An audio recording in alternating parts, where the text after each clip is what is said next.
247. Temperament, etc. To be sure, the presence of a class psychology may by no means be taken as a proof of certain special national traits.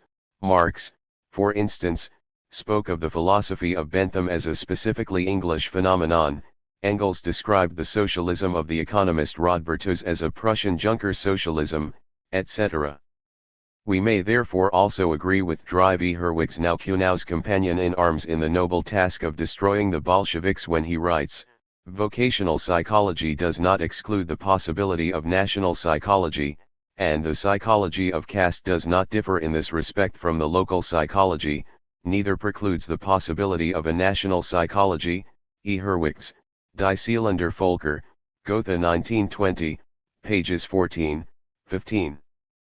But the facts are these: Marxists explain these national traits on the basis of the actual course of social evolution. They do not merely point at them. In the second place, they do not overestimate these peculiarities, or remain oblivious of the forest because of its many trees, while the worshippers of national psychology, etc., lose sight of the forest altogether. In the third place, they do not set down the absurd things cooked up by learned and unlearned babblers and Philistines on the subject of the national soul. Everyone knows, for example, that any Russian Philistine considers Philistinism to be a permanent and immutable quality of the Germans, yet the German workers are now proving that such is not the case. We all know also how much humbug has been written about the Slavic spirit. When Herwigs exclaims with rapture that Bolshevism is merely a topsy-turvy Tsarism, that the government methods in both cases are the same, etc., he reveals to us not the properties of the Russian spirit, allegedly responsible for the similarity, but the qualities of the spirit of an international petty bourgeois, now serving as a prop to the social democratic parties. The class psychology is based on the aggregate of the conditions of life in the classes concerned, and these conditions are determined by the position of the classes in the economic and social political environment. But the intricacy of any social psychology must not be overlooked. For example, similarities of form may be found in quite different class psychologies. Thus, two classes engaged in a life and death struggle with each other of course represent an entirely different content of feelings, aspirations, impressions, illusions, etc., while the form of their psychology may quite similar: passionate zeal, furious and fanatical aggression, even their specific forms of heroic psychology. 248. Historical materialism. The fact that the class psychology is determined by the totality of the conditions of the class life, based on the general economic situation, should not lead us to ascribe the class psychology to selfish interest, which is a very frequent error. No doubt class interest is the main sinew of the class struggle, but class psychology includes many other elements. We have already observed that the philosophers of the ruling class in the period of the decline of the Roman Empire preached self-extermination with some success, because their preaching was an outgrowth of the psychology of this class, a psychology of repletion, satiety, of disgust with life. The causes for this psychology may be definitely traced. We have already found its roots in the parasitic role of the ruling class, which did nothing and merely lived in order to consume, to try out, to surfeit itself with all things, as was natural in view of its economic situation, its function, or lack of function, in the general economy. The psychology of satiety and necromania was a class psychology. Yet we may not say that Seneca, when he preached suicide, was expressing the interest of his class. 57. The hunger strikes in the Tsarist prisons, for example, were acts in the class struggle, a protest in order to fan the flame of conflict, a symbol of solidarity, a device to maintain the ranks of the fighters, and this struggle was dictated by class interests. At times, despair seizes the masses or certain groups, after a great defeat in the class struggle, which is of course connected with class interest, but the connection is somewhat peculiar. The conflict went on under the impulse of the hidden springs of interest, but now the fighting army has been defeated. The result is disintegration, despair, a longing for miracles, a desire to escape mankind. Thoughts turn heavenward. 58 After the defeat of the great insurrections in Russia in the 17th century, which had taken the form of religious dissent, protest assumed many varied forms under the influence of defeat and despair, retirement to the wilderness, self-incineration. Hundreds, even thousands, seek their death in the flames. Ecstatic dreamers clothe themselves in pure funereal raiment and lie down in the coffins that have already been prepared, to wait for the crack of doom. 59 This psychology also finds expression in the two contemporary poems quoted by Melganov. 249.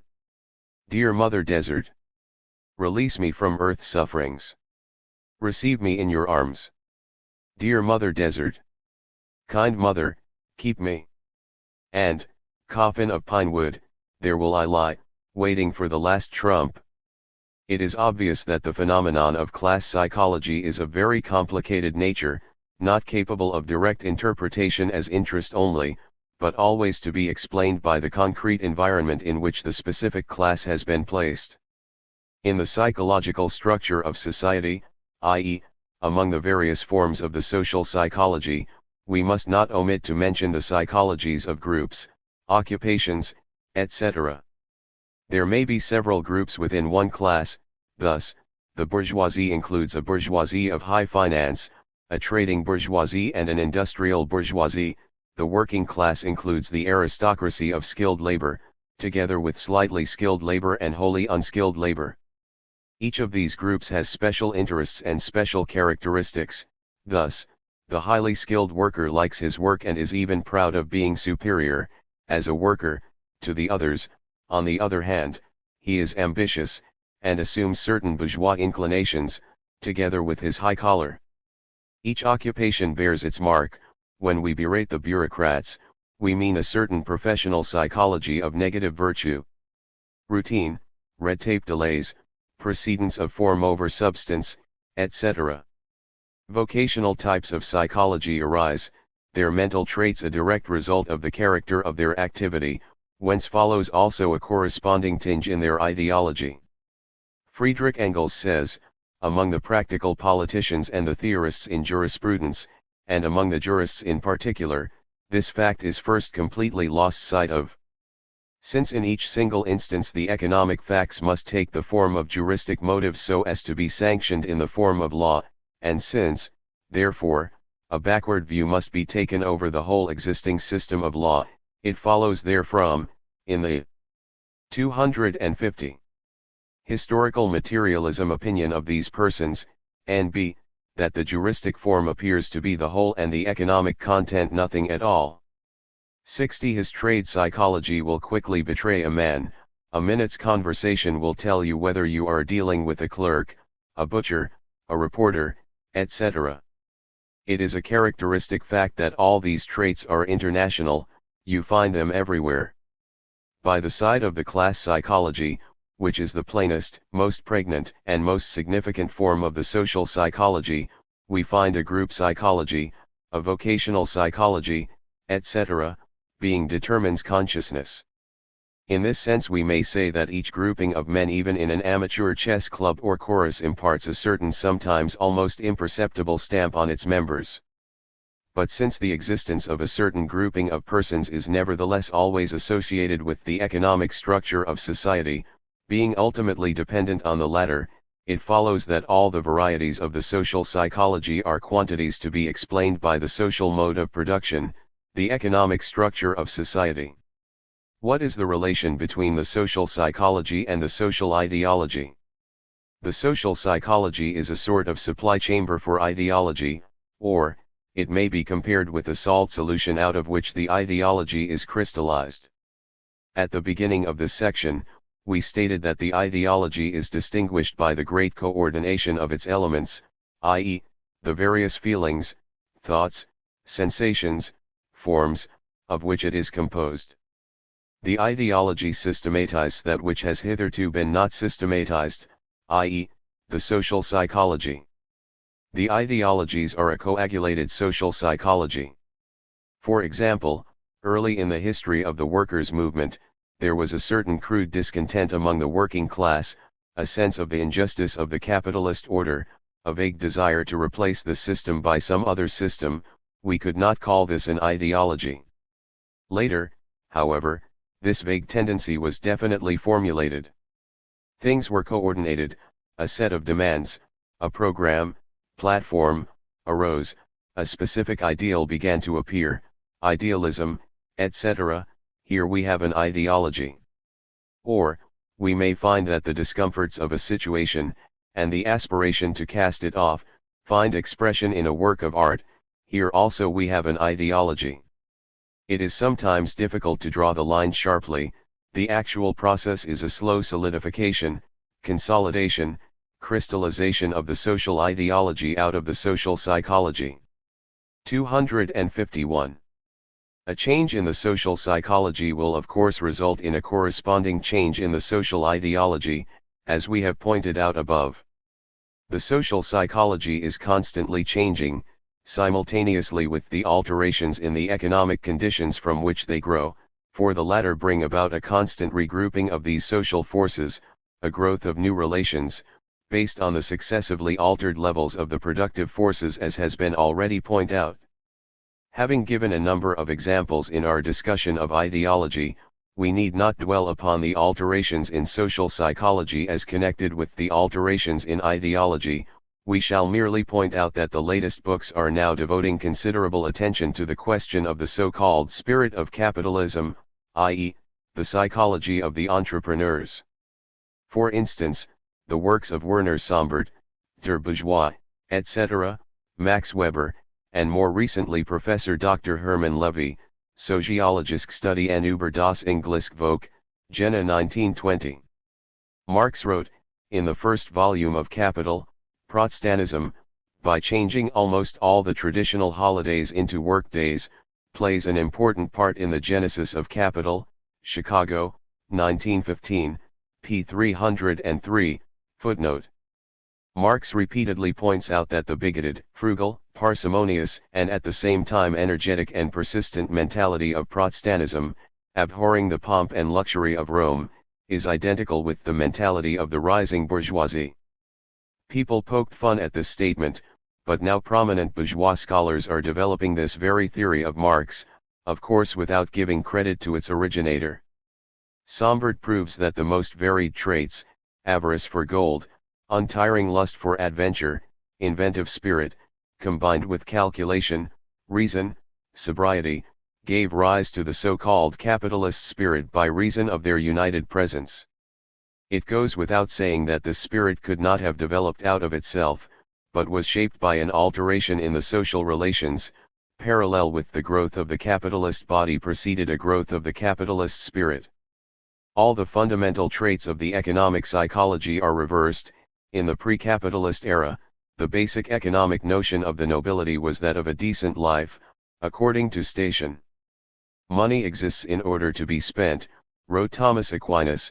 Things were managed poorly, irrationally, without proper bookkeeping, tradition and routine predominated, the tempo of life was slow, almost every other day a holiday, initiative and energy were lacking. On the other hand, the capitalist psychology, which replaced the feudal chivalrous psychology, is based on initiative, energy, briskness, rejection of routine, rational calculation and reflection, love of accumulating riches, etc. The complete upheaval in men's minds proceeded simultaneously with the complete upheaval in the production relations. 252. Historical materialism F. The ideological processes considered as differentiated labor. The question of ideologies and of the superstructure in general must also be considered from another standpoint. We have already seen that the various forms of the superstructure are a composite quantity, by the nature of their construction, and include things as well as persons. The ideologies themselves are a sort of mental product. This being the case, we necessarily consider the forms of the superstructure in their evolution, and consequently also the ideological process, as a special form of social labor, but not of material production. The two must not be confused. In the beginnings of human history, i.e., at the time when surplus labor did not exist, we find practically no ideology. Only later, as surplus labor arises, a class which is relieved of directly productive labor is formed by the side of the great majority which does nothing but toil. This new class takes care of the common concerns of society, supervision of labor, affairs of state, justice, sciences, arts, etc. Therefore, we find at the basis of the division into classes, the law of the division of labor. Friedrich Engels, Die Entwicklung der Sozialismus von der Utopie zur Wissenschaft, Berlin, 1920, p. 49. In one passage, Marx designates priests, lawyers, the ruling classes, etc., as the ideological classes. In other words, the ideological processes may be considered as a specific form of labor within the general labor system. This labor is not material production, nor does it constitute a portion of this material production, but results from the latter, as our study of ideologies has shown, and sets up an independent domain of social activity.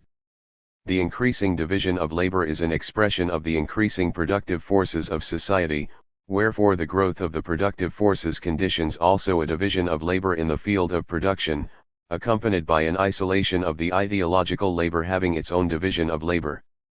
The division of labor is not a characteristic of the economic world.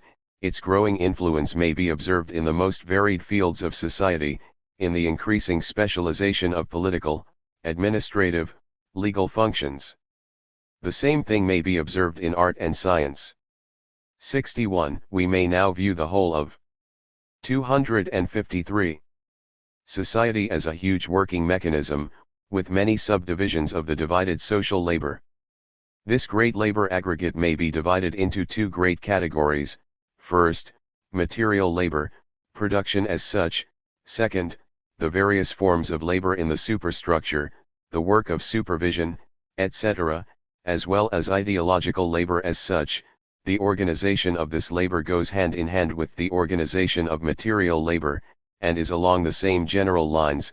It includes a class hierarchy, those holding the means of production being at the top, and those without such means at the bottom. In the process of material production, 1.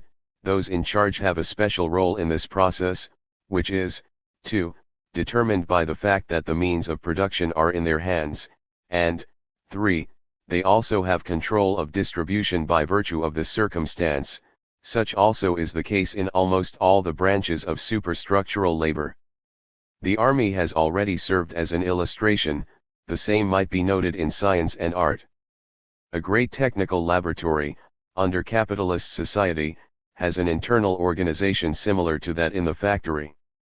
The theater, under capitalism, has its owner, its manager, its actors, its supes, its technical employees, its clerks, workers, just as in a factory.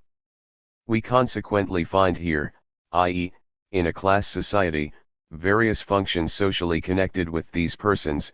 The higher function involves, so to say, a possession of the means of mental production, constituting a class monopoly, in the distribution of the products of material production.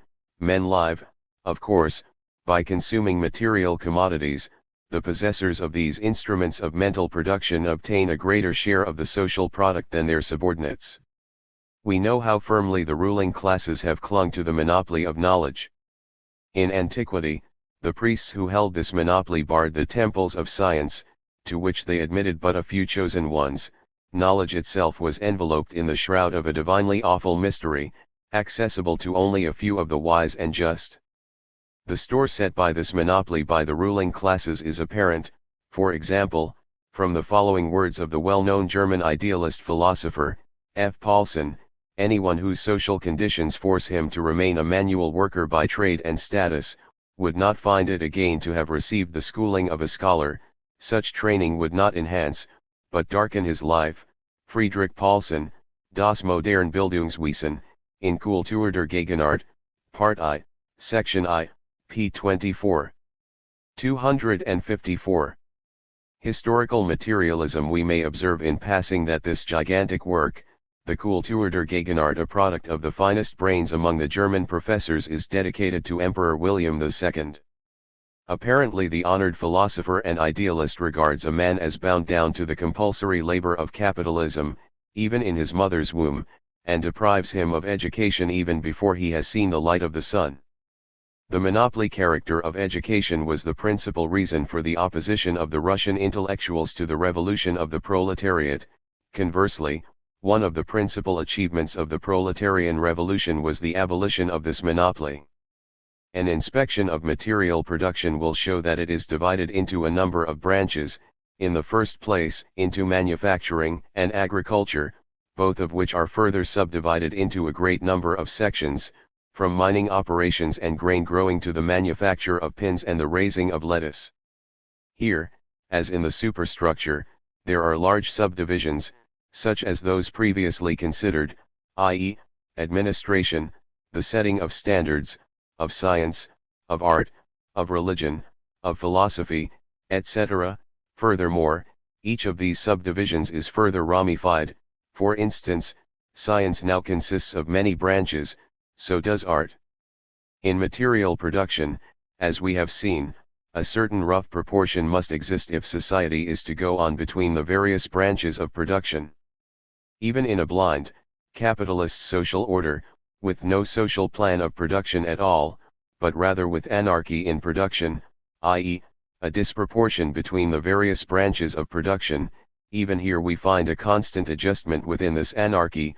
Violent disturbances of this proportion meet with their reaction, of course, not without much pain, and not for long periods, but there is a certain temporary equilibrium, for otherwise capitalist society would go to pieces as the result of a single industrial crisis. While it is possible for a society to exist in spite of the fact that there is no harmony between its material production and the other forms of its labor, the non-material forms, such a society will not grow but decline. For instance, where too much labor is allotted to the maintenance of theaters, the government mechanism, or the church, or art, the productive forces themselves will decline. It is obvious that this would be the case, for instance, in a community in which there was one worker and 255 men supervising and calculating his product, with 2 others encouraging him by singing, and another man governing the whole process. Since all must eat, it is obvious that such a labor system would not endure for long. But it is also quite obvious that in spite of all the effort the workers might put in, a working community would fare very badly unless its various members formed a coordinated system, in which their product was duly tabulated, and in which certain individuals took care of relations with the outside world. Therefore, if society as a whole is to endure, there must exist within it a certain condition of equilibrium, though it be unstable, between the material work as a whole and the superstructural work as a whole. Let us assume for a moment that all the scholars, mathematicians, engineers, chemists, physicists, etc., in the United States of America should disappear overnight. The huge production of that country could not go on, based as it is, on scientific calculation, but would decline. Let us assume, on the other hand, that 99% of the present workers should suddenly be miraculously transformed into learned mathematicians, not participating in production. The resulting bankruptcy would be complete, society would perish. Not only is a certain proportion, even though its limits be indefinite, necessary in any society between the total material labor and the total superstructural labor, but the distribution of labor within the superstructure, i.e., among the various forms of the mental supervising and other activity, is also of importance. As there is a certain equilibrium between the various forms of material labor, these various forms tend to equilibrium, as Marx puts it, so there must be a certain modicum of such equilibrium between the branches of ideological work, in fact, of the superstructural work in general. The coordination of these ideological branches of production is ultimately determined by the economic structure of society. Why, for instance, was so vast a quantity of national labor in ancient Egypt devoted to the construction of the huge pyramids, great pharaonic statues, and other monuments of feudal art?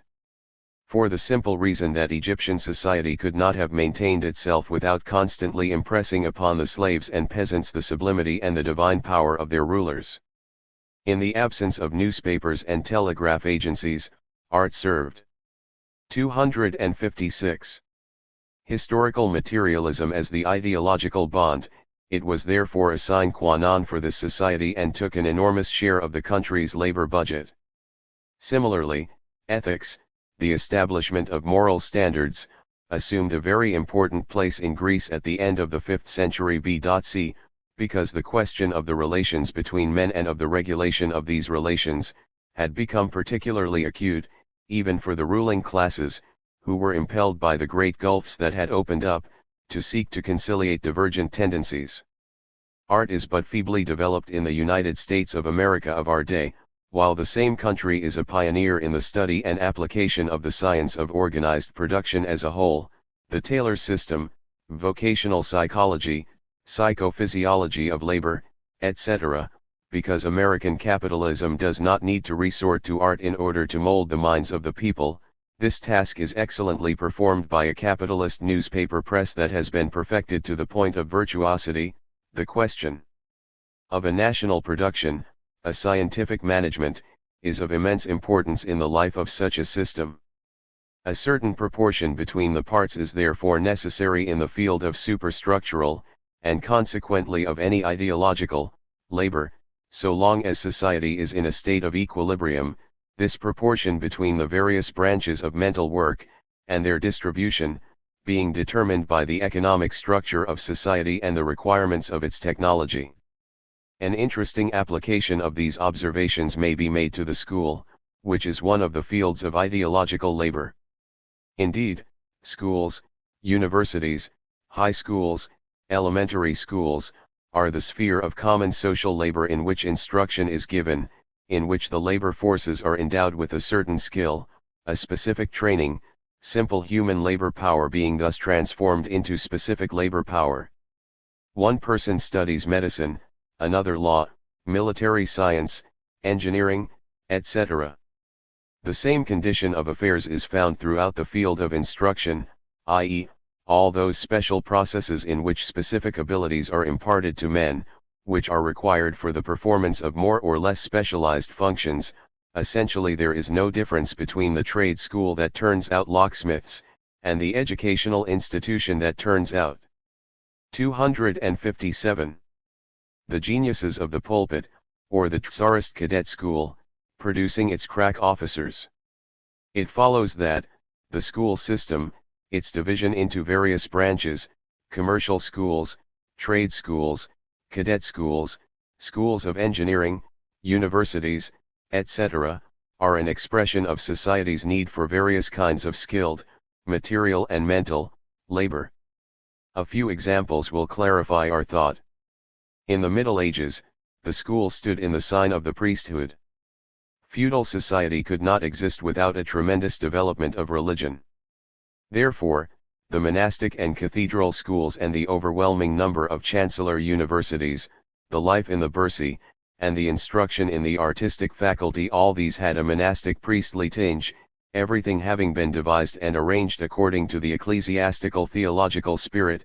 Theobald Ziegler, Geschichte der Pädagogik, in Handbuch der Erziehungs- und Unterrichtslehre für höhere Schüler, Volume I, München 1895, p. 33. Except the few medical and legal professional schools, the universities as well as the lower schools were concerned above all with the training of clerics, ibid. In addition, there were schools for training knights. In these, education no longer served to develop priestly labor power, but brightly labor power. The boys were instructed chiefly in 7 virtues, probitates. These were the 7 probitates of the knight, 6 of them being purely physical arts: equitare, naturae, sagittare, sestibus occupare, scisis ludere, riding, swimming, archery, fencing, hunting, chess playing, and the remaining 1, versificare, poetry and music, ibid. Obviously, this must have produced a different type of man, necessary for feudal society. But now we have the growth of cities, the commercial bourgeoisie, etc. The result of this condition is well described by Professor Ziegler, whom we have already quoted, but, p. 34, new educational needs arise in another field. In the blossoming cities, the merchant and the artisan, my italics, N.B., required a different practical education than was given to the scholar or judge. The erection of schools by the city was resorted to, for the purpose of providing these circles with the necessary important instruction. With the development of industrial capitalism and the increasing demand for skilled labor, the so-called trade school is born in the field of material labor. In order to support the national industry, governments and private persons began to establish trade and artisan schools, destined to provide such vocational instruction to the pupils as they had formerly obtained in the master's shop. Anne Krupskaya, Popular Education and Democracy, Moscow, 1921, p. 94, in Russian.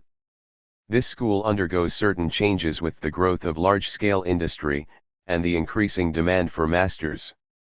258. Historical materialism supervisors, foremen, etc. Ibid, p. 96. Simultaneously, the intermediate schools and higher trade schools, giving more prominence to natural science and mathematics, now flourish on a very large scale. Also commercial universities, agricultural schools, etc. The above-cited German idealist philosopher, F. Paulsen, expounds the significance of capitalist education with frank brutality. These passages in his work are so instructive and give so precise a picture, that we must present them unabridged. Paulsen's frankness may be explained by the fact that he is contributing to a thick and heavy volume which will not fall into the hands of the workers. He therefore writes for the capitalist bandits only, and can afford to tell tales out of school. The actual outline of the educational system is determined everywhere, in the main, by the outline of society and its stratification. The form of the public educational system will always reflect the condition of the society producing it. Society shows everywhere a double stratification, a grouping according to the form of the social performance of labor, and a grouping by property relations. The first grouping furnishes the division into vocational stations. The difference in property gives rise to the division into social classes. Both have an influence on the educational system. The main outlines of the social performance of labor, the vocational social station, determine on the whole the varieties of instructional type.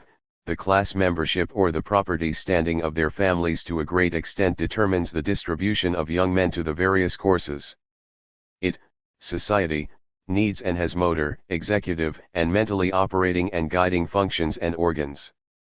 The first group includes all those whose labor achievement is essentially that of bodily strength and manual dexterity. Here we should place the industrial workers and artisans of all kinds, rural workers and small peasants, and, lastly, those employed in trade and transportation as the lowest executive instruments. The second group includes those whose vocational task essentially is that of controlling the social labor process and giving instructions and guidance to manual laborers. Here belong the factory owners and technical specialists, managers of great farms, merchants and bankers, higher employees in trade and transportation, also subaltern officials in the service of nation and community. The third group, finally, includes those professions customarily classed as learned. Their practice requires an independent grasping and extending of scientific knowledge. Here belong research workers and inventors, also the incumbents of the higher places in the civil and military service, in church and school, physicians, engineers in high position, etc. Paulsen, in Kultur der Gegenwart, Part I, Section I, pages 64, 65. The grading of the schools corresponds to these three groups. Paulsen's statements are an excellent indication of the school mechanism. On the 259 hand, it provides the necessary number of labor forces for each material and mental task. On the other hand, the higher ideological functions always remain fixed to a certain class, the educational monopoly, and with it the capitalist order of society, being thus maintained. But Paulson is wrong in placing himself and his ilk over the manufacturers and bankers whose boots the learned gentlemen lick on all necessary and unnecessary occasions. Thus the school illustrates the practical roots of all ideologies. If any mathematician should be indignant at our suggesting that his pure science has any earthly import, we shall merely ask him to inform us why mathematics is studied by the merchants' sons in the commercial high schools, the would-be agronomists in the agricultural schools, the would-be engineers in the engineering schools, etc. He may reply that only the riffraff of the profession would consent to give them instruction. We should then ask him why pure mathematicians who really seem quite ignorant of practical life should deliver lectures before persons preparing for the professions of engineering or agriculture. Our mathematician may go so far as to say that there are some scholars that give no instruction, deliver no lectures. But surely as we should then assert these men write books which are read by professors who give instruction to future engineers who make use of what knowledge they acquire in order to calculate problems in the construction of bridges, steam boilers, electrical power stations, etc. Furthermore, the case of the school indicates the relative need of the specific society for various types of skilled labor, including the highest. The various sciences are therefore as much interconnected by the bond of labor as are the various branches of material labor. Likewise, the other branches of ideological labor are connected with the sciences, all being based ultimately and constantly on material labor. G. The significance of the superstructure. We may now take up a more detailed study of the significance of all the varieties of the superstructure, including the ideologies, which may best be done in a critical examination of the objections commonly raised by the opponents of the theory of historical materialism. 260. Historical materialism. First, there are the objections to the practical roots of ideology, to the claim that the forms of the superstructure, including those of ideology, have any significance as services. We are told that scholars or artists very often are not concerned at all with the practical role played by their thoughts or constructions. On the contrary, the scholar, in his search for pure truth, is merely expressing his love of this goddess. His marriage to her is a love match, based on no practical considerations of any kind. Similarly, we are told that the true artist loves art for art's sake. Art is his highest goal, art alone gives life meaning for him. As a jurist may declare that he would wish to see the world destroyed, rather than that justice be not done, fiat justitia, pereat mundus, so the true musician would give everything else in the world for a single glorious symphony. The true artist lives for his art, the scholar for science, the jurist for the state. Hegel, for instance, considers the Prussian Junker capitalist state to be the highest manifestation of the world spirit in human history, and therefore worthy of receiving self-sacrifice, etc. Now, is it true that scholars and artists have this attitude, or are they pulling the wool over the eyes of the public? While the latter may sometimes occur, we have not the right to approach the subject from this angle. Thousands of examples prove that a true scholar, or artist, or theoretical jurist, loves his vocation as he loves himself, without regard to its practical phases. But it would be wrong to have the matter end there, for the subject of the psychology of the ideologists is not to be confused with their objective role. Man's view of his labor is not identical with the role, the significance, of his labor for society. Let us examine the growth of an ideology. Mathematics, for instance, arose on the basis of practical needs, became specialized and divided off into a number of branches. The specialist is not aware of the practical needs satisfied by his science. He is interested in his own work. The more he loves it, the more productive will it be. Other persons, working in other fields, will apply his theory. Before the days of specialization, the practical significance of science was apparent to everyone. Now it has been lost. Knowledge formerly served practice, even in men's minds. It still serves practice, but the minds of the closeted specialists represent. 261. Knowledge as entirely divorced from practice. The causes are not far to seek. Man's thinking is influenced by his being. To a man working in one ideological field only, this field must appear as the navel of the earth, about which all else revolves. This man lives in the atmosphere of his specialty, for as Engels has excellently put it, ideology is simply the occupying oneself with thoughts as with independent entities developing independently, subject only to their own laws. 62 Before the days of specialization, a man might have thought, I guess I'll take up some geometry, in order to measure the fields down by the shore next year. But the mathematical specialist would probably say, I have got to solve this problem, it is my life work. Somewhat different in expression, but identical in sense, is Ernst Mach's formulation of the case. For the artisan, and more still for the scientist, the quickest, simplest mental acquisition with the slightest mental outlay of a certain field of natural phenomena is itself an economic object, in which, although it was originally a means to an end, there is now no longer a thought of physical need, once the corresponding mental impulses have developed and demand exercise. 63 Thus, the system of the superstructure, from the social-political to the philosophical phase inclusive, is connected with the economic basis and the technical system of the specific society, being a necessary link in the chain of social phenomena. In this connection, Engels says in a letter addressed to Franz Mehring, dated July 14, 1893, ideology is a process accomplished, to be sure, by so-called thought, but with a false consciousness. This mess does not know the actual motive forces behind it, otherwise it would not be an ideological process. Being a process of thought, it derives its content as well as its form from pure thought, either on its own part or on that of its predecessors.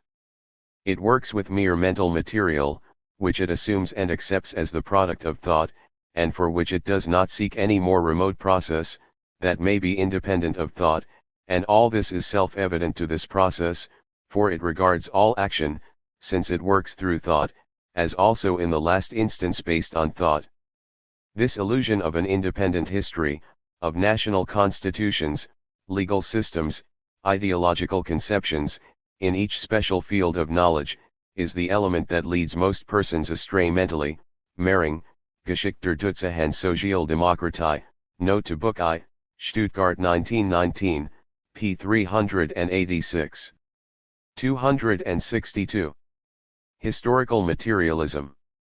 Another frequent objection to our theory results from pretending that it declares economy to be the only true element in life, all other elements being childish folly, illusions, vague mists. This conception represents historical materialism as stating the existence of various factors in history, economy, politics, art, etc., some of which are very important, others unimportant, with the economic factor as the only real factor, all the others being a sort of fifth wheel of the wagon. This representation of the Marxian conception is then diligently bombarded with refutations. It is pointed out that many other things are important besides economy, but it would be erroneous to interpret our view of ideology in this way. The superstructure is not child's play. We have shown that a destruction of the capitalist state would make capitalist production impossible, that a destruction of modern science would involve also that of large-scale production and technology, that an elimination of the means of human intercourse, language, and literature, would cause society to disintegrate. The theory of historical materialism does not deny the importance of the superstructure in general and of the ideologies, in particular, but explains them. As we have shown in our chapter on determinism and indeterminism, this is quite a different attitude. It would be equally incorrect to consider the various factors from the point of view of their unequal value, to admit the importance of economy, but to belittle that of politics or science. Many misunderstandings result from such an interpretation. Why attempt to set up a scale of the relative importance of these factors when we recall that capitalist economy could not exist without capitalist politics? It would be difficult to decide whether in a rifle the barrel or the trigger was the more important, or in the human body the left hand or the right foot, or in a watch the spring or the cogwheel. Some things are more important than others. Economy is more important than dancing, but in many cases it is absurd to make such a statement. A system may contain sections that are of equal importance for the existence of the whole.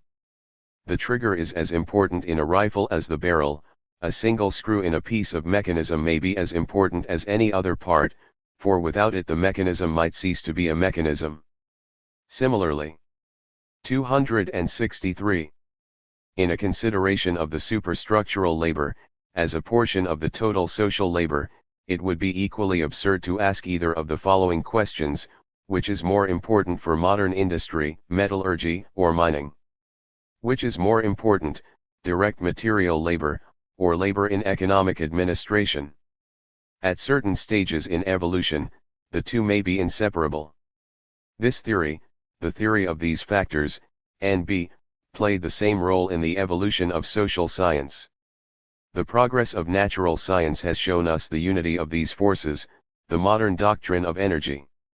Likewise, the progress of social science has necessarily led to a displacement of the theory of factors, this product of social analysis, by a synthetic conception of social life. 64. We therefore reject the theory of factors. But there remains a basis for the distinction between material production and the superstructure, and for a study of their mutual relations. The true difference is in the different character of their functions. The administration of production does not play the same part as does production itself. The former eliminates friction, systematizes and coordinates the various elements of work, or to put it differently, institutes a certain adjustment of work. We have also seen, for instance, that morality, customs, and other standards, coordinate men's actions and keep them within certain bounds, thus preventing society from disintegrating. Science likewise, let us suppose we are speaking of the natural sciences, ultimately serves as a guide for the process of production, increases its effectiveness and regulates its operation. We have defined the similar function of philosophy, which coordinates and regulates, or seeks to do so, the contradictions between the various sciences, due to their division of labor. Philosophy arises from the sciences, as the administration of production arises from production. Neither is primary, both are secondary, neither original, both derivative, yet, philosophy controls the sciences, to a certain degree, for it imparts to them their common point of view, their method, etc. Another example that has already been treated is that of language.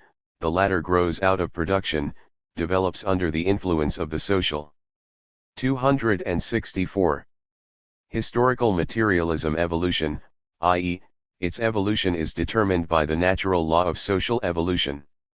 The function of language is to coordinate man's actions, for mutual understanding is the simplest form of adaptation, coordination, in relations, actions, even to a certain extent in feelings, etc. The fundamental import of the distinction between material production and ideological labor or any other superstructural labor should now be clear.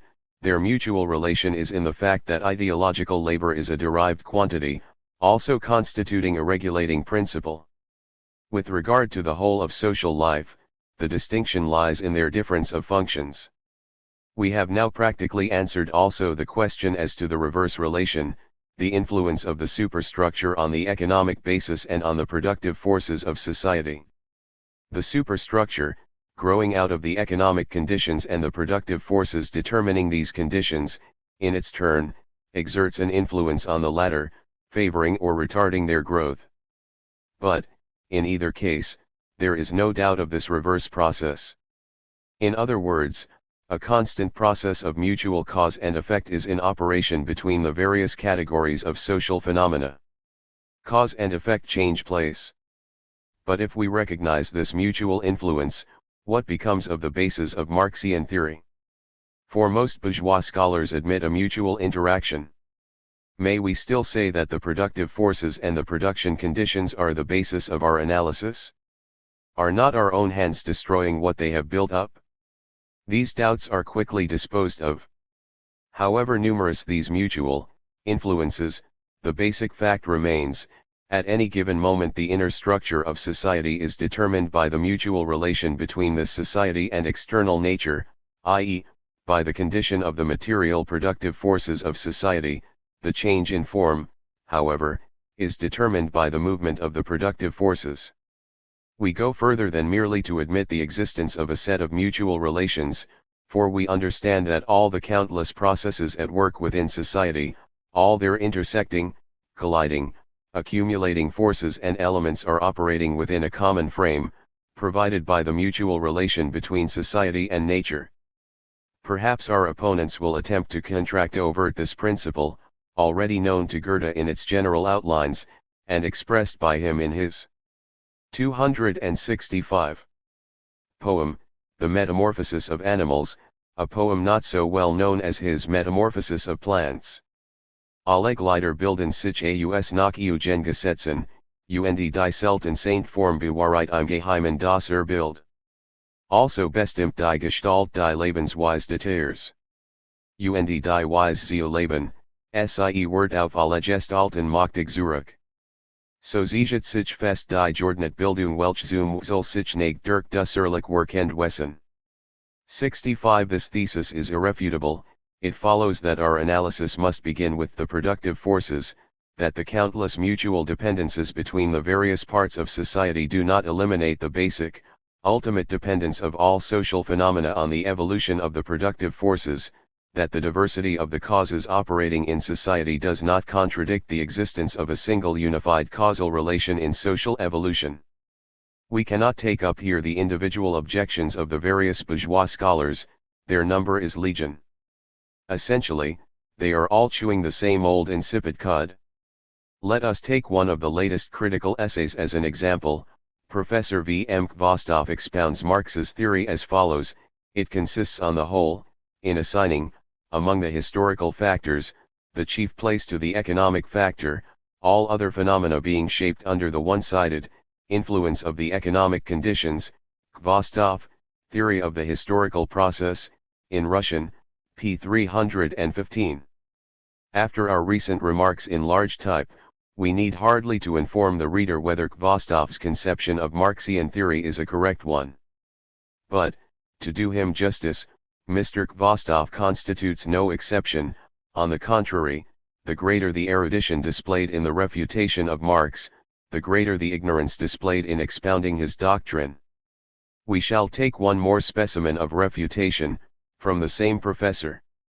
I believe that man is characterized by the most varied aspirations. In the first place, he is concerned with preserving his physical existence, for which he undertakes certain actions. In the second place, he makes an effort to evaluate the universe in himself, and this is a peculiar human tendency, independent of any material calculations.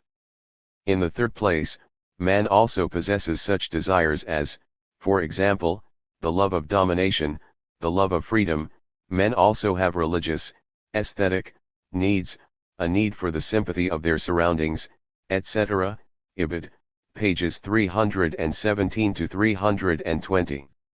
Having served us this chowder of who? 266. Historical materialism man needs, Khvostov draws the conclusion that a monistic explanation is impossible. But Khvostov's example, quoted above, will serve to indicate the full absurdity of his view, quite current among scholars all over the world, as well as the necessity for a monistic explanation. In fact, is it not a parody of scientific thought, to consider the tendency to religion, to domination, etc., as eternal categories? Khvostov never even thinks of asking for an explanation of them. Religion exists, how shall we explain it? Well, by means of man's need of religion. Domination exists, why? Simply because man has a desire for domination. Is this not similar to explaining sleep as due to a force that puts to sleep? Can anything be explained in this way? By the use of this method, everything in the world can be explained without turning an eyelid. The state is explained by the desire for the state, art, by the desire for art, the circus by the desire for the circus, Khvostov's explanations, by the need felt for Khvostov's explanations, walking, by the desire for walking, and so on, ad infinitum. Such a theory of the historical process is not worth a penny. The love of liberty is an inherent tendency in man. Nothing could be farther from the truth. Was the love of liberty an inherent tendency in Nicholas too, during his reign, or in his class? Of course not. In spite of Khvostov, this noble impulse is not, therefore, present in all men. When we have understood this, we are faced with the next question: why do certain men have this tendency, while others do not? And then, oh, horror! We must go back to the conditions of their existence, etc. The same applies to all the rest of Khvostov's different needs. The scholars of the bourgeoisie, in kicking against the traces of a monistic interpretation, are in reality fighting against any form of explanation at all. H. The formative principles of social life. We are now prepared to discuss the general question of the possibility of distinguishing a definite characteristic of each specific era. Shall we perhaps find that the connection existing between all the social phenomena will express itself in the existence of some element common to all? We have seen that they are all determined in the last analysis by the productive forces and the production relations. How may this connection be recapitulated in a few words? How shall this problem be approached? Let us consider art, one of the finest, most complicated phenomena of mental life. In each epoch, as we have seen, art has its own style, expressing itself in specific forms, indicative of the specific content. Let us 267. Recall the example of the Egyptian art, which in turn is indicative of a specific ideology. The ideology is the outgrowth of a specific psychology, the psychology of a specific economy, the economy of a specific stage of the productive forces. Now, if we observe a certain definiteness of forms in all the fields of social life, may we assert that all these fields have their style? We may. It is as reasonable to speak of the style of science, as of the style of art. We may speak of a style of life, i.e., of typical, specific forms of life. 66. We may in a certain sense speak of the style of the social economy, meaning precisely what Marx terms the production relations, the mode of production, the economic structure of society. As the style of a certain building is determined by the specific combination of its elements, so the style of social economy expresses itself in the peculiarities of the production relations, the specific manner in which the elements of the social whole are connected with each other. The peculiar shape and manner in which this union is realized distinguishes the various epochs of the social structure. 67. But in addition to the mode of production, there is also a mode of conception, as Marx puts it. Such is the style of the ideology of the given period in general, i.e., that special combination of ideas, thoughts, feelings, forms, characteristic of the specific epoch, the uniformity of scientific thinking, of conceptions of the world and of life, to use the words of Professor Marb. 68. Is it possible thus to distinguish the mode of production and the mode of conception? Is it possible to distinguish between the economic style of a specific society and the ideological style? From what has been said concerning the superstructures in general and the ideologies in particular, it is certain that we have the right to do this. We may show this by means of an example. Feudal society. The economic style of feudal society is expressed in the principles of a fixed hierarchy, the idea of rank. Marx characterizes the feudal epoch as follows. Here, instead of the independent man, we find everyone dependent, serfs and lords, vassals and suzerains, laymen and clergy. Personal dependence here characterizes the social relations of production just as much as it does the other spheres of life organized on the basis of that. 268. Historical materialism production. 69. This character of the economy and the other spheres of life is precisely the style of the epoch, the hierarchical arrangement by rank, in economy, the hierarchical dependence in the other spheres of life, the hierarchical style of the entire ideology. Indeed, the entire philosophy of man was then religious, and religion is a philosophy that explains everything in a hierarchical manner, according to rank. Science is permeated with this idea of rank, so is art, and we find this condition expressed in the style. In the Middle Ages, rank is the style of all of life. And the uniformity of this style proves the dependence of the mode of conception on the mode of production, of the system of ideas on the system of persons, the latter in turn being conditioned by the system of objects, i.e., by the social material productive forces. Such a basic stratum of style as is here afforded by hierarchy or rank, may be termed the formative principle of social life, based, as we have seen, on the production relations. This unity in the style of life is so obvious that even many bourgeois scholars come very close to accepting this view. Karl Lamprecht, for example, sets up the doctrine of the dominant of personality, i.e., the prevailing type of psychology, changing with the conditions of the epoch, in which the old dominant is destroyed and a new one arises, a new style of life being created. K. Lamprecht, Moderne Geschichtswissenschaft, Berlin 1920, pages 77 etseq. In the solution of the question of formative principles, we also have a fairly simple solution of the question raised by Hamacher. The latter mobilizes the following chief objection to the theory of historical materialism.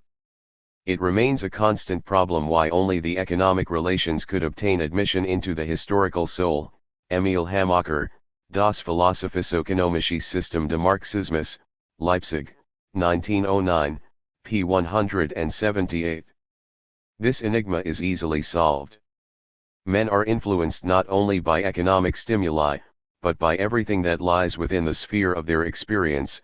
The general formative principles are determined, however, by the production relations, which are therefore reflected also in the ideological fields. This may be best observed in the case of religion. No doubt sunlight, thunder, death, sleep, all found admission to the historical soul. But the conception of godhood, of a sublime power, of rank in creation, did not arise until rank had already been established in social life. Into this frame, all appropriate phenomena were jammed in, including sleep and death. Approaching the subject from another angle, in bloody despotisms, the god of war was frequently the chief of all the gods. Being the god of war, he naturally also became god of Thun. 269. Thunder and lightning, which were the most awful belligerent forces of nature. Thunderstorms made an impression on the historical soul, but this material was shaped by the frame of the social relations. We might ask why the social relations give shape to this material. Where is the inner relation? The reason is very simple: the social environment has the foundations of its life in the production relations. We know that the uniformity of psychical phenomena may be traced back to the uniformity in the conditions of these phenomena. Marb, Ibid, p. 52. Many facts taken from this field are to a certain extent cultural products. Huber, in Zeitschrift für Psychologie, Volume 59, 1911, pages 241, etseq, has shown that in experiments in psychological association, the quality of the reaction words depends, among other things, on the vocation and the habits of life of the persons experimented on. Marb, Ibid. In other words, different answers will be given to the same question, for instance, a request for a certain word, depending on the habits of life of the persons experimented on. It is, therefore, not surprising to find the social psychology and ideology to be dependent on the mode of production of material life, and simultaneously on the productive forces. Types of economic structure, types of various societies.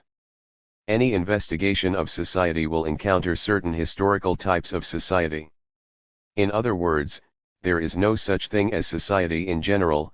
We are always dealing with society in a specific historical raiment. Each society wears the uniform of its time.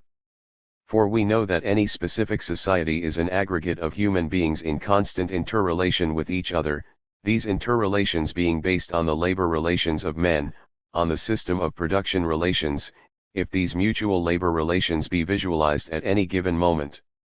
But this system of production relations is the aggregate of human beings arranged in a specific manner, namely, of beings connected not only by a labor bond, but by a specific type of such bond. It is therefore evident that society exists only on a specific labor basis, and as this specific basis, the specific mode of production, gives rise to a specific mode of conception, view of life, it follows that it will condition the type of society as a whole, and not only in its material productive or economic portion. The technology conditions the mode of production, the mode of production. 270. Historical materialism conditions the view of life. This chain uniting the material, human, and mental system creates a certain type of society. As we distinguish genera, species, and families in the animal world, so we distinguish social types in sociology. This has been repeatedly emphasized, but we must again point out as our basic thought, that this difference between the social types may be traced not only in the economic field, but also in any other series of social phenomena. The type of a society may be inferred from its ideology as well as from its economy. Feudal art permits one to draw conclusions as to feudal conditions of production. Feudal conditions of production enable one to make inferences as to feudal art, or religion, or feudal thinking in general, etc., etc. The deciphering of certain literary monuments excavated by the archaeologists enables us to form a picture of the life and manners of races that have disappeared. A reading of Hammurabi's Codex makes the economic life of Babylon live in our minds. The Iliad and the Odyssey permit us to form a conception of early Greek history, etc. The historical forms of society, the specific nature of these forms, are applicable not only to the economic basis, but also to the aggregate of social phenomena, for the economic structure also determines the political structure and the ideological structure. One being given, the other is also given. To be sure, this does not mean that a type of society must be so sharply distinguished from another as to leave no common traits between them. Epochs in the history of society are no more separated from each other by hard and fast lines of demarcation, than are geological periods. 70. On the contrary, in actual reality we find that each new social type, each new social structure may present very great and decisive remnants of the old economic formations. For example, we find in modern capitalist society a great number of remnants of earlier economic forms. Thus the entire great class of the peasantry, with its economic life, may be considered on the whole as a remnant of the feudal ages, the petty artisans likewise, etc. Pure capitalism implies a bourgeoisie and a proletariat, but not a peasantry, not an artisan class, etc. If such purity cannot be found in the economic structure, it is obvious that there will be 271. A certain mingling of ideas in the ideological field also. Capitalist society may therefore present us with many remnants of feudal ideology, for instance, among the landed nobility and the peasantry, rural classes that are based on earlier agricultural relations, and which still retain certain traditional traits. The interweaving of economic forms will be accompanied by an interweaving of ideological forms, with the result that there never is an absolutely uniform mode of production, and of course still less a uniform mode of conception, for the latter varies even among the various classes that may at the given moment be a part of the same economic structure. It does not follow, however, that we cannot and should not distinguish between the various types of production relations. For, in any actually existing society, a certain type of production relations is dominant, and there is also therefore a certain prevalent view of life. Werner Sombart is right when he says, I distinguish a certain epoch in the economic life by the predominance of a specific spirit in a specific period. 71. Marx, speaking of capitalism, likewise terms it the form of society in which capitalist production is predominant. 72. As we may distinguish between ape and man in the animal kingdom, in spite of their many common traits, so we may distinguish also between the various forms of society in spite of their common traits, in spite of the fact that the higher forms frequently present quite useless remnants of older forms, so-called rudiments, which are incomprehensible at first sight. In Chapter 3, we have already spoken of the necessity of distinguishing, In any treatment of society, the social form which is rooted in the peculiarities of the economic structure. This conception has been vigorously and repeatedly opposed by official bourgeois science, which is hostile to the notion of a radical transformation of social relations. Bourgeois scholars themselves now admit that the crux of the matter is in the above fact. Thus, Dr. Bernhard Odenbreit writes, Marx, as is only natural in the case of a revolutionary, has a particularly sharp eye for the historical, transitory nature of all social institutions. This general social understanding is joined with a consciously critical reflection on the narrower field of political economy, Planche, Staatswissenschaft like Beitrag, No. 1, B. Odenbreit, Die Vergleichende Wirtschaftstheorie bei Karl Marx, Essen an Ruhr 1919, p. 15. 272. Historical materialism. Precisely so. The sharp eye for that which is changing will be found only in the revolutionary. This is, of course, one of the principal reasons for the superiority of the social sciences of the revolutionary proletariat over the social sciences of the counter-revolutionary bourgeoisie. In so-called primitive communism, the oldest form of society known to us, the type of production relations in which the economic personality is not yet isolated from the horde, we also find the corresponding forms of consciousness, absence of religion, of ideas of rank, even of the notion of personality, of the individual per se. Similarly, a consideration of so-called feudal society shows that its essential traits consist on the one hand in the splitting up of the land into a number of independent estates, principalities, and privileged holdings, and on the other hand in the organization of these holdings by means of contractual vassal relations. 73. The style of economy is here hierarchic, likewise, the style of politics, of the ideology. As we have already seen, the notion of rank is everywhere prevalent. The basis is the large landed estate, null terra sans seigneur, no land without its master, inert and uneventful. The economic bonds are bonds between feudal landowners and serfs. These relations are stable, immobile, and from the point of view of the members of feudal society immutable. Everything is fixed in its place in the hierarchic order. Let the shoemaker stick to his last. The same condition was reflected in the political superstructure that was expressive of these production conditions. The hierarchic tendency of feudal life was elevated by the learned jurists of the 13th century into a theory and a system. 74. The preachers have a clear vision of the horizontal distribution of society as a whole, even though it be divided into masters and servants. The latter are admonished to follow the words of the apostle commanding slaves to obey their masters, since God has installed kings and dukes on earth, and other men in order that the latter might obey the former. God so disposed things as to enable the weak to depend on the strong. 75. The entire conception of life is religious, i.e., permeated with the notion of rank, or, to use another term, it is authoritarian. Its rigidity, its fidelity to tradition, are a natural result. Science consists chiefly in interpreting tradition and 273. The sacred scriptures, art is divine, magnifying in its form and content the higher celestial and terrestrial powers. The dominant morality and the dominant manners and morals are those inculcated by feudal fidelity, noble arrogance, pious awe of the commandments of ancestors, respect for gentle bearing and gentle lineage. Quod licet Jovi, non licet bovi. In other words, we are here dealing with a specific social species, a specific form of society, beginning with its material basis, and rising to the highest forms of social consciousness. Let us now consider capitalist society, whose economic basis is an entirely different type of relations. The contrast between the power, based on the personal relations of dominion and servitude, that is conferred by landed property, and the impersonal power that is given by money, is well expressed by the two French proverbs, null terra sans seigneur, and l'argent n'est pas de maître.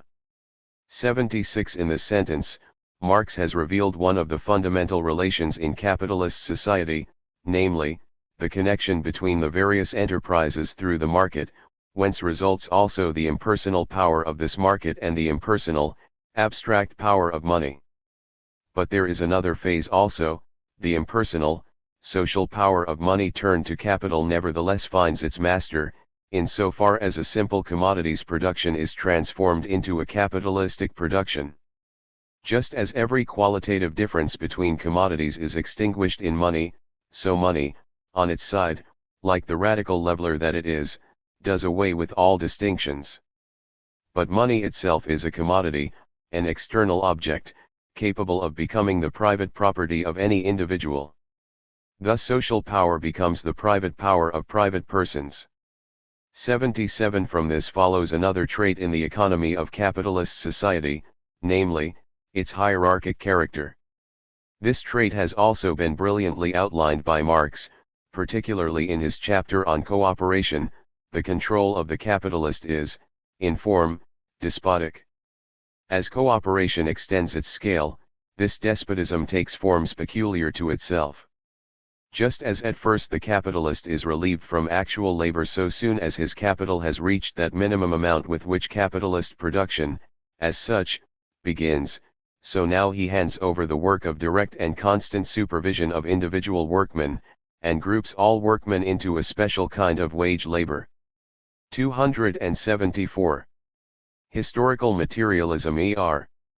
An industrial army of workmen, under the command of a capitalist, requires, like a real army, officers, managers, and sergeants, foremen, overlookers, who, while the work is being done, command in the name of the capitalist.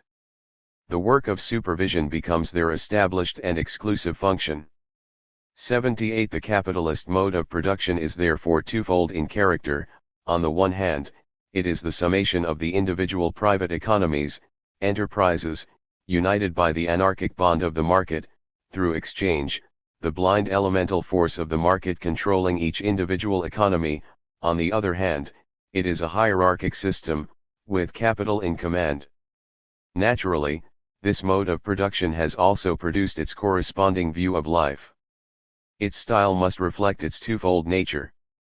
And indeed, the view of life of capitalist society is characterized on the one hand by what Marx terms the fetishism of commodities, and on the other hand by the principle of rank, which we have already observed in feudal society.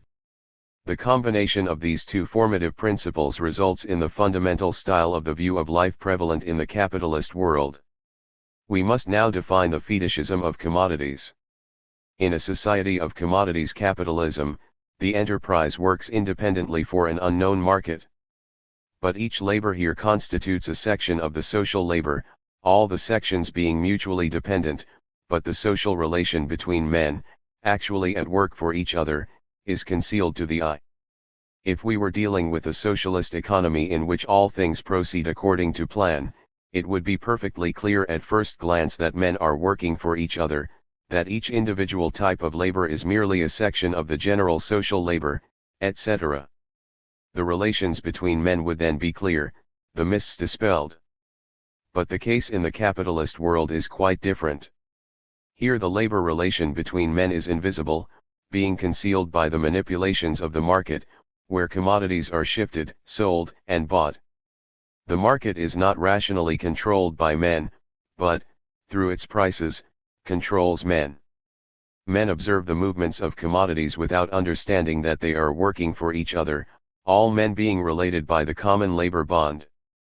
The latter appears to them as a specific miraculous power. 275. Of commodities, as a value of these commodities. Relations between men present themselves as relations between commodities. That is what we mean by the fetishism of commodities, the ascribing to commodities of qualities truly inherent in human labor. This fetishism, which causes a definite social relation between men, to assume in their eyes the fantastic form of a relation between things, 79 constitutes the peculiar earmark of the capitalist view of life. We have already observed that bourgeois scholars, artists, philosophers, etc., are irritated by discussions concerning the social roots of science, art, or philosophy. They are out-and-out fetishists, for they disregard the social connections, being unable to conceive of their inspired, divine labor as merely a portion of the total social labor.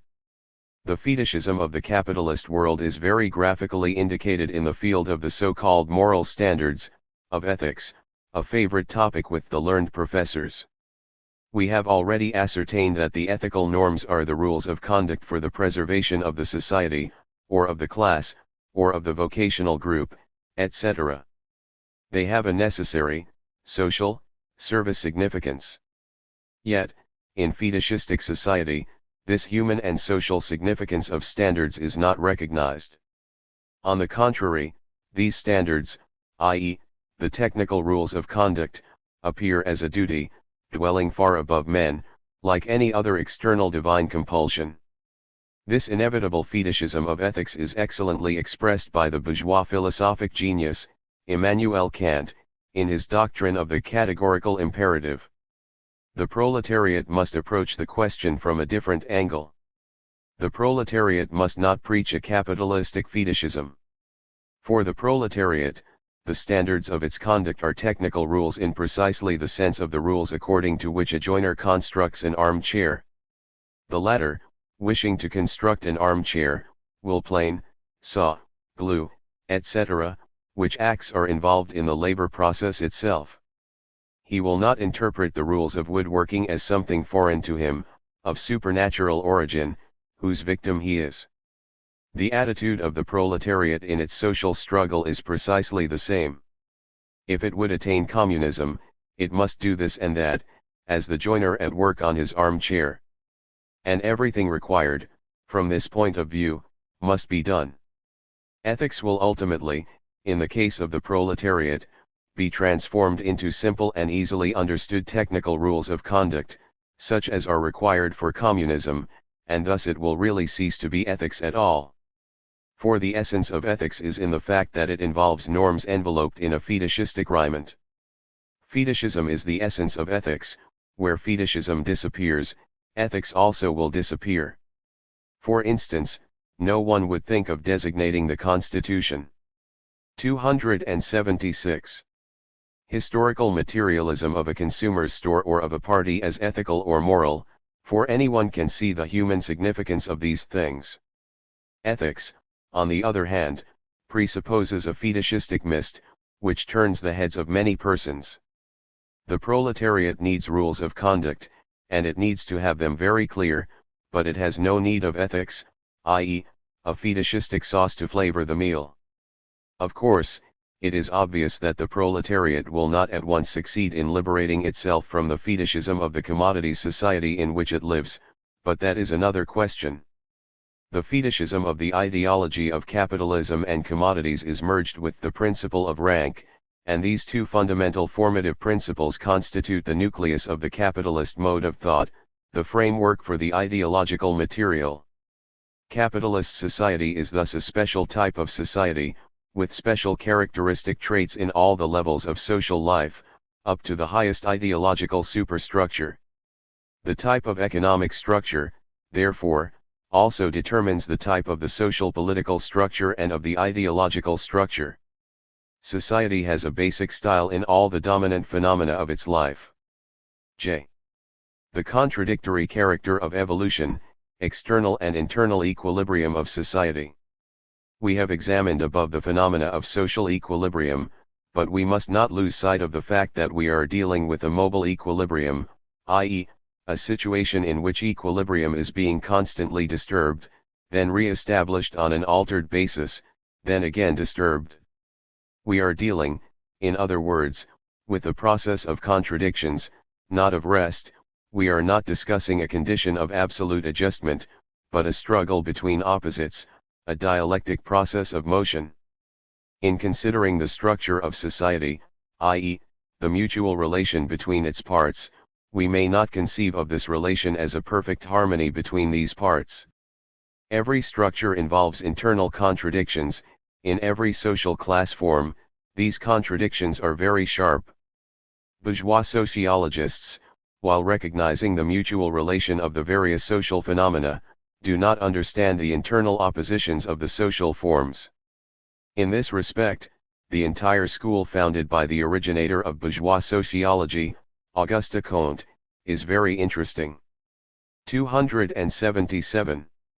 Comte recognizes the relation between all the social phenomena, the so-called consensus, in which its order is expressed.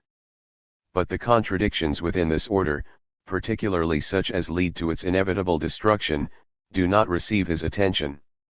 On the other hand, for the advocates of dialectic materialism, this phase is one of the most essential, perhaps the most essential phase.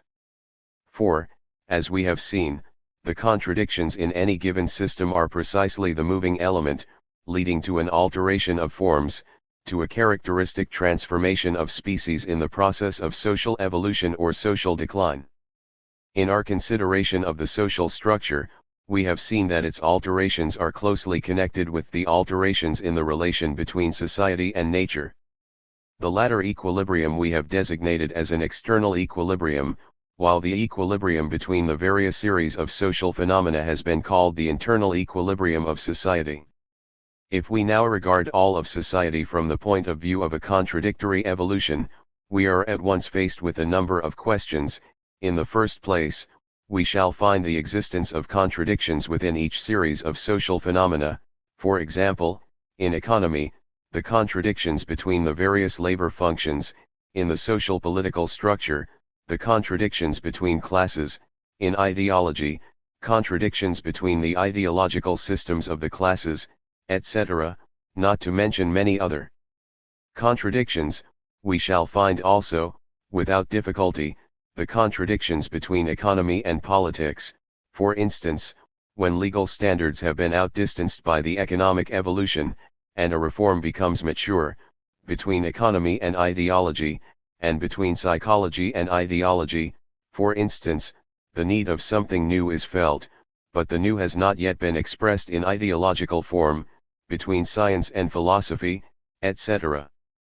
These are contradictions between the series of the various social phenomena. Both elements are a necessary part of the internal equilibrium, but there is a contradiction between society and nature, a disturbance of equilibrium between society and its environment, which finds its expression in the movement of the productive forces. This is the field of external equilibrium. Of course, there is another extremely important case of contradiction, namely, that between the movement of the productive forces and the social economic. 278. Historical materialism structure of society, and all the rest of the social structure. In this case, the relation obtaining between society and nature comes in conflict with the relations developed within society. Obviously, this conflict, this contradiction, must play a very important role in the life of society, for it concerns the basis of the existing order, the pillars on which the given order rests. We have here sketched only the principal questions involved in the social contradictions, the investigation of which is to be the subject of the next chapter, which will deal with society in motion. Thus far, we have considered chiefly the structure of society, of the given social form. We shall now undertake a treatment of the transitions from one structure to another. Again we emphasize that the law of social equilibrium is a law of mobile equilibrium, that includes antagonisms, contradictions, incompatibilities, conflicts, struggles, and this is particularly important that it cannot dispense, under certain circumstances, with catastrophes and revolutions, which are absolutely inevitable. Our Marxian theory is the revolutionary theory. 279. Bibliography. Karl Marx, Capital, particularly Volume I. Koskai, Introduction, in German, to Salviali's Le Capitalisme dans le monde antique. Lenin, State and Revolution. Friedrich Engels, The Origin of the Family, Private Property and the State. Alexandrov, State, Bureaucracy, Absolutism, in Russian. Korsak, The Society of Law and the Society of Labor, in Outlines of the Realistic World Conception, in Russian. Koskai, Ethics and the Materialistic Conception of History. Koskai, Foundations of Christianity, New York, International Publishers, 1925. Spinoza's Essays on Religion, in Russian. Pokrovsky, Geschichte den russischen Kultur. Friedrich Engels, Über den historischen Materialismus.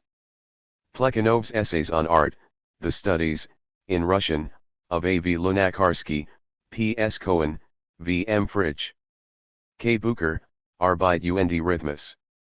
B. Odenbreit, Die Vergleichende Wirtschaftstheorie bei Karl Marx, a good compilation of quotations from Marx on the types of societies.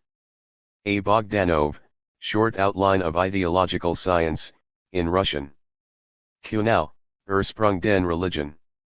Kunau, Die Marx-Geschichts- Gesellschafts- and Staatstheorie, Volume IN2. 280. 7. Disturbance and readjustment of social equilibrium. A. The process of social changes and the productive forces. The process of social changes is closely connected with changes in the condition of the productive forces. This movement of the productive forces, and the movement and regrouping of all social elements, involved in it, is nothing more nor less than a process of constant disturbance of social equilibrium, followed by re-establishments of equilibrium. Indeed, a progressive movement of the productive forces implies above all that a contradiction has arisen between the social technique and the social economy, the system loses its equilibrium. The productive forces have increased to a certain extent, a certain regrouping of persons must be undertaken, for otherwise there is no equilibrium, i.e., the system cannot permanently endure in its present form. This contradiction is eliminated by means of the following regrouping of men. Economy adapts itself to the condition of the productive forces, to the social technology. But the regrouping of persons in the economic apparatus also implies a necessary regrouping of persons in the social political structure of society, a different combination parties, a different 281. Alignment of the forces of the parties, etc.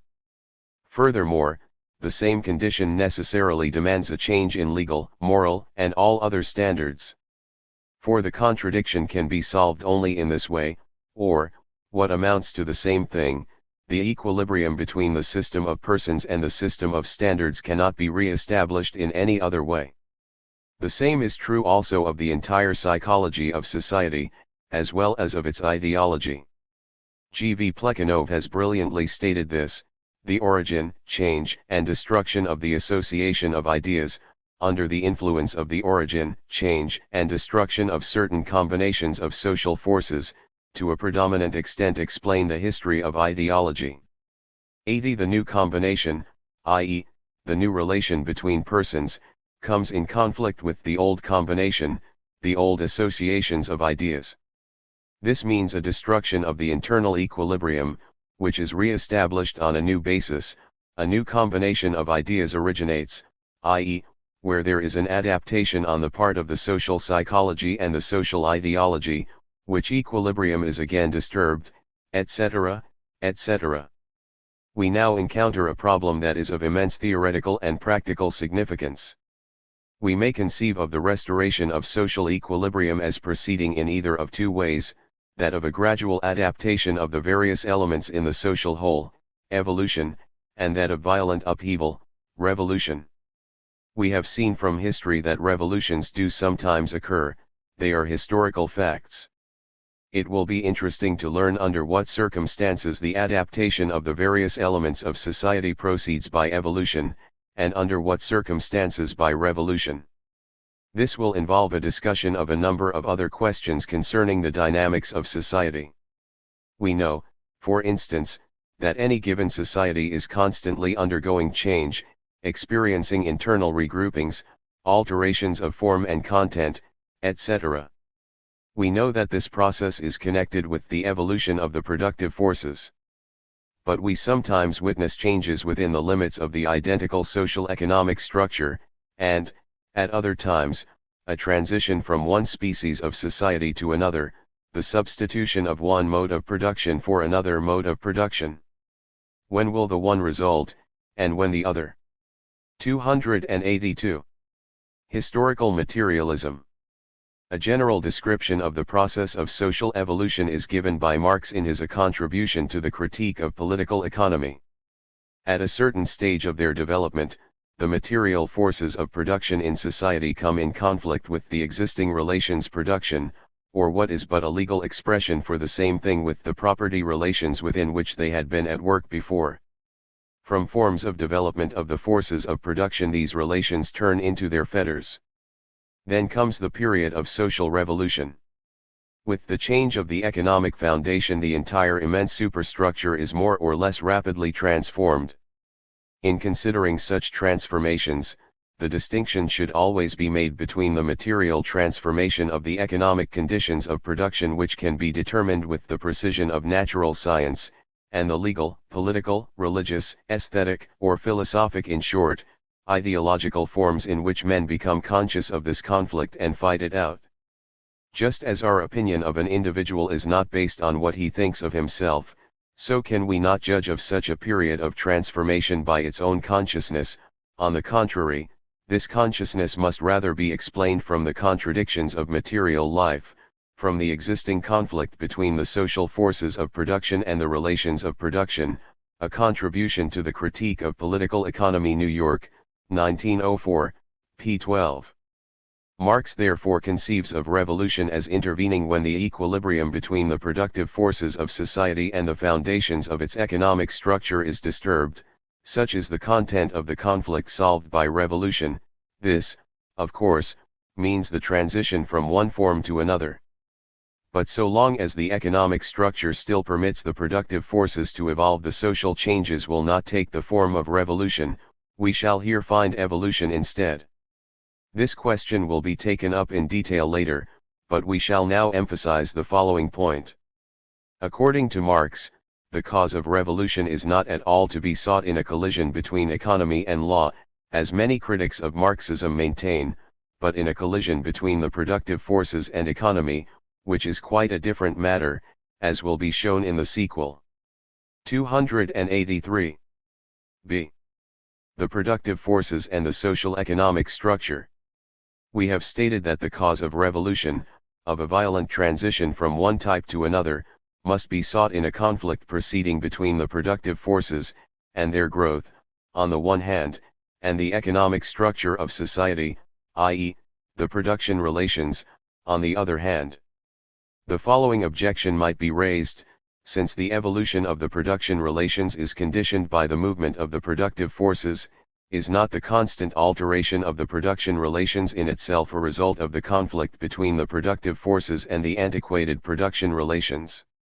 If we take the example of the growth of productive forces in capitalistic society, we shall find that this growth has involved extensive regrouping of persons in the economic process. The old middle class melted away, the artisan class disappeared, the proletariat increased, great enterprises grew up. The human network of production was constantly changing. Furthermore, did not one form of capitalism lead into another? For instance, was not industrial capitalism followed by financial capitalism, entirely without revolution? Yet, all these changes were the expression of a constant disturbance of equilibrium, a conflict, between the productive forces and the production relations. While the productive forces were growing, they collided with the petty artisan conditions. This was a disturbance of equilibrium. The economy of the artisan was no longer compatible with the increasing technique. The lost equilibrium was again and again restored, already on a new basis, for the new economy was also increased, corresponding to the new technique. It therefore obviously follows that not every conflict between the productive forces and the production relations results in revolution, that the case is much more complicated than that. To determine which kinds of conflict produce a revolutionary crisis, we must take up an analysis of the various kinds of production relations.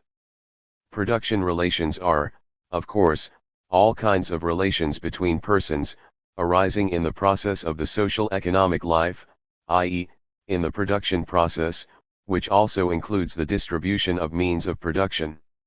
284.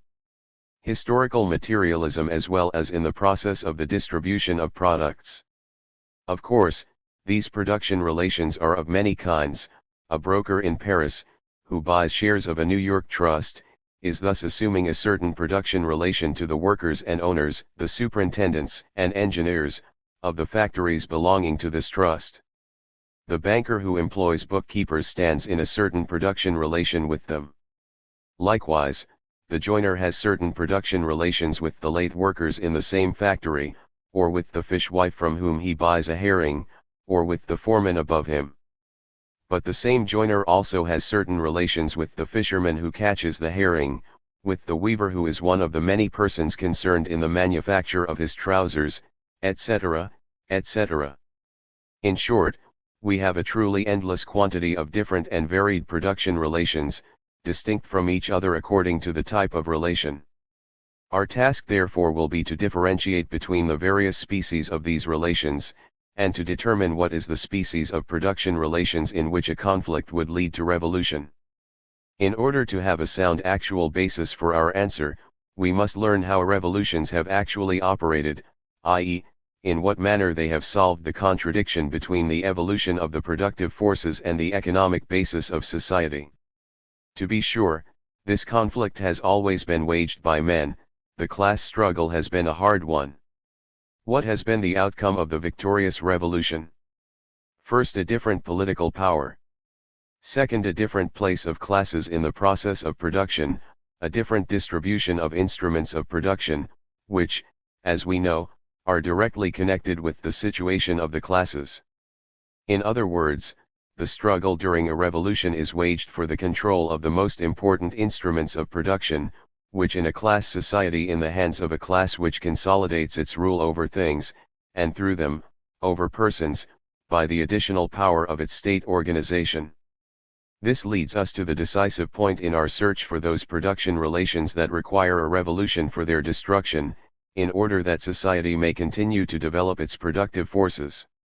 In the third volume of Capital, Marx categorically states the problem of the form of society and points out the fundamental, specific element in the total phenomenon of the 285 productive relations, the specific economic form, in which unpaid surplus labor is pumped out of the direct producers, determines the relations of rulers and ruled, as it grows immediately out of production itself and reacts upon it as a determining element.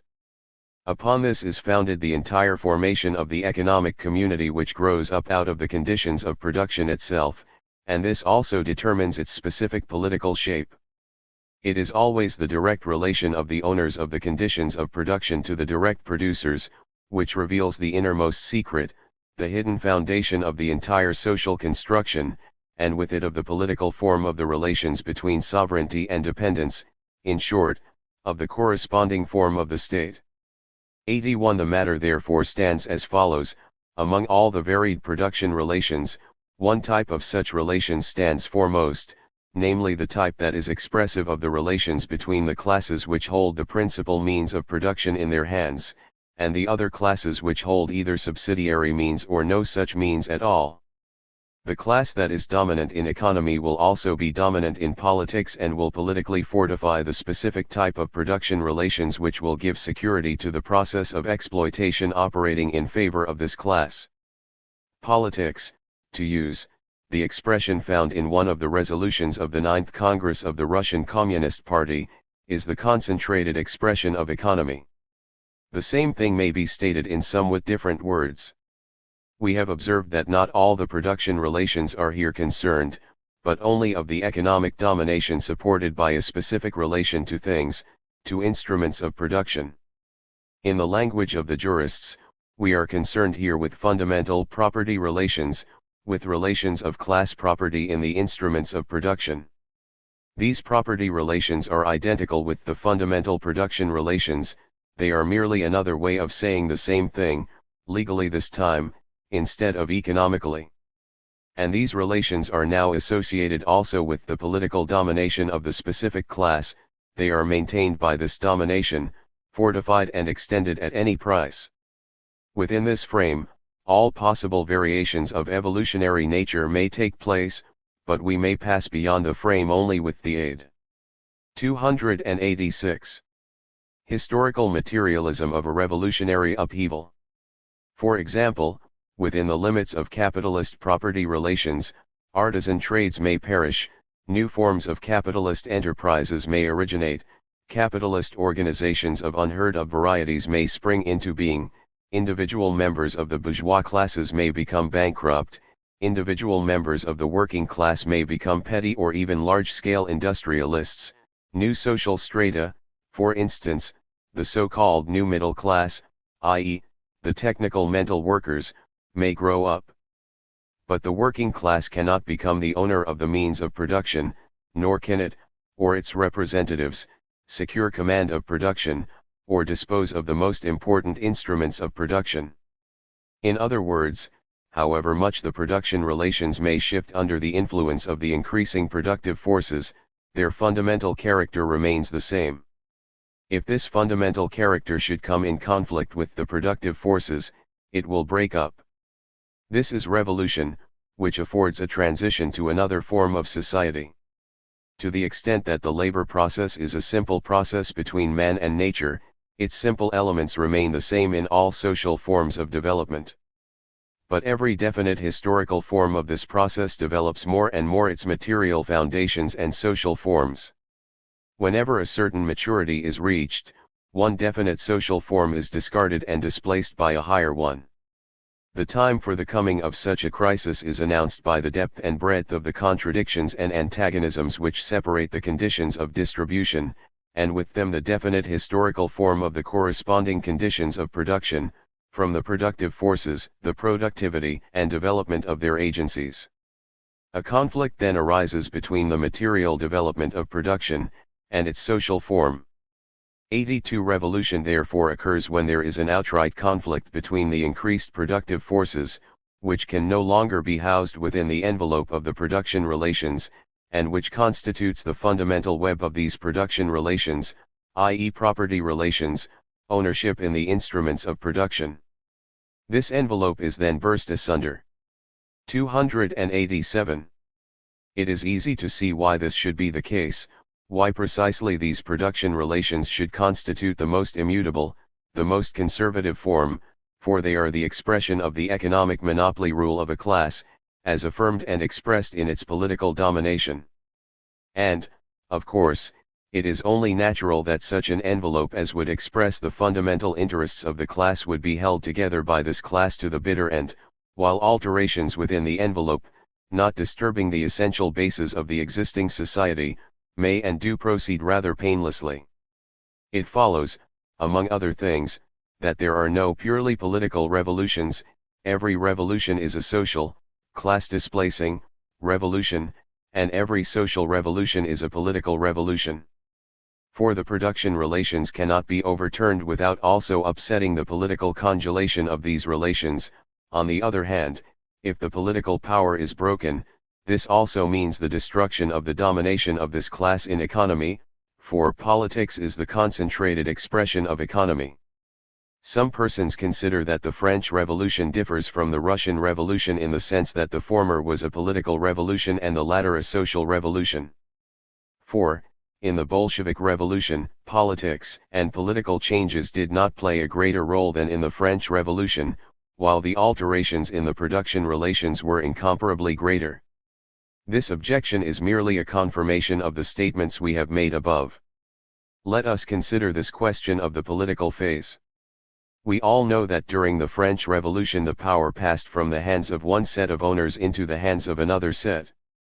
The bourgeoisie destroyed the feudal commercial state and organized the state of the bourgeoisie. In Russia, on the other hand, the organization of all owners was swept away. The political upheaval went far deeper, corresponding to the deeper penetration of the displacement of the production relations, nationalization of industry, abolition of landed estates, beginnings of the socialist order of society, etc. Therefore, the cause of revolutions is the conflict between the productive forces and the productive relations, as solidified in the political organization of the ruling class. These production relations are so emphatic a brake on the evolution of the productive forces that they simply must be broken up if society. 288. Historical materialism is to continue to develop.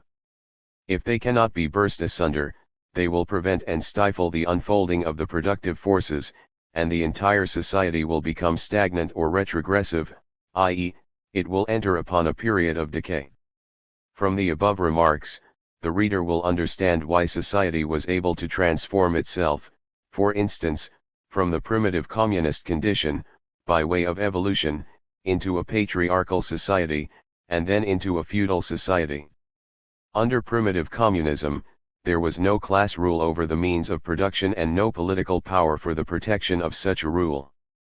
On the contrary, such rule, as well as the use of force, grew up by evolutionary process from the primitive communist production relations, owing to the growth of private property, etc. The productive forces expanded, accompanied by an increasing differentiation, an increasing experience on the part of the eldest of the clan, the development of private property, a segregation of the ruling class thus formed. Formerly, there had been no ruling class, no ruling power, therefore, there was nothing to be destroyed, therefore, the transition took place without a revolution. H.Q. Now, who in his two-volume work reduces Marx to an innocent liberal lamb, writes the following concerning revolution, when Marx, accordingly, speaks in the above sentence of social conditions and social revolution, in his critique of political economy. N.B. He does not mean, as is suggested by others, a political fight for power, but the transformation of the social conditions of life following upon the blossoming forth of a new and altered mode of production. According to Marx's view, an alteration in the mode of production, particularly if the state government should seek to maintain by force the antiquated laws corresponding to an older stage in the economic relations, may lead to a political revolution or eruption of the masses of the people, but this need not necessarily be the case. The upheaval of the political and social conditions of life, as well as the ideologies, brought about by a change in the economic structure, may be achieved gradually without uprisings and street battles, for instance, by parliamentary methods. Heinrich Kuhnau, Die Marxische-Gesellschaftsstaatstheorie, Berlin 1921, Volume 2, p. 315. The above quotations from the Honorable Social Democratic professor are a horrible example of the mental confusion of a vulgar liberal eclectic. In fact, in the sentence in which Marx speaks of revolution, he considered its cause to be, as we have seen, the conflict between the productive forces and the production relations. The revolutionary solution of this conflict is precisely the breakdown of the production relations and the state forms expressing them. But in Kuhnau's mind, the new mode of production arises ready-made, Lord knows whence and how, perhaps later, leading to a polit. 289. Eichel Revolution. This is so gorgeous, so brilliant, that it is hard to keep up with it. Kuhnau considers the case of socialism somewhat as follows: capitalism will be peaceably succeeded by the socialist mode of production, the capitalists in the government will observe this miracle and marvel thereat, and then they will begin, by the use of force, or perhaps without the use of force, to battle against the alterations already accomplished in the mode of production, i.e., they will begin, if we may put it thus, to demand their profits, which everyone has been forgetting. Then, not until then, an indignant nation, fighting behind barricades, will drive them out. This is a fine cartoon for a humorous weekly, but hardly material for a learned work. Kuhnau provides us with a great accumulation of erroneous views. In the first place, the essence of the conflict is not properly formulated. Kuhnau is here copying from Mr. P. Struve, whose article in Braun's Archive was brilliantly annihilated by G. V. Plekhanov years ago. In the second place, the actual phase of the revolutionary process are entirely distorted. In the third place, revolution itself disappears altogether from revolution. What is revolution which does not even involve a political upheaval? The preceding alteration in the mode of production here does not operate catastrophically, but quite cautiously. It is reflected in politics by parliamentary manipulations, that is all. Herr Kuhnau here relinquishes the Marxian theory as thoroughly and shamelessly as he has been relinquishing Marxian practice in the latter years. And this, at a time when even the stupidest bourgeois professors seem inclined to regard revolutions as phenomena which constantly arise, with a sort of inner necessity, from a given condition of society. Cf. Schrift in der Deutschen Gesellschaft für Politik in der Universität Halle-Wittenberg, ed. by Professor H. Waintig, No. 1, Die großen Revolutionen als Entwicklungserscheinungen im Leben der Völker. A brief examination of the causes of revolutions will be illuminating. The bourgeois revolutions, the English Revolution of the 17th century, the French Revolution at the end of the 18th, have been excellently characterized in a few lines by Marx. The revolutions of 1648 and 1789 were not mere English or French revolutions, but revolutions on a European scale. They were not a victory of a specific class of society over the old political order, they were the announcement of the political order of the new European society, i.e., the new production relations. N.B. In them the bourgeoisie was victorious, but the victory of the bourgeoisie then meant the victory of the new order of society, of bourgeois property over feudal property, of nationality over provincialism, of competition over the guild, of division, of the soil. N.B. Over the right of primogeniture, of domination by the owner of the soil over domination of the owner by the soil, of industry over magnificent idling, of bourgeois justice over medieval. 290. Historical Materialism Privileges, Marx, Aus dem literarischen Nachlass, Volume 3, Stuttgart 1920, pages 211, 212. In the period of bourgeois revolution, the chief obstacles to development were the following production relations: first, feudal ownership of land; second, the guild system in the rising industry; third, trade monopoly, perpetuating the whole by means of countless legal standards. The private ownership of property by the landholders led to countless imposts, most peasants were obliged to pay a hunger rent, and the internal market for industry was extremely limited. In order that industry might develop, the feudal ownership laws had just to be broken. The rents, says Thorold Rogers, in the Economic Interpretation of History, London, 1891, Fisher Unwin, p. 174, speaking of English rents in the 17th century, began as competitive rents and are rapidly transformed into hunger rents, by which I mean such rents as leave the tenant a bare subsistence, with the result that he is enabled neither to save nor to undertake improvements, quoted by Edward Bernstein, in Socialismus und Demokratie in der großen Englischen Revolution, Stuttgart. 1908, p. 10. In France, before the Revolution, the people languished under the burden of taxes raised by the state, of duties paid to the landowner, of the tithes for the clergy, and compulsory service for all three. In every province, you could observe hosts of 5,000, 10,000, of 20,000 persons, men, women, children, wandering about on the roads. In 1777 an official estimate placed the number of beggars at 1,100,000. Famine was chronic in the villages, recurring at frequent intervals and devastating entire provinces. Peasants deserted their villages in great numbers, etc. P. Kropotkin, The Great French Revolution, London, 1921, p. 16. Taxes and tributes were of infinite number and variety, Ibid, p. 36 etseq, also Lichitsky, The Condition of the Agricultural Classes in France on the Eve of the Revolution, and the Agrarian Reform of 1789 to 1793, Kiev 1912, in Russian.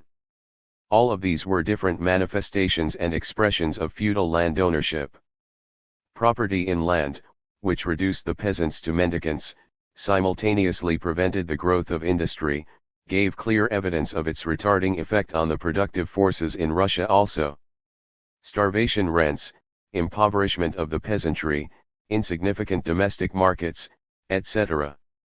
This combination was also the main cause of the Revolution of 1905. S. Maslov, Die Agrarfrage in Russland, Stuttgart 1907, also, Lenin's Essays, on the Agrarian Question in Russia, in Russian. The guild organization of industry retarded the growth of the productive forces at every step. For instance, in English history there was not only a 7-year apprenticeship, but also a rule permitting merchants and masters in many branches of production to employ only the sons of freemen, having a certain amount of land, as apprentices. A system of petty regulations. 291. Prevailed. Naturally, in view of the general dispersion of production, there was no possibility of a planful economy. On the other hand, this type of production relations was a frightful hindrance to all personal initiative. Technical progress had no possibilities of growth. The machine was considered a menace. Trade monopoly was also a heavy burden, likewise the immense unproductive national expenditures. This system as a whole therefore constituted a burden which had to be eliminated under the slogan of liberty, particularly the economic liberty to buy, sell, and exploit. Of course, before this system of production relations finally perished, new production relations, expressive of the growth of the productive forces, had undermined this growth, but they could not expand fast enough, they could not maintain themselves as the dominant system of such relations. This period was the period of the dying feudal society. Its social expression was in unsuccessful uprisings, insurrections, etc. Such were, for instance, the peasant wars and rebellions. In England, we have Wat Tyler's rebellion, chiefly a protest by the English peasantry against the feudal order in the social and economic sense. D. Petrushevsky, Wat Tyler's rebellion, Moscow 1914, in Russian. Introduction. Professor Petrushevsky neatly characterizes this period in the following generalization: the disintegration of English feudalism in its final form, achieved in the 13th century, proceeded side by side with the disintegration of the economic basis from which it grew. This disintegration resulted from the economic evolution of English society, its gradual transition from a closed system of economy in kind to a money economy, a political economy organization, Ibid, p. 19.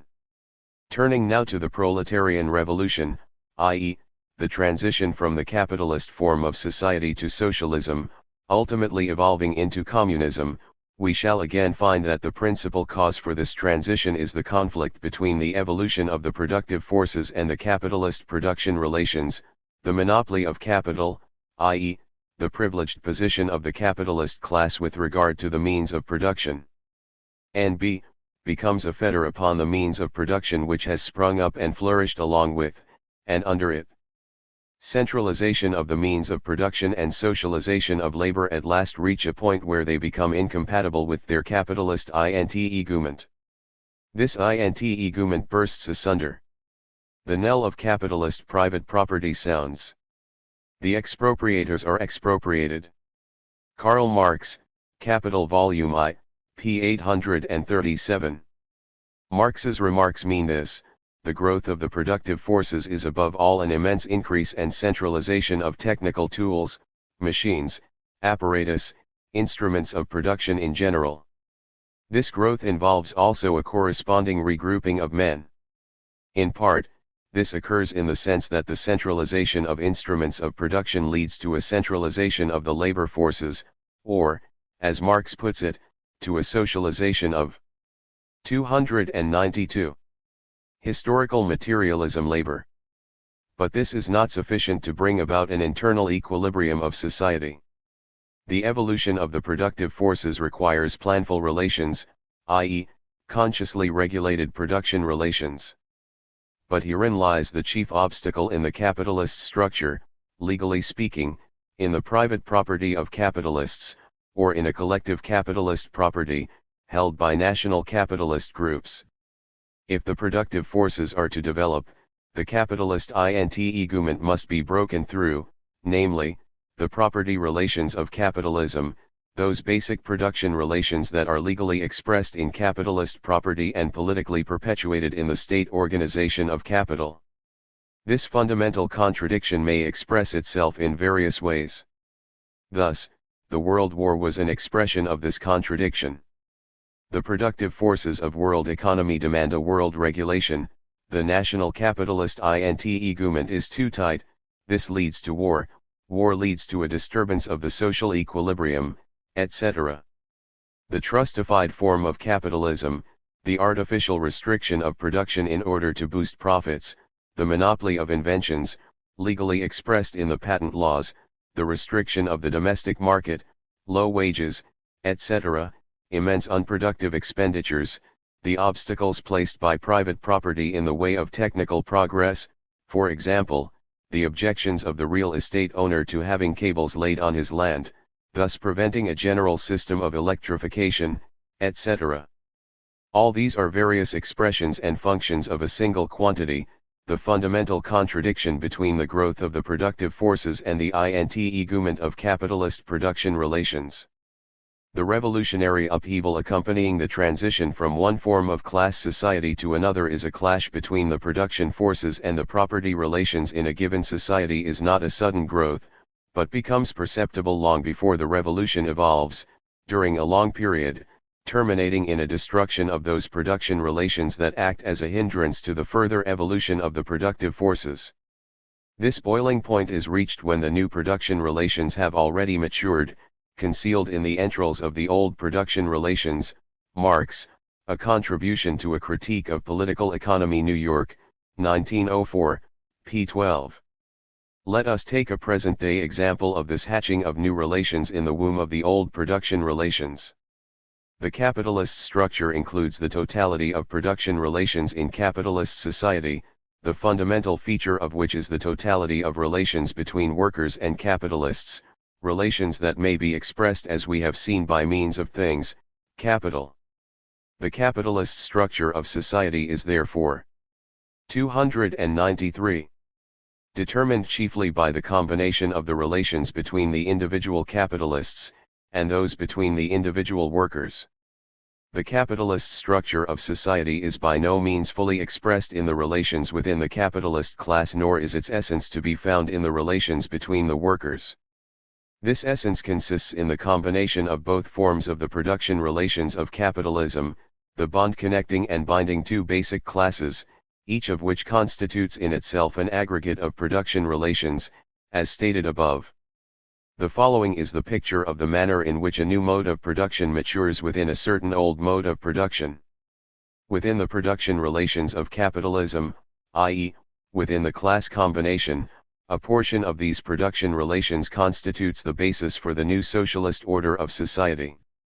We have already seen what Marx considers as the basis of the socialist order, namely, first, the centralized means of production, productive forces; second, particularly in production relations, socialized labor, i.e., principally the relations within the working class, the totality of the production relations within the proletariat, production bond between all workers.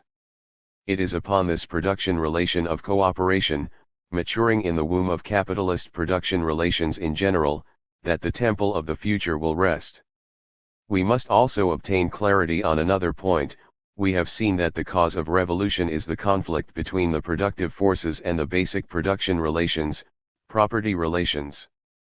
Now, this fundamental contradiction is expressed in a contradiction production, particularly in a contradiction between the one phase of capitalist production relations and the other phase. It is clear that the social centralized labor which is embodied in the proletariat becomes more and more irreconcilable with the economic, and therefore with the political, domination of the capitalists. This socialized labor demands a planful economy, and will not tolerate anarchy between classes. It is an expression of the organized nature of society, which cannot be fully realized in capitalist society, particularly not in the social field. 4. Class society is a contradictory, i.e., unorganized society. Manifestly, the capitalists will not and cannot relent. 294. Historical materialism cache their class rule. It is consequently necessary to eliminate the rule of the capitalists, in order to achieve the possibility of organization all along the line. We therefore encounter a conflict between the production relations embodied in the proletariat and those embodied in the bourgeoisie. We are now prepared to understand the following. Since men make history, the conflict between the productive forces and the production relations will not find its expression in an attack made by dead machines, things, on men, which would be a monstrous and ridiculous assumption. Obviously, the evolution of the productive forces places men in a position of outright opposed situations, and the conflict between the productive forces and the production relations will find its expression in a conflict between men, between classes. 4. The relations of cooperation between workers find expression in the living man, in the proletariat, with its interests, aspirations, its social energy and power. The restrictive, dominant basis of the production relation of capitalism also finds its expression in living men, in the capitalist class. The entire conflict assumes the form of a sharp struggle between classes, the revolutionary struggle between classes, the revolutionary struggle of the proletariat against the capitalist class. The opportunistic troubadours of the social democracy, such as HQ now, love to emphasize the unreadiness of present conditions, for which they again seek support in Marx, who said that no form of production is succeeded by another form until it has created a field for the further growth of the productive forces. These hoary sages proceed, therefore, to fine-comb the surface of the earth in their search for villages, let us say in Central Africa, which are still unprovided with savings banks, and which still contain naked savages. We should like to meet such efforts with a quotation from one of our own books, The World War, the beginning of the revolutionary era, etc., is precisely an evidence of the objective maturity here spoken of. For here we have a conflict of the greatest intensity, as a consequence of an antagonism that had developed to enormous proportions and was constantly being reproduced, having grown up in the womb of the capitalist system. Its destructive force is a fairly precise indicator of the level attained by capitalist evolution, a tragic expression of the complete incompatibility of the further growth of the productive forces with the envelope of the capitalist production relations. We are here dealing with the collapse so frequently predicted by the creator of scientific communism, N. Bukharin, Ökonomik der Transformationsperiode, Hamburg 1922, p. 67. 295. See the revolution and its phases. We have seen that the starting point of revolution is the conflict between the productive forces and the production relations, which places the class that serves as the bearer of the new mode of production in a peculiar position, determining its consciousness and its will in a specific direction. The necessary condition for revolution is therefore a revolutionizing of the consciousness of the new class, an ideological revolution in the class that is to serve as the gravedigger of the old society. It is worthwhile to dwell on this point, above all, to recognize that this revolution has a material basis. Furthermore, it is necessary to make clear why we are dealing with a violent alteration in the consciousness of a new class, namely, with the revolutionary process. Each order of society is based, as we have again and again stated, not only on an economic basis, for all the ideologies prevalent under a given order of things serve as rivets to hold together the existing order. These ideologies are not playthings, but in many ways serve as girders to maintain the equilibrium of the entire social body. It is obvious that if the psychology and the ideology of the oppressed classes were absolutely hostile to the existing order, the latter could not maintain itself. Any form of society will convince us that its existence is rendered possible on the whole by the psychology and ideology of class harmony, which is particularly well illustrated by the example of capitalism at the beginning of the World War of 1914 to 1918. While the working class had evolved an ideology that was independent of that of the bourgeoisie, the working class nevertheless was strongly imbued with a faith in the permanence of the capitalist world order, with an attachment to the capitalist state. The mentality of class harmony had great power. No true uprising of one class against the other was possible before the consummation of the entire psychological and ideological revolution. Such a mental revolution takes place when the objective evolution places the oppressed class in an intolerable situation, causing it to feel clearly that no improvement can be obtained under the existing order. A class attains this realization when the conflict between the growth of the 296. Historical materialism, productive forces and the production relations has produced a collapse of the social equilibrium, and made it impossible to restore it on the old basis.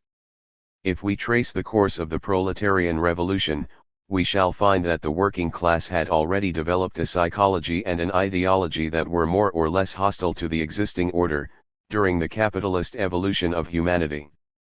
Marxism expressed this ideology in the clearest and most profound manner. But precisely for the reason that capitalism still could and did continue to develop, even paying higher wages to labor by plundering and mercilessly exploiting the colonies, the capitalists had by no means become intolerable in the actual consciousness of the masses of workers. In fact, in the working classes of Europe and America, a sort of common interest with the capitalist national state was felt. Simultaneously, the Marxian Marxism, originating in the Revolution of 1848, had been replaced in the labor parties by a specific Second International Marxism, which distorted the Marxian theory both with regard to the social revolution, as well as with regard to the doctrine of impoverishment, of collapse, of proletarian dictatorship, etc. This condition resulted in the betrayal by the social democratic parties in 1914, and in the patriotic tendencies in the working class. Only the war, an expression of the contradiction in capitalist development, and its consequences, began to make clear that things could not go on thus. The psychology and ideology of class harmony were gradually replaced by the psychology and ideology of civil war, and, in the purely ideological field, Second International Marxism began to be replaced by true Marxism, i.e., by what may be properly designated as scientific communism. Therefore, this mental revolution consists in a collapse of the old psychology and ideology, they are burst asunder by the new turbulent facts of life, and the creation of a new truly revolutionary psychology and ideology. The Social Democrats will never understand this. In fact, they would prefer to believe that no proletarian revolution may grow from the soil of misery and starvation, wherefore no revolution growing from this soil can be a genuine revolution. Marx's conception of this matter, as stated in an editorial in the New York Tribune of February 2, 1854, affords an in 297 interesting contrast to this view. Yet, we must not forget that a sixth power exists in Europe, maintaining at certain moments its domination over all five so-called great powers, and causing them all to tremble. This power is revolution. After having long dwelt in quiet retirement, it is now again summoned to the field of battle by crises and starvation. There is needed only a signal, and the sixth and greatest European power will step forth in shining armor, sword in hand, like Minerva from the brow of the Olympian. The impending European war will give the signal, quoted by Kuhnau, Volume I, p. 322. Marx therefore did not engage in idiotic statements as to the impossibility of a proletarian revolution after the war, that revolution could not be built up on starvation, etc. Marx may have been mistaken as to the tempo of evolution, but he brilliantly predicted the main landmarks of the course of events: crises, starvation, war, etc. The second phase of revolution is political revolution, i.e., the seizing of power by the new class. The revolutionary psychology of the new class becomes action. The oppressed class, encountering the concentrated power of the dominant class, namely, its state apparatus, disorganizes, in the process of struggle, the opponent's state organization, in order to break down the resistance it offers. This state organization is to a certain extent destroyed and then rebuilt, partly from elements of the old system, partly from new elements. We must here point out that the seizure of power by the new class is not and cannot be merely a transfer of the same state organization from one hand to another. Even socialist circles have been subject to this naive error. Marx and Engels specifically speak of the destruction of an old power and the creation of a new power, and naturally so, for the state organization is the highest expression of the power of the ruling class, its congelation, its concentrated authority, its principal fighting mechanism, its principal weapon of self-defense against the oppressed class. How could the oppressed class break the resistance of its oppressors without laying hands on the principal weapon of oppression? How can an economy be defeated without disorganizing its powers? Either the powers of the commanding class are on the whole uninjured, in which case the revolution may be regarded as lost, or the revolution is victorious, which usually amounts to the disorganization, the destruction of the forces, chiefly, the state organization, of the commanding class. But as the material power of the state. 298. Historical materialism authority finds its most important expression in the armed forces, i.e., in the army. It is evident that whatever destruction has taken place has chiefly affected the whole army. The English Revolution in the 17th century showed this by destroying the state power of the feudal kings, their army, etc., and creating the revolutionary army of the Puritans, as well as Cromwell's dictatorship. The French Revolution also showed it, by disintegrating the royal army and creating another army on a new basis. The Russian Revolution beginning in 1917 has illustrated the same point in its destruction of the state mechanism of the feudal landowners and the bourgeoisie, its disorganization and destruction of the imperialist army, and its creation of a new state of an entirely new type, and a new revolutionary army. Both Marx and Engels were well aware of this theoretically. We shall not take pains to prove this statement, as the reader will find the necessary material in Lenin's State and Revolution, the orthodox Marxian treatment of which is now recognized even by bourgeois scholars, such as Struve and particularly P.I. Novgorodtsev, on the Social Ideal, Berlin 1921, in Russian. When forced into a corner, the social democratic theoreticians now find themselves obliged to attack Marx openly, and to oppose the revolutionary, destructive phase of his doctrine. This grateful function has devolved upon Heinrich Kuhnau, Ibid, Volume I, p. 310, Marx contra Marx, who repeats Sombert's stupid fiction to the effect that the scholar Marx had inflicted great damage upon Marx the revolutionary. Kuhnau distinguishes two divergent forms of the theory of the founder of scientific communism. First, according to Kuhnau, the state is regarded by Marx, sociologically, as a thing arising from the conditions of economic evolution, an organization fulfilling social functions. Second, Marx also conceives the state from a purely political point of view, as a class instrument of oppression, responsible for all evil. The first point of view is that of a scholar, the second, that of an optimistic revolutionary. It is in the latter view, according to Kuhnau, that we must seek an explanation for Marx's hatred of the state and his effort to overthrow the state machinery of the bourgeoisie. It is easy to point out the error in Kuhnau's view. He is wrong in contrasting the social functions of the state machine with its class-oppressing character.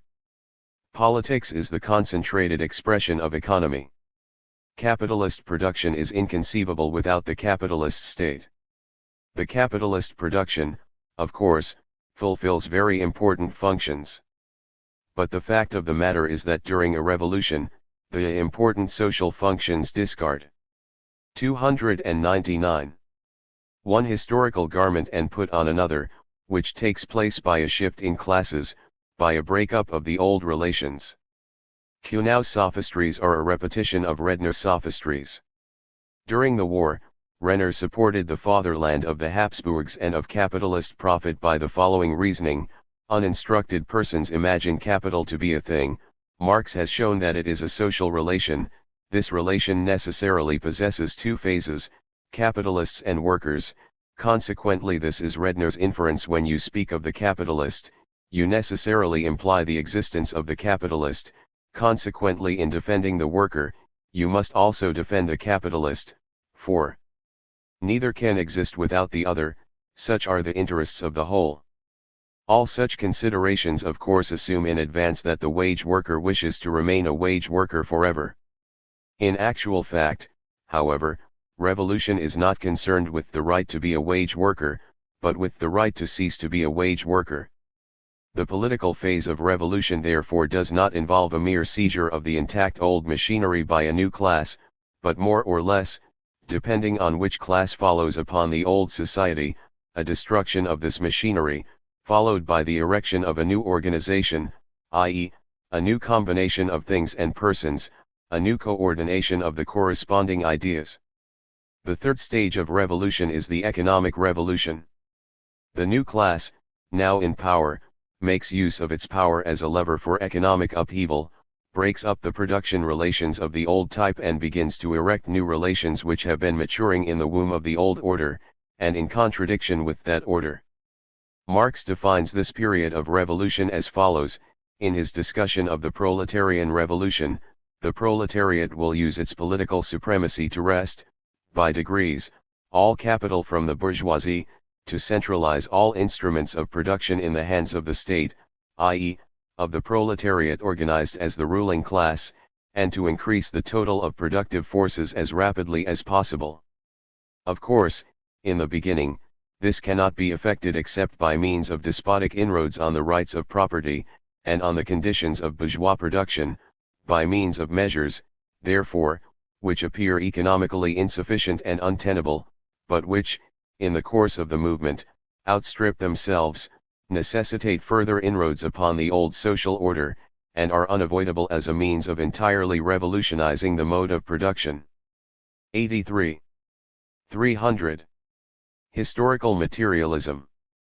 We are now obliged to consider an important and fundamental question. In the typical case, how does this transformation, this reorganization of production relations, actually proceed, and how should it proceed? The old social democratic view on this point was quite simple. The new class in the proletarian revolution, the proletariat removes the commanding heads, whom it dismisses more or less gently, and then assumes control of the social apparatus of production, which has been developed to a splendid and uninjured maturity in the bowels of the capitalist Abraham. The proletariat installs its own heads, and the thing is done. Production goes on without interruption, the process of production suffers no setback, the entire society sails on harmoniously on its course toward a full-blown socialist order. But a closer inspection of the revolution in the production relations will show us that these production relations, as viewed from the point of view of the labor process, are nothing more nor less than the total human labor mechanism, a system of interconnected persons, who, as we know, are related by a specific type of bond. Furthermore, an extremely important point: the labor functions of the various groups of persons in class society are connected with each other, bound up with their class function. Therefore, a shifting of the class relations more or less destroys the old labor apparatus, causing the construction of a new one, precisely as in the political phase of the revolution. It is certain that a temporary decrease in the productive forces will result. Every change in society must be paid for by discomfort. It is also evident that the degree to which the old apparatus is destroyed, the depth of the wound, depends above all on the extent of the shift in the class relations. In bourgeois revolutions, the power of command in production passes from one group of owners to another, the principle of property remains valid, the proletariat retains its former place. Consequently, the destruction and disintegration of old institutions is far smaller than in cases in which the lowest layer of the pyramid, the proletariat, takes its place at the top. In such a case, an immense upheaval is inevitable. The old order, bourgeoisie, upper-class intellectuals, middle-class intellectuals, proletariat, is destroyed. The proletariat stands in splendid isolation, everyone's hand is raised. 301. Against it, there results an inevitable temporary disorganization of production, which continues until the proletariat succeeds in rearranging the order of persons, uniting them with a new bond, i.e., until a new structural equilibrium of society has become effective. This principle was enunciated by the present writer in his Economic der Transformations period, particularly Chapter 3, to which those interested are referred. A few supplementary remarks may not be out of place. First, may this view be considered orthodox? We believe Marx interpreted the matter thus. At least, it is suggestive that Marx here uses precisely the same expression as that used in his discussion of the destruction of the state. He says that the envelope, integument, of capitalist production relations is burst asunder. Capital, Volume 1, p. 837, in other passages he speaks of a dissolving, a rebuilding. Obviously, a bursting asunder of production relations must interrupt the regularity of the production process, though a different condition might be more pleasant. Very probably this is the thought that peers through, though in rudimentary form, where Marx speaks of the economic untenability of a despotic inroad by the proletariat, which nevertheless, so to say, is profitable in the long run. Second, we have heard a number of objections with regard to the new economic policy in Russia. The objectors point out that in the economic transformation period we are too one-sided in our defense of the Russian Communist Party in its blind attack on everything, for the facts of life now show that the mechanism should not have been destroyed.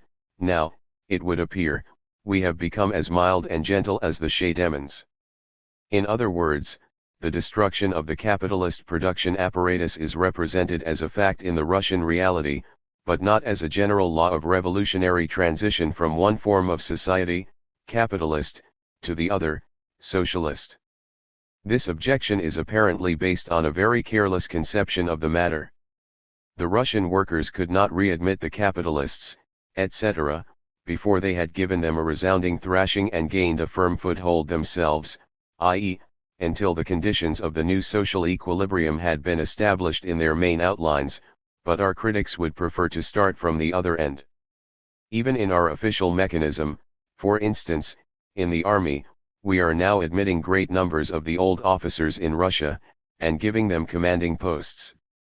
Could we have afforded to do this at the beginning of the revolution? Dared we refrain from destroying the old Tsarist army? The army would then not have been ruled by workers, but would have ruled the workers, which has of course been sufficiently proved by the experiences with ministers Scheidemann and Niski in Germany, Otto Bauer and Renner in Austria, and van der Velde in Belgium. Third, 9/10 of the new. 302. Historical materialism.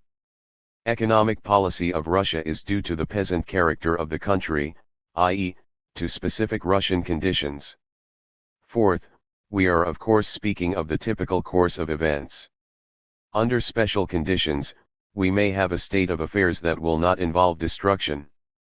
For example, after the proletariat has been victorious in the most important nations, the bourgeoisie may perhaps surrender with all its mechanism. The above point of view by no means maintains that all of society disintegrates into individual persons. On the contrary, it maintains that the various hierarchical strata of persons are segregated from each other. The proletariat cuts loose from the other strata, technical mental workers, bourgeoisie, etc., but within itself, as an aggregate of persons, it closes its ranks more tightly, at least for the most part. This forms the basis for the new production relations. We have already seen that socialized labor, chiefly represented by the proletariat, is the very element that has become mature within the framework of the old economic order. The fourth, last, phase of revolution is the technical revolution. A new social equilibrium having been attained, i.e., a new and durable envelope of production relations having been created, capable of serving as an evolutionary form of the productive forces, an accelerated evolution of these forces now sets on, the barriers are down, the wounds inflicted by the social crisis are healed, an unparalleled boom begins. New tools are introduced, a new technical foundation is created, a revolution in technique takes place. Now a normal, organic period in the evolution of the new social form sets in, creating its corresponding psychology and ideology. We shall now recapitulate. The starting point for revolutionary development was a disturbance of the equilibrium between the productive forces and the production relations, as evidenced in a disturbance of the equilibrium between the various portions of the production relations. This disturbance of the equilibrium between classes is expressed chiefly in the destruction of the psychology of class harmony. Furthermore, there is a sudden disturbance of political equilibrium, which is restored on a new basis, then a sudden disturbance of the economic structural equilibrium, also restored on a new basis, followed by the erection of a new technical foundation. Society begins its life on a new basis, all the functions of its life assume a new historical raiment. 303. D. Cause and effect in the transition period, cause and effect in periods of decline. Our discussion of the process of revolution, which is equivalent to a process of transition from one social form to another, led us to the conclusion that this process, after its initial clash between the productive forces and the production relations, passes through a number of phases, beginning with ideology, ending in technique, a sort of reverse order, as it were. In this connection, it will be useful to examine a concrete example afforded by the proletarian revolution. Heinrich Kuhnau, self-appointed critic of Marx, finds a contradiction between two passages in Marx, one taken from the Poverty of Philosophy, the other from the Communist Manifesto. In the first passage we read, "The working class, in the course of evolution, will put in the place of bourgeois society an association which will exclude classes and their opposite, and there will no longer be any political authority as such, because the political authority is the expression of class hostility within bourgeois society."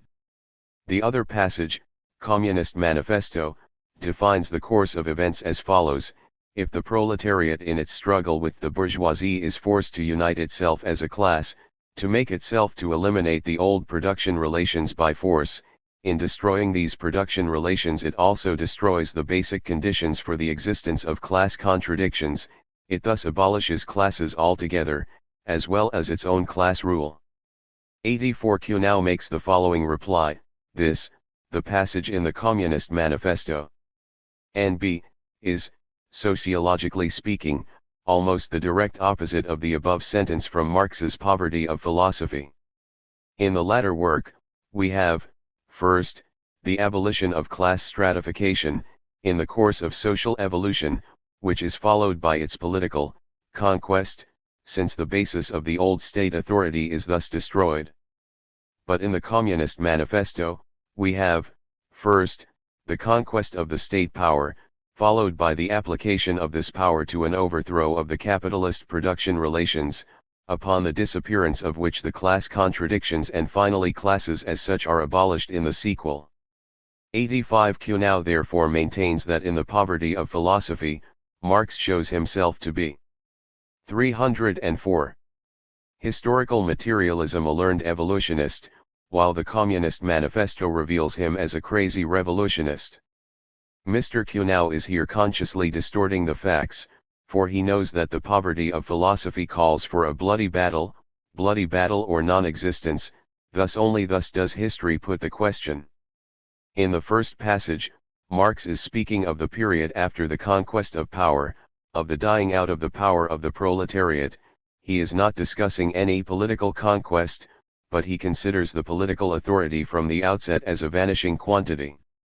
The same is the case in the Communist Manifesto.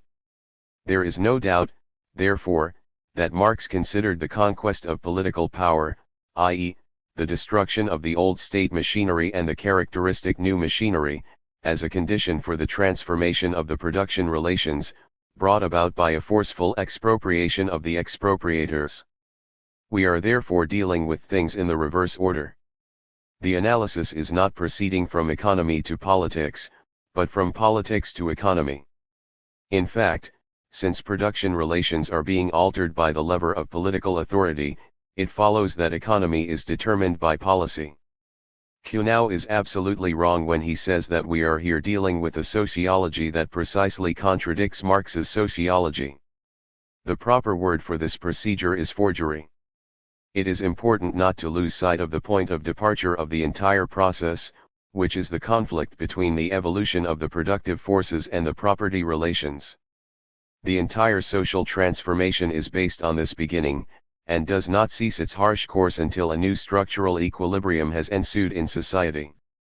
In other words, a revolution begins when the property relations have become a hindrance to the evolution of the productive forces. Revolution has done its work, as soon as new production relations have been established, to serve as forms favoring the evolution of the productive forces. Between this beginning and this ending lies the reverse order in the influence of the superstructures. In the previous chapters we have seen that the superstructure is not merely a passive portion of the social process, it is a specific force, against which it would be absurd to argue, as even Mr. Kuhnau will admit. But just at this point we have an extended analysis, in time, of a reversed 305 process of influence, which analysis results from the catastrophic character of the entire process, from the disturbance of all the customary functions. In so-called normal times, any contradictions arising between the productive forces and economy, etc., are quickly obliterated, are quickly absorbed by the superstructure, which passes it on to the economy and the productive forces, the cycle then beginning all over again, etc., etc. In this case, however, the mutual adaptation of the various sections of the social mechanism proceed with dreadful slowness, with torments, with immense sacrifice, and the contradictions themselves are here contradictions of immense proportions. It is not surprising, therefore, that the process of a reversed influence of the superstructure, political ideology, conquest of power, application of this power in reshaping the production relations, is of long duration, filling an entire historical period. But precisely this is the peculiarity of the transition period, which Mr. Q now absolutely fails to understand. The following also must be understood. Every superstructural force, including also the concentrated authority of a class, its state authority, is a power, but this power is not unlimited. No force can transcend its own limits. The limits imposed upon the political power of a new class that has seized the power are inherent in the existing state of economic conditions and therefore of the productive forces. In other words, the alteration in the economic conditions that may be attained with the aid of the political lever is itself dependent on the previous state of the economic conditions. This may be best seen from the Russian proletarian revolution. In November, 1917, the working class seized power, but it could not think of centralizing and socializing the petty bourgeois economy, particularly the peasant economy. In 1921 it transpired that the Russian economy was even stronger than had been supposed, and that the forces of the proletarian state machinery were merely sufficient to maintain a socialization of large-scale industry, and not even all of that. Let us now approach another phase of the question. Let us attempt to understand the nature of the interruption of the productive forces, introduced by the revolutionary process, also, the temporary reduction in the level of these productive forces. 306. Historical materialism. Unorganized society, of which capitalist commodities society is the most striking expression, always develops by leaps and bounds. We are aware that capitalism involves wars and industrial crises. We all know that these wars and crises are an essential phase of the capitalist order of society. In other words, the continued existence of capitalism necessarily involves crises and capitalist wars. This is a natural law of capitalist evolution. What is the meaning of this law, from the point of view of the productive forces of society? First, what is it that happens during a crisis? We have a cessation of factory work, an increase of unemployment, a lower production, many enterprises, small ones particularly, disappear. In other words, there is a partial destruction of the productive forces. Parallel with this process, there is an enhancement of the organized forms of capitalism, a strengthening of the large-scale enterprises, the formation of trusts and other powerful monopoly organizations. After the crises, there is a new cycle of development, a new growth on a new basis, under higher organizational forms, affording greater opportunities for the evolution of the productive forces. The possibility of continued evolution is therefore bought at the price of a crisis and a waste of productive forces during the crisis. To a certain extent, the case in capitalist wars is the same. These wars are an expression of capitalist competition, they result in a temporary decrease in the productive forces. After wars, bourgeois states rounded out their boundaries, great powers became greater, small states were swallowed up, capital assumed worldwide proportions, obtained a greater field of exploitation, the outlines within which the productive forces could develop were extended, a temporary decline was followed by a swifter process of accumulation. It may therefore be said that the possibility of an expanded reproduction was purchased, in this case also, at the price of a temporary decline in the productive forces. The same law may be observed from the wider point of view from which we regard the evolution of society. The significance of revolution is in its elimination of an obstacle to the development of the productive forces.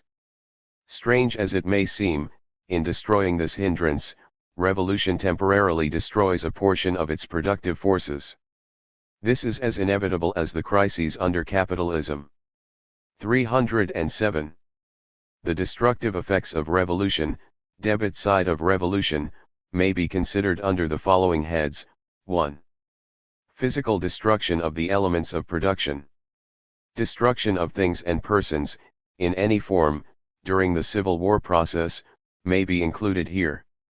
If barricades are constructed of railroad cars, and men are killed, civil war and class war involve such sacrifices, this is equivalent to a destruction of productive forces. The annihilation of machines, factories, railroads, cattle, etc., the injury and ruin of instruments of production by sabotage, failure to repair or replace absent parts, etc., absence of workers due to war, departure of mental workers, etc., these are phases of the physical destruction of the productive forces. 2. Deterioration of the elements of production. Here belongs deterioration of machinery for lack of repair and replacement, physical exhaustion of workers, intellectuals, etc., resorting to inferior substitutes, poorer metal, replacement of male labor by female and child labor, petty bourgeois elements in the factories, etc. 3. Interruption of liaison between the elements of production. This is the main cause of the specifically revolutionary disintegration. It includes the disorganization of the production relations spoken of in our large type text. Destruction of liaison between the proletariat, on the one hand, and the technical mental workers and bourgeoisie on the other hand, disintegration of capitalist organizations, decay of liaison between city and country, etc., etc. This does not mean a physical destruction of productive forces, things and persons, but their elimination from the process of production, factories not working, men idle. Also, there is the waste due to the initial inability of the new class, its incapacity to build up its organizations, its mistakes, etc. 4. Shifting the production forces for unproductive consumption, including the readjustment of a great portion of the productive forces for military purposes, manufacture of cannons, rifles, military supplies, other war materials. Cf. Economic der Transformationsperiode, Chap. 6. This enumeration is based on the proletarian revolution. Obviously, any revolution will present the same classification, but the total expense of revolution will in general be lower in bourgeois revolutions. History fully supports these theoretical principles. The peasant wars in Germany were followed by immense disorganization. The French Revolution, with its financial crises, its monstrous price inflation, famine, etc., shows the same course. The Civil War in the United States put the country back at least 10 years. Later, the social transformation having been accomplished, a boom period will ensue, advances proceeding much more rapidly than any advances in the pre-revolutionary period, since society has now found a more appropriate envelope for its productive forces. 308. Historical materialism. Therefore, the transition from one form of society to another is accompanied by a temporary lowering of the productive forces, which cannot in any other way find an opportunity for further evolution. The law of decline is distinguished from the law of the transition period by the fact that the transition in the former case does not lead to a higher economic form. In this case, the decline in the productive forces will continue until society receives some impulse from without, or until its equilibrium has been found on a lower basis, whereupon we have a repetition, or a permanent state of stagnation, not a higher form of economic relations. An analysis of the causes of a decline will in general show that they are due to the impossibility of breaking down the given property relations. They therefore remain fetters on evolution, and react on the productive forces, so that the latter continue going down all the time. This may be the case, for example, when the opposing classes in a revolution are of about the same strength, making a victory impossible for either class, the society is doomed. The conflict between the productive forces and the production relations has determined the will of the classes in a specific manner. But revolution has not advanced beyond its earliest phases. The classes give battle, neither is victorious, production falls asleep, society dies out. Or, we may have the case in which the victorious class is incapable of disposing of the tasks imposed upon it, or, the revolution may not mature to the boiling point, but the evolution of the productive forces has been proceeding in an environment in which it has determined a quite specific class alignment, namely, a completely parasitic ruling class, and a completely demoralized oppressed class. Here there will be no evolution, sooner or later a simple, one might say a bloodless, disintegration and dissolution will take place. Or, we may have a case of mixed type. All these cases show that the evolution of the productive forces has led to an economy and to such forms of superstructure as have a reverse influence of such nature on the evolution of the productive forces as to oblige them to go down. Of course, when the productive forces go down, the level of the entire social life will also go down. 309. Greece and Rome may be taken as examples of social decay, later Spain and Portugal. The ruling classes, maintained by the slaves conquered in countless wars, became parasites, also a portion of the free burghers. Their technology permitted them to wage wars, thus conditioning a corresponding economy, which produced a specific state order, but the material condition of the classes also determined their being, their social psychology, a mentality of parasitic degeneration, among the rulers, of degeneration by stupefaction and oppression among the oppressed. Such a superstructure was too heavy for its basis, the productive forces, which ceased to grow, ultimately becoming a negative quantity. In place of this perfectly simple explanation, most scholars present an unspeakable confusion, of which an excellent specimen is afforded by the latest book of P. Bitzili, The Fall of the Roman Empire. Vasilyev, a professor at the University of Kazan, who enumerates in a work already quoted by us all the theories explaining the fall of the ancient world, particularly emphasizes the theory of biological degeneration. This degeneration, in the case of the rulers, according to Professor Vasilyev, is a necessary consequence and the natural end of any civilization, with certain reservations for, brawn is replaced by brain, the nervous system develops its wants, a biological deterioration results. Mr. Vasilyev therefore believes that the materialist Marxian conception of history should be replaced by the materialist Vasilyev conception, which is much profounder. Mr. Vasilyev points out that the progress of the social sciences has taken the following path. First, there was an analysis of ideology, then, of policy, then, of the social order, then, of economy, Marx. We are told that we must now penetrate still more profoundly, descending to the material nature of man, his physiological constitution, the changes in which constitute the essence of the historical process. There is no doubt that the material nature of man changes, but, if we proceed beyond the limits of social laws, we must advance from biology to physics and chemistry, and then we shall become fully aware of Mr. Vasilyev's error. The fact of the matter is that the law of cause and effect in social science must be a social law. If we wish to explain the social properties of man's material nature, we must determine what are the social causes whose influence has altered the physiology, and also the psychology, of man.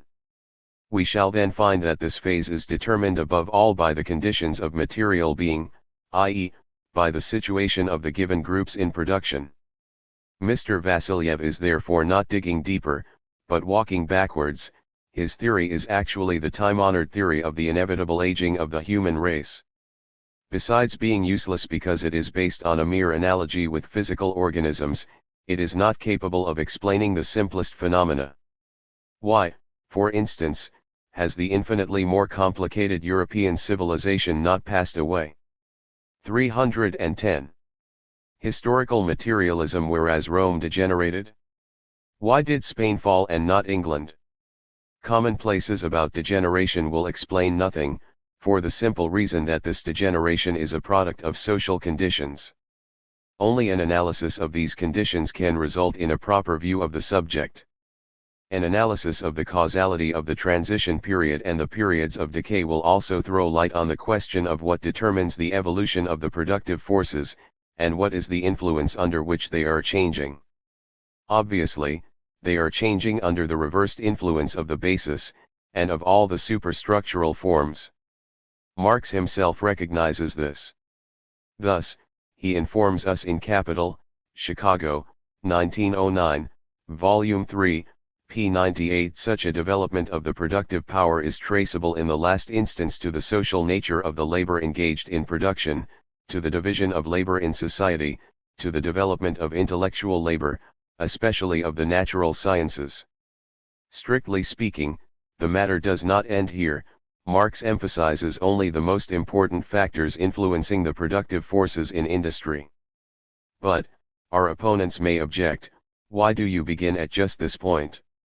Our answer is, for the simple reason that, no matter what interactions may be taking place within society, the internal social relations at any given moment will, insofar as we are considering society in its condition of equilibrium, correspond with the relation existing between society and nature. The evolution of the productive forces and the materialization of social phenomena, accumulation of civilization. A consideration of the process of production and reproduction, where the productive forces are growing, will present us with a general law, namely, as the productive forces grow, more and more labor is applied in the production of instruments of production. With the aid of these constantly increasing instruments of production, which are a part of the social technique, a much smaller part of the work than formerly will produce a much greater quantity of useful products of all kinds. When manual labor was used, comparatively little time was devoted to the manufacture of instruments of production. Men worked in the sweat of their brows with their insignificant, wretched tools, and their work was not very productive. But in a highly evolved society. 311. A great portion of their labor is devoted to the production of immense labor tools, machines, mechanisms, in order to produce further immense instruments of production, such as huge factories, electrical power stations, mines, etc., which consume a large part of the human forces available. But the use of these tremendous instruments of production vastly increases the productivity of living labor.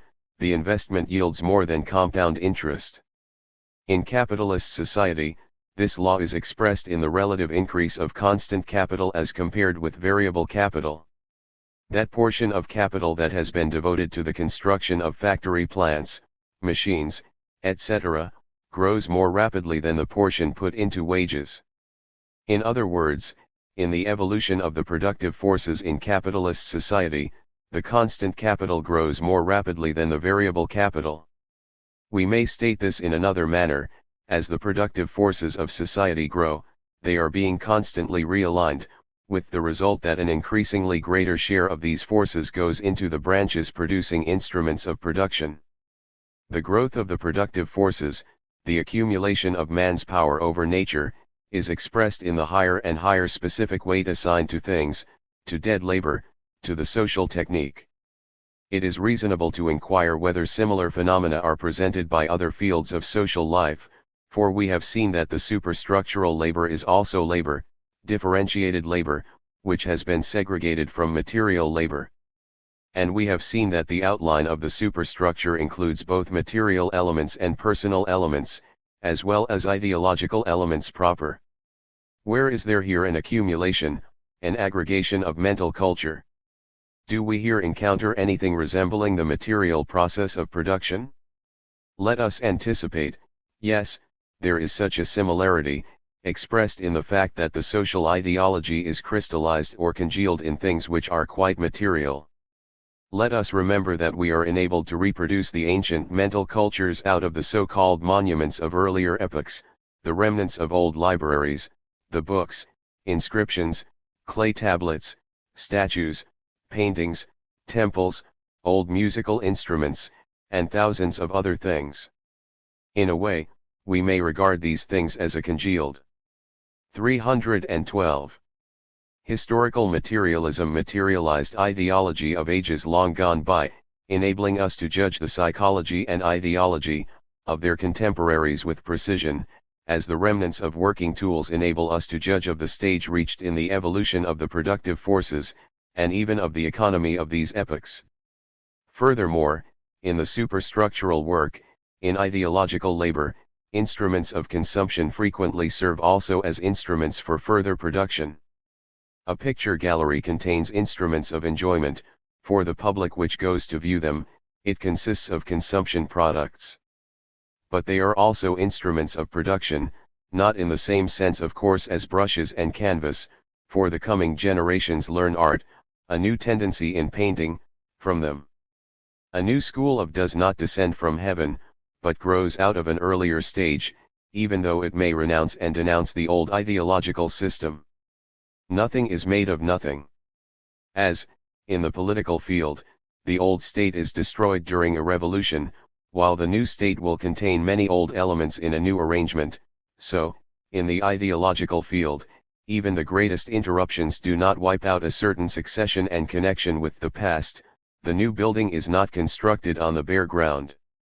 Paintings, for the painter, are an instrument of production, an accumulated artistic experience, a congealed ideology, from which any further movement in this field must take its start. Perhaps the following objection might be made: all this may be very fine, but what has the sublime doctrine of Christianity in common with the material symbols that have been traced on parchment or paper, or with the pigskin in which the Gospels are bound? What is the connection between the scientific ideology as such and the masses of paper that have been piled up in the libraries? Surely there is a difference between the ideologies, the most delicate product of the collective human mind, and such gross material things as books, considered as things. But this argument may be due to a misunderstanding. To be sure, paper per se, or coloring matter, or pigskin, would in these cases have no meaning for us if they were without a social being. We have shown in Chapter 6, B things, men, ideas, that a machine considered outside of its social connection is merely a piece of metal, wood, etc. But it has also a social being. 313. In that men interpret it as a machine in the labor process. Similarly, the book, in addition to its physical being, as a piece of paper, also has a social being. It is considered as a book in the process of reading. Here, the book is a congealed ideology, an instrument of ideological production. If we approach the question of the accumulation of mental culture from this angle, it will be easy to admit that this accumulation takes the form of an accumulation of things, of crystallized, material shapes. The richer a field of mental culture is, the more imposing, the broader the field of these materialized social phenomena. Figuratively speaking, and not forgetting its character as an ideology, the material skeleton of mental culture is the fundamental capital of this culture, which increases with the richness of this culture, and is dependent in the last analysis on the stage reached in the material productive forces. The childish inscriptions, masks, rude images of idols, drawings on stones, art monuments, rolls of papyrus, other manuscripts, parchment books, temples and observatories, clay tablets, with their cuneiform writings, later, the galleries, museums, botanical and zoological gardens, huge libraries, independent scientific exhibitions, laboratories, sketches, printed books, etc., etc., are an accumulated crystallized experience of humanity. The new library stacks, with their new books, considered together with the old stacks and books, are an interesting physical manifestation of collaboration of many generations in their uninterrupted succession. We have become so accustomed to many phenomena in this field as to lose sight of the historical boundaries. Our present-day psychology and ideology, for instance, finds its crystallization in the daily newspaper. Yet, the newspaper itself is a modern phenomenon, beginning approximately in the 17th century. No doubt important official news was already posted on walls, published, in ancient Rome and among the Chinese, 8th century AD, but this was barely a beginning.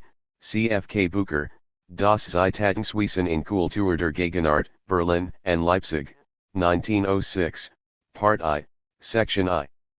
Books, in our sense, are also not found before the invention of printing, when there were only rolls of papyrus and parchment codices, then the most perfect method of preserving the accumulated wisdom of centuries, clay tablets, Babylon, preserved in gigantic libraries.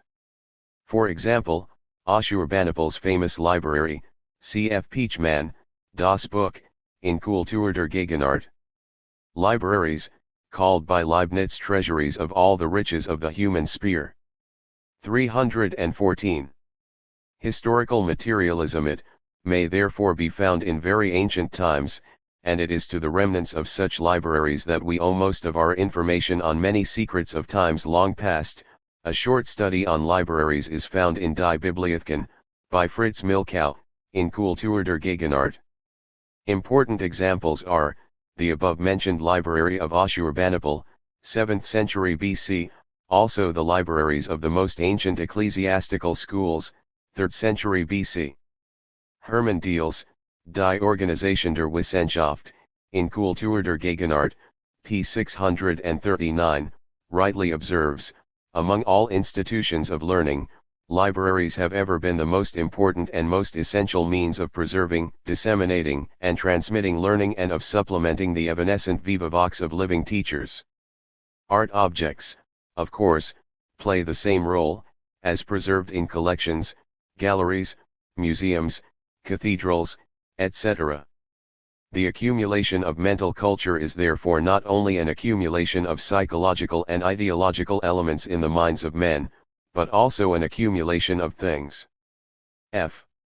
The process of reproduction of social life as a whole. We are now in a position to recapitulate this subject. A constant metabolism is taking place between nature and society, a process of social reproduction, a labor process operating in cycles, constantly replacing what is consumed, extending its basis as the productive forces develop, and enabling mankind to widen the boundaries of its existence. But the process of production of material products is simultaneously a process of production of given economic relations. Marx says, capitalist production, therefore under its aspect of a continuous connected process, of a process of reproduction, produces not only commodities, not only surplus value, but it also produces and reproduces the capitalist relation, on the one hand the capitalist, on the other, the wage laborer. 86. This formula of Marx is not only applicable to capitalist production, but universally applicable in general. If we consider the case of the ancient slave-holding economy, each production cycle in it will be accompanied by the slaveholders receiving his share and the slave his. In the next cycle, the slaveholder will also discharge his role, while the slave will discharge. 315. His.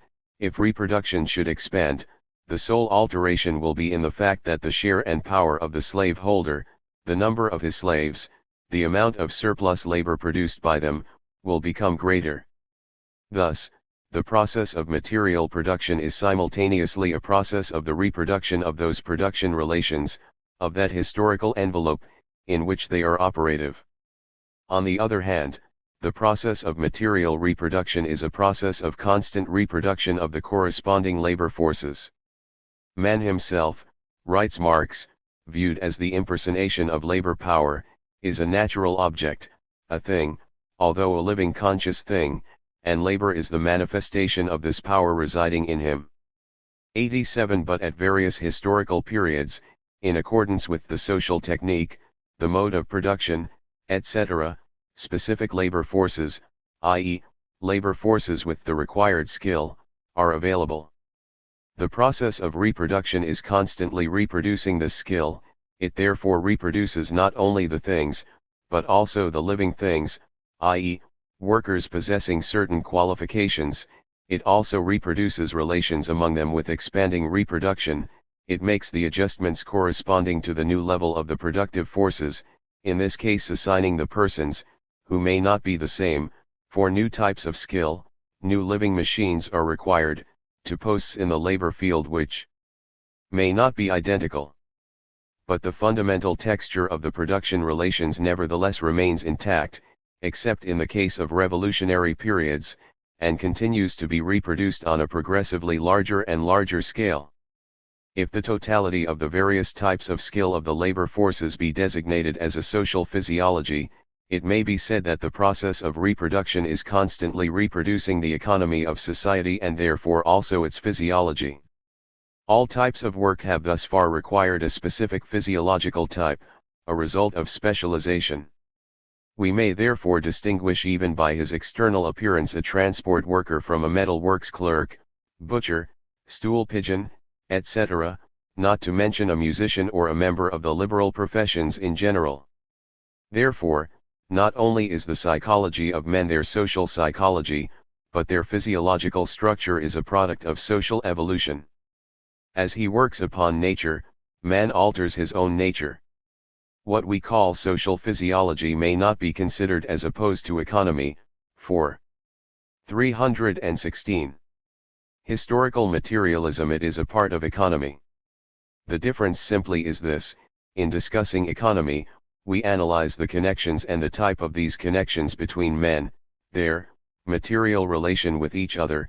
What we call social physiology is not a connection, but a property of these same elements. Simultaneously with the process of reproduction, we have a similar motion of the entire vast machine of social life. The mutual relations between classes are reproduced, also the conditions of the state organization, also the relations within the various spheres of ideological labor. In this aggregate reproduction of the entire social life, the social contradictions are also constantly reproduced. The partial contradictions, a disturbance of equilibrium emanating from the impulses imparted by the evolution of the productive forces, are being constantly absorbed by a partial realignment of society within the frame of the given mode of production. But the basic contradictions, those arising from the very nature of the given economic structure, continue to be reproduced on a larger and larger foundation, until they attain the proportions that bring about a catastrophe. Then the entire old form of production relations will collapse, and a new form arises, if the social evolution continues.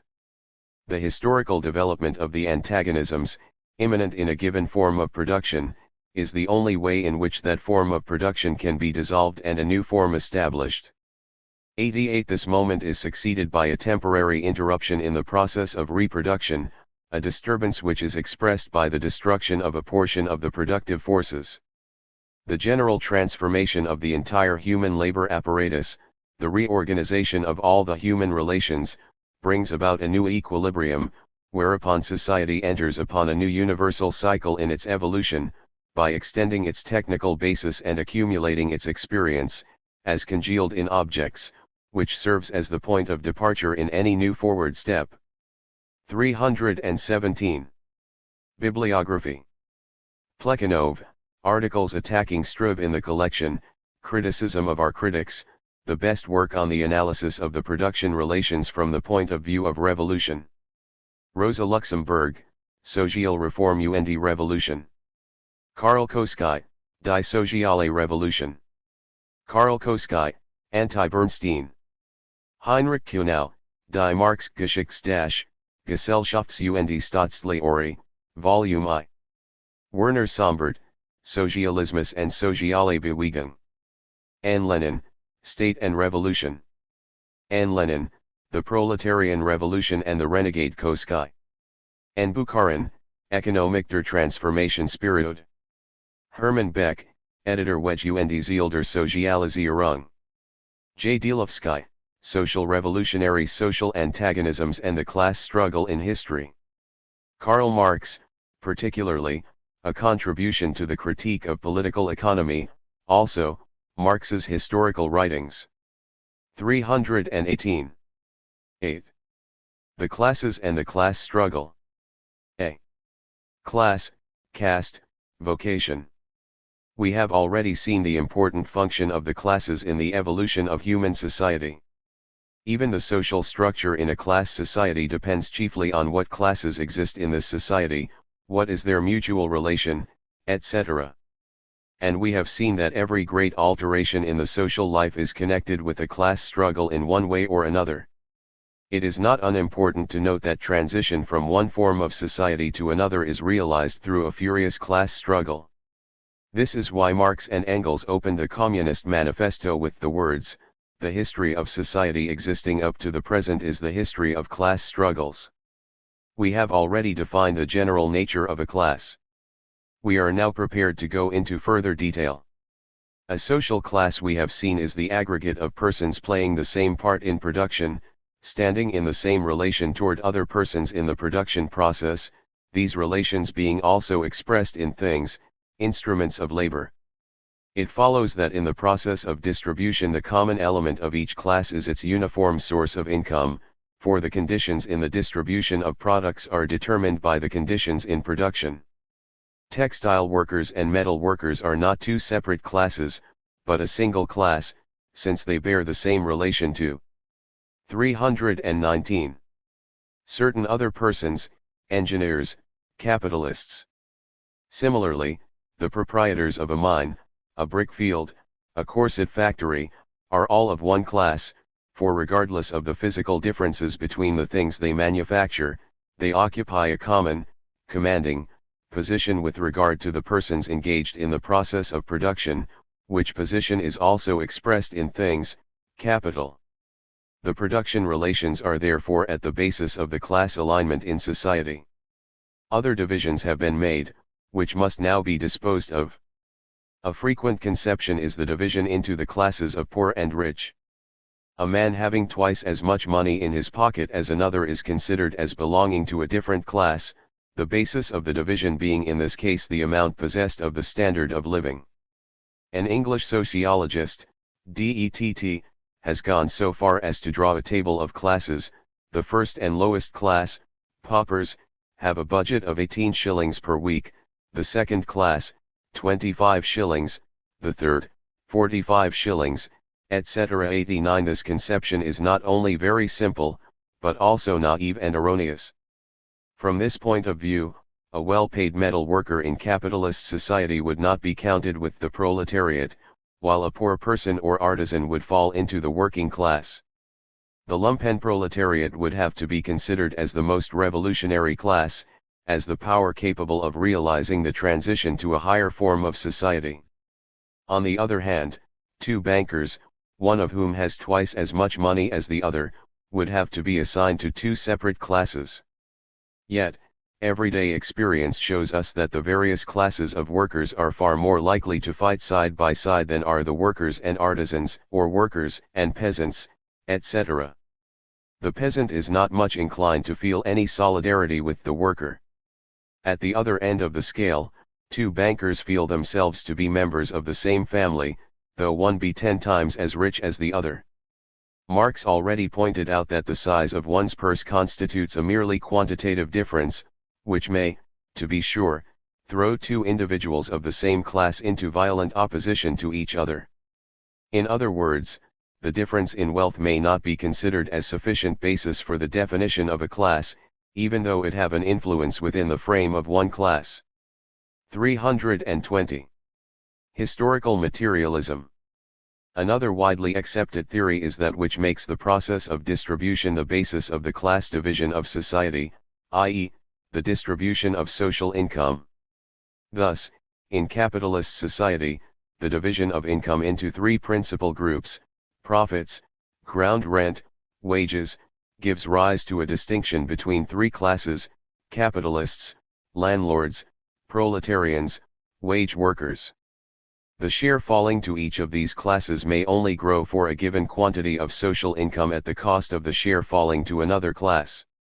The members of one class are therefore united not only by common and uniform interests, but also by the opposition of their interests to those of other classes. Unless we debase this theory to a mere consideration of who is getting more and who less, we at once encounter the following question: why are the persons who are united in a class reproduced as a class? How comes it that, let us say, in capitalist society certain types of income exist? What is the cause for the stability of these types of income? The mere putting of these questions shows the true statement of affairs.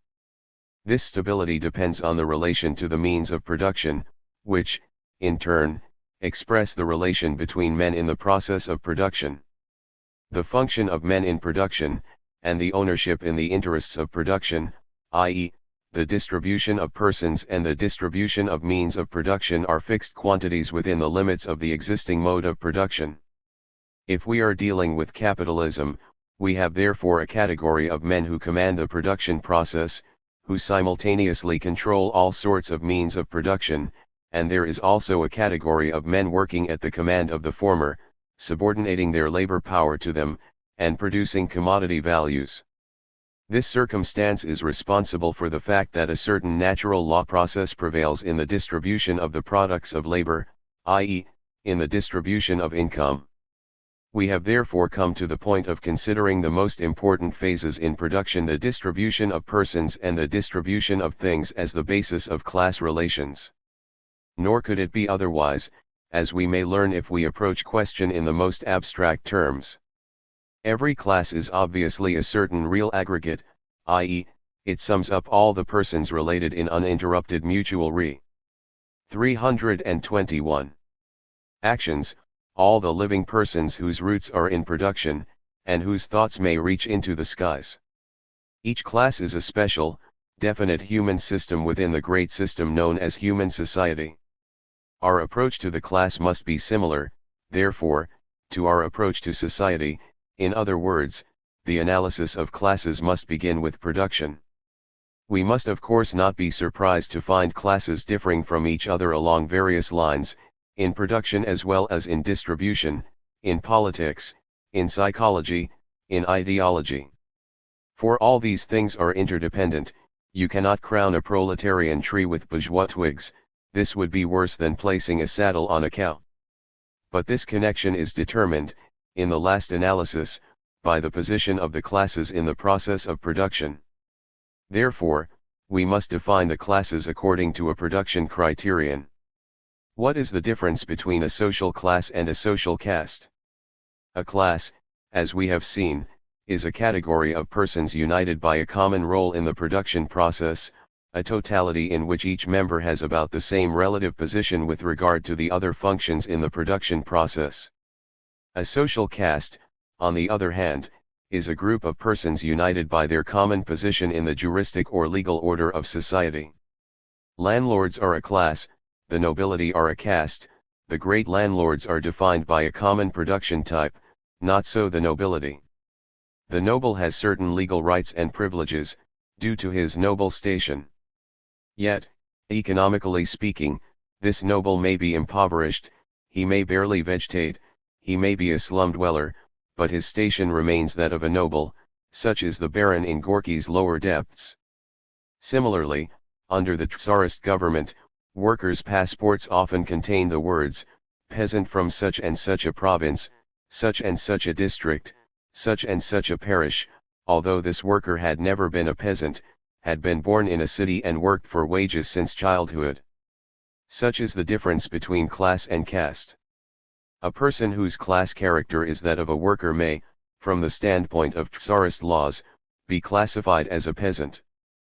But have we any right to dwell on laws without descending deeper, since we know that politics, including law, is the concentrated expression of economy? Of course, we must go deeper. We have ourselves pointed out that it is methodologically very important to approach the social alignments. 322. Historical materialism chiefly from the production angle. We find the question of caste excellently presented by Professor Solnsafe, who has written the authoritative work on classes. Socially unequal groups in the various stations appear as such and do not arise on the basis of the relations of the social labor process, of economic relations, but chiefly on the basis of legal and state relations.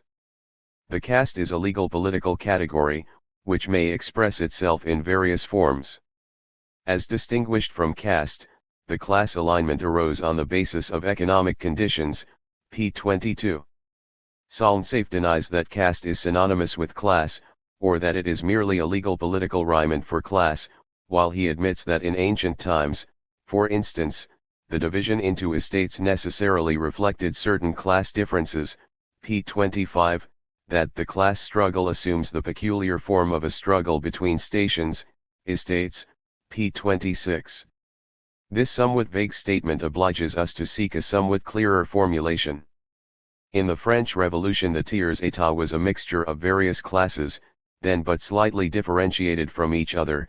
It included the bourgeoisie, the workers, and the intermediate classes, artisans, petty traders, etc. All were members of the tiers état for the reason of their legal insignificance as compared with the privileged feudal landlords. This tiers état was the juristic expression for the class bloc opposing the dominant landlords. It follows that class and caste may not be taken as synonymous, while the shell of the caste may include on the whole a class kernel, a single estate corresponding to a number of class which remain classes, in spite of the vagueness in Solnsafe's mind. On the other hand, class and caste may fail to correspond in another way, as already shown.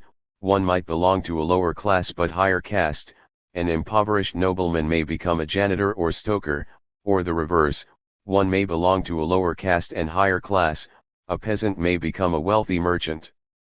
Evidently the class content under the economic envelope is here non-existent. A correct theoretical statement of the case may not be obtained by a consideration of individual instances, but only from the point of view of typical mutual reactions within the frame of a specific economic order.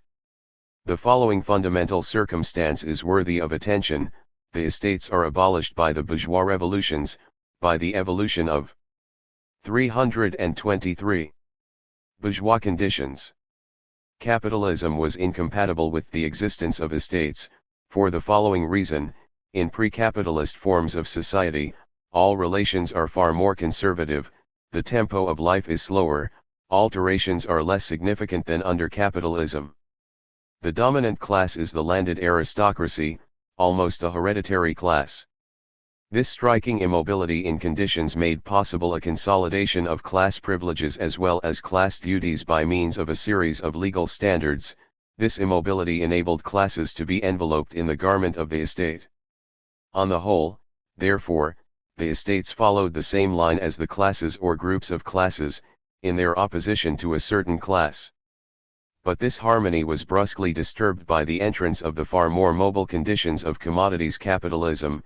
The insignificant man became important, the nouveau riches arose, a very frequent phenomenon. Some of the great landlords assumed capitalist forms, others becoming impoverished, while still others maintained themselves on the previous level, etc. Thus the mobility of capitalist relations completely undermines the existence of the estates. The transition period of the disintegration of feudal relations is also expressed in the growing disharmony between the economic content of the classes and the legal envelope of the estates. There now ensued the conflict that led inevitably to the collapse of the entire system of estates.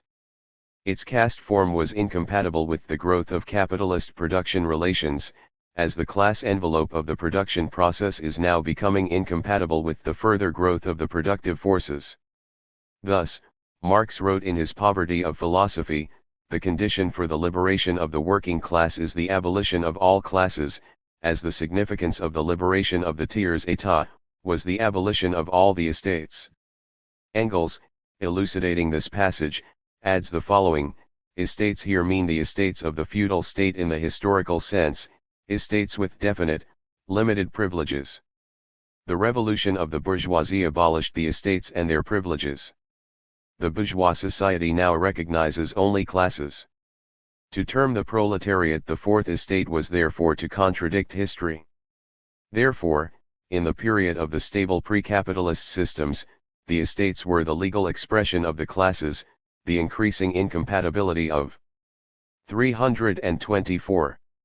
Historical materialism. These quantities, the disturbance of equilibrium between the class content and the legal form of the estates, was called forth by the growth of capitalist relations and the disintegration of not only the higher but also the lower of the old feudal classes.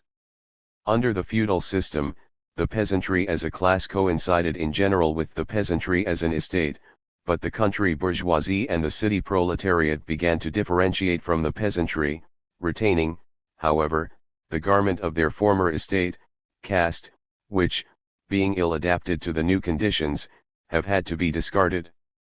We must now examine the third category mentioned at the beginning of this chapter. Manifestly, vocation is connected with the process of production. At first glance, the difference between a vocation and class is based on the fact that the line between vocations is not drawn as a line in the relations between men, but as a line in their relations with things, depending on what things, with what things one works, what things are produced. The difference between metal turner and joiner and mason is not based on a different relation to capitalists, but simply on the fact that one works metals, the other wood, the third stone. Yet the essence of the matter is not in the thing, for vocation is simultaneously a social relation, in the process of production, which unites many workers of different types. Owing to the standards of the production process, a definite relation naturally prevails. However different these relations may be, they are all subsidiary to the differences that prevail in the principal phase, the differences between the work of those who command and those obey, the differences expressed in the property relations.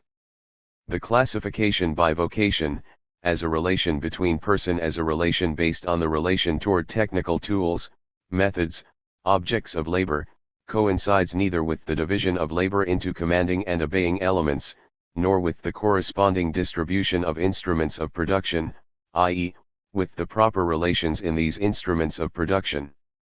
Professor Solnsafe is therefore wrong in declaring that vocation is a natural technical category, Solnsafe's italics, and b. that it is peculiar to human communities even in the prehistoric period, as well as in the following stages, that it is not an historical category connected with the social order. 325. Ibid, p. 21, in short, that it is a eternal category. Vocations become vocations for the reason that certain kind of labor is usually performed throughout the individual's life, let the shoemaker stick to his last. But this does not signify that things have always been thus and must always remain thus. The increasingly automatic nature of technology will liberate men from this necessity and will show to what extent this category also been historical rather than permanent. We are now prepared to take up a description of the important classes. 1.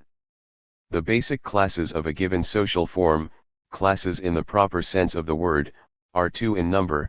On the one hand, the class which commands, monopolizing the instruments of production; on the other hand, the executing class, with no means of production, which works for the former. The specific form of this relation of economic exploitation and servitude determines the form of the given class society. For example, if the relation between the commanding and executing class is reproduced by the purchase of labor power in the market, we have capitalism. If it is reproduced by the purchase of persons, by plunder or otherwise, but not by the purchase of labor power alone, and if the commanding class gains control of not only the labor power but also of body and soul of the exploited persons, we have a slave-holding system, etc. In connection with capitalism, three classes are usually counted, as confirmed by Marx in the well-known passage at the end of Volume 3 of Capital, where the manuscript suddenly breaks off at the beginning of an analysis of the classes in capitalist society. The owners of mere labor power, the owners of capital, and the landlords, whose respective sources of income are wages, profit, and ground rent, in other words, wage laborers, capitalists, and landlords, form the three great classes of modern society resting on the capitalist mode of production. Capital, Chicago, 1909, Volume 3, p. 1031. But the circumstance that the land-owning group constitutes a great class does not imply that it is one of the essential classes. Thus, we find the following passage in Marx, which Professor Solnsafe erroneously quotes in his own support. Objectified and living labor are the two factors on the contrast between which capitalist production is based. Capitalist and wage laborer are the sole functionaries and factors in production, their relation and opposition being a result of the very essence of the capitalist mode of production. Production, as observed by James Mill, might therefore continue uninterrupted, if the landlord should disappear and be replaced by the state. This reduction. 326. Historical materialism in the number of classes directly concerned in production, to capitalists and wage laborers, eliminating the landlord, who only subsequently enters into the relation, as a consequence not of property relations produced within the limits of the capitalist mode of production, but of property relations handed down to capitalism, a reduction inherent in the nature of the capitalist mode of production, distinguishing it from feudal and ancient production makes it an adequate theoretical expression of the capitalist mode of production and manifests its differentia specifica. Marx, Theorie and über den Mehrwert, Stuttgart, 1915, Volume 2, Part I, pages 292 etseq. Marx again makes the same statement in his treatment of nationalization of the soil. The basic classes may be subdivided into their various elements. In capitalist society, the commanding bourgeoisie was partly industrial, partly commercial, partly banking, air. The working class includes skilled and unskilled workers. 2. Intermediate classes, these include such social economic groups as constitute a necessity for the society in which they live, without being a remnant of the old order. They occupy a middle position between the commanding and exploiting classes. Such are, for instance, the technical mental workers in capitalist society. 3. Transition classes, these include such groups as have emerged from the preceding form of society, and as are now disintegrating in their present form, giving rise to various classes with opposite roles in production. Such are, for example, the artisans and peasants in capitalist society, who constitute a heritage from the feudal system, and from whom both the bourgeoisie and the proletariat are recruited. Thus, the peasantry is constantly falling to pieces under capitalism. Economically speaking, it is differentiated. The rich peasant grows out of the medium peasantry, becoming a trader and, one step further up, a true bourgeois. On the other hand, the proletariat is also growing out of the peasantry, by some such process as this: the peasant has no horse, he becomes a farm laborer or seasonal worker, he becomes a true proletarian. 4. Mixed class types, these include such groups as belong to of class in one respect and to another class in another respect, for example, the railroad worker who runs a farm of his own, for which he hires a laborer, he is 327. A worker from the standpoint of the railroad company, but an employer from the standpoint of the hired man. 5. Finally, there are the so-called déclassé groups, i.e., categories of persons outside the outlines of social labor, the lumpenproletariat, beggars, vagrants, etc. In an analysis of the abstract type of society, i.e., any form in its purest state, we are dealing almost exclusively with its basic classes, but when we take up the concrete reality, we of course find ourselves faced with the motley picture with all social economic types and relations. The general cause of the existence of classes is defined by Engels in his Anti-Düring as follows: that all previous historical contradictions between exploiting and exploited, ruling and oppressed classes are explained by the same comparatively undeveloped productivity of human labor.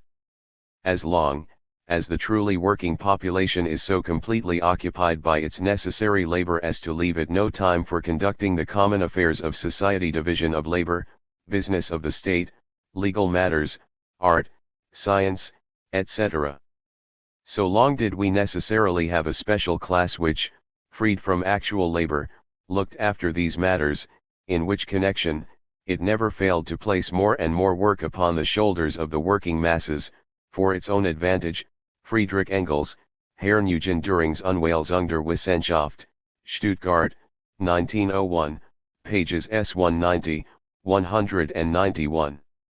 In another passage, p. 190, practically the same remark is repeated, with the added statement that society is divided into two classes.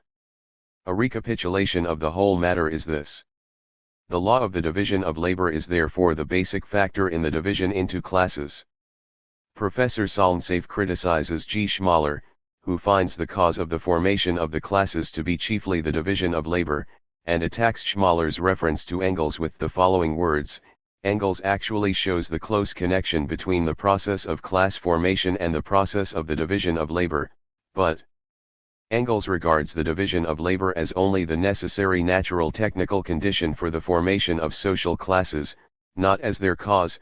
The causal basis of the formation of classes was found by Engels, not in the division of labor, but in the relation between production and distribution, i.e., in processes of purely economic nature, Ibid, p. 303, my italics, N.B. As we have observed above, when considering the question of vocation, we may not oppose the division of labor to the production relations, for the division of labor is likewise one of the varieties of the production relations. Schmaller's error, in his books, Die Tatsachen der Arbeitsteilung, Jahrbucher, 1889, Das Wesen der Arbeitsteilung. 328. Historical Materialism und Klassenbildung, Jahrbucher, 1890, is in overlooking the difference between the stratification of vocations and the stratification of classes, thus reconciling class oppositions in the spirit of the organic school. The theory of L. Gumplaus and F. Oppenheimer, which traces the origin of classes from extra-economic force, overlooks the difference between the abstract theory of society and the concrete facts of history. In actual history, the role of the extra-economic use of force, conquest, was very great, and had an influence on the process of class formation. But in a purely theoretical investigation, this condition may not be considered. Assuming that we are analyzing society only, abstract society, in its evolution, we should find classes developing here also, by reason of the so-called internal causes of development mentioned by Engels. Therefore, the role of conquests, etc., is merely a very important, complicating factor. b. Class interest. We have seen that classes are specific groups of persons, real aggregates, distinguished by their role in production, which role is expressed in the property relations. But these two phases in the production process also are accompanied by a third phase, the process of the distribution of products in one way or another. Production is paralleled by distribution. The forms of distribution correspond to the forms of production. The position of the classes in production determines their position in distribution. The antagonism between administrators and the administrated, between the class monopolizing the instruments of production and the class possessing no means of production, is expressed in an antagonism in income, in a contradiction between the shares held by each class in the product turned out. This different being of the classes also determines their consciousness. The contradictions of the being, of the conditions of existence, are directly reflected in the growth of class interests. The most primitive and general expression of class interest is the effort of the classes to increase their share in the distribution of the total mass of products. In the system of class society, the process of production is at the same time a process of the economic exploitation of those who work physically. 329.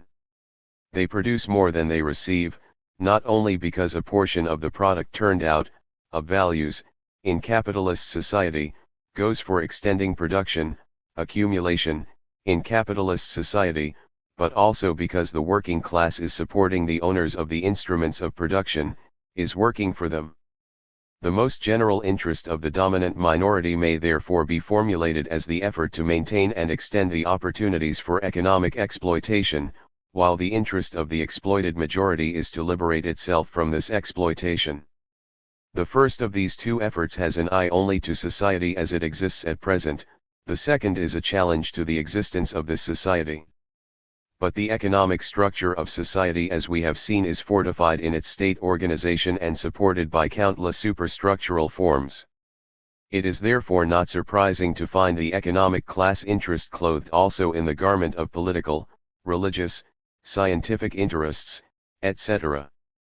The class interests thus develop into an entire system, embracing the most varied domains of social life. These coordinated interests, maintained in place by the general interest of the class, condition the construction of the so-called social ideal, which is always the quintessence of the class interests. A few additional points require our attention in a discussion of class interests. First, permanent, general interests must be distinguished from temporary, momentary interests. The momentary interests may even constitute an objective contradiction to the permanent interests. The English workers, for instance, were acting in accordance with their temporary interests when they accepted a class harmony with the English bourgeoisie, supporting them in the imperialist war. They acted in the interest of their wages, which were increased at the expense of the colonial workers. But because they thus destroyed the solidarity of all the workers, and made a compact with their employers, they were opposing the general and permanent interests of their class. Second, the professional interests of a group must not be confused with the general interests of the class. Thus, the dominant bourgeoisie may, in capitalist society, win over the aristocracy of labor, skilled labor, whose 330. Historical materialism special interests then do not coincide with those of the entire working class, they are group interests, not class interests. Another example, during any war, the commercial bourgeoisie violates the commercial laws with all its might, although the bourgeois state itself established these laws, and is waging war in the interest of the bourgeoisie as a class. In other words, the group interests of the commercial section of the bourgeoisie is in this case at variance with the interests of the bourgeoisie as a class. Third, alterations in principle and tendency in the momentary interests of the class, proceeding simultaneously with the alterations in principle of its social situation, must not be left out of account. The example of the proletariat will serve to illustrate this point. In capitalist society, its most permanent and general interest is the destruction of the capitalist system. Its partial demands always have this general tendency: the conquest of strategic positions, the undermining of bourgeois society, the improving of the proletariat's material position, enhance its social strength, preparing its forces for the attack on the entire capitalist order. Now, let us assume that the proletariat has discharged its historical task. It has destroyed the old state machinery, built up a new machinery, produced a new social equilibrium.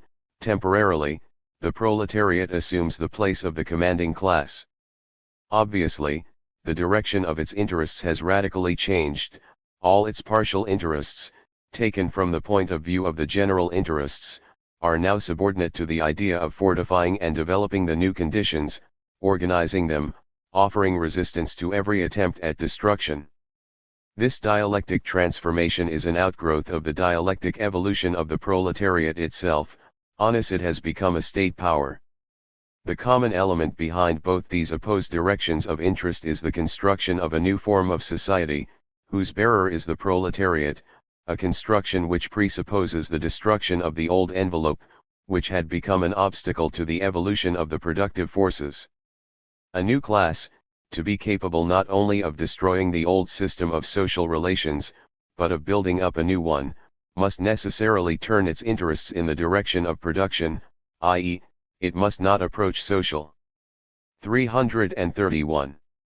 Questions from the standpoint of division and mere distribution, but from that of a destruction of old forms for the purpose of a construction of forms with more perfect production, with more powerful productive forces. See class psychology and class ideology.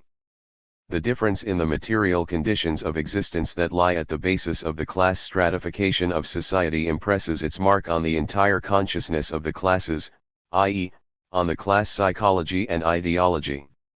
We already know that the psychology of a class is not always identical with the material interests of that class. For instance, the psychology of despair, escape from the world, longing for death, but it always results from the life conditions of this class, being constantly determined by the latter. Let us consider a few examples of the manner in which the class psychology and the class ideology are actually conditioned by the economic condition of the class. Our first example will be taken from the Russian Revolution. It is a matter of common knowledge that Russian Marxists and social revolutionaries disagreed as to which class would lead society to socialism. The Marxists maintained it would be the working class, the proletariat. The social revolutionaries, on the other hand, claimed that the peasantry would take the lead in this field. The facts of life have supported the Marxists. The peasantry supported the proletarians in their struggle against the landlords and capitalists, because the proletariat guards the peasants' ownership of the soil and makes possible the development of peasant economy, yet the peasants are but little susceptible to communism and adhere to the old forms of tilling the soil, and of agriculture in general. It will be interesting to determine the reasons for this phenomenon, the heroic struggle of the proletariat and its incomparably greater receptivity for communist reconstruction and communist ideology. It is not sufficient to reply that the peasants are not quite so poor, for then we might ask why the lumpenproletariat, beggars, déclassed persons, did not furnish the chief detachments of fighters. It is important to learn what are the traits that must be present in a class in order to enable it to accomplish a transformation of society, to shunt society from the capitalist track to the socialist track. 332. Historical Materialism 1. Such a class must be one that has been economically exploited and politically oppressed under capitalist society, otherwise, the class will have no reason for resisting the capitalist order, it will not rebel under any circumstances. 2. It follows, to put the matter crudely, that it must be a poor class, for otherwise it will have no opportunity to feel its poverty as compared with the wealth of other classes. 3. It must be a producing class, for, if it is not, i.e., if it has no immediate share in the production of values, it may at best destroy, being unable to produce, create, organize. 4. It must be a class that is not bound by private property, for a class whose material existence is based on private property will naturally be inclined to increase its property, not to abolish private property, as is demanded by communism. 5. This class must be one which has been welded together by the conditions of its existence and its common labor, its members working side by side. Otherwise, it will be incapable of desiring, not to mention constructing, a society that is the embodiment of the social labor of comrades. Furthermore, such a class could not wage an organized struggle or create a new state power. In the following table, the presence or absence of these characteristics in the various classes and groups is indicated by a plus or sign. Class properties: peasantry, lumpenproletariat, proletariat. 1. Economic exploitation plus 2. Political oppression plus 3. Poverty plus 4. Productivity plus 5. Freedom from private property plus 6. Condition of union in production and common labor plus. In other words, the peasantry, for instance, lack several elements. 333. Necessary to make them a communist class, they are bound down by property, and it will take many years to train them to a new view, which can only be done by having the state power in the hands of the proletariat. Also, the peasantry are not held together in production, in social labor and common action. On the contrary, the peasant's entire joy is in his own bit of land. He is accustomed to individual management, not to cooperation with others. The lumpenproletariat, however, is barred chiefly by the circumstance that it performs no productive work. It can tear down, but has no habit of building up. Its ideology is often represented by the anarchists, concerning whom a wag once said that their whole program consists of 2 paragraphs. Par 1. There shall be no order at all. Par 2. No one shall be obliged to comply with the preceding paragraph. We have thus seen how the conditions of material existence determine the psychology and ideology of classes in groups. The proletariat shows hatred against capital and its state power, revolutionary spirit, the habit of organized action, a psychology of comradeship, a productive and constructive conception of things, a rejection of the traditional, a negative attitude on the sacredness of private property, that pillar of bourgeois society, etc., in the peasantry, love of private property. Preventing them from favoring innovation, individualism, exclusiveness, suspicion of everything lying outside the village. In the lumpenproletariat, shiftlessness, lack of discipline, hatred of the old, but impotence to construct or organize anything new, an individualistic déclassé personality, whose actions are based only on foolish caprices.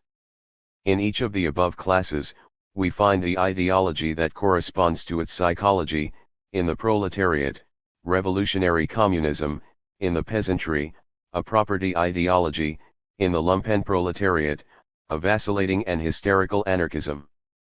Obviously, once such a psychological and theological nucleus is present, it will set the fundamental note for the entire psychology and ideology of the class or group concerned. In the old discussions between Marxists and social revolutionaries, the latter usually formulated the question from the point of view of philanthropy, ethics, compassion for the weaker brother, and similar rubbish of a ruling class intellectual nature. For most of these ideologists, the question of class was an ethical question of the intellectual, with his qualms. 334.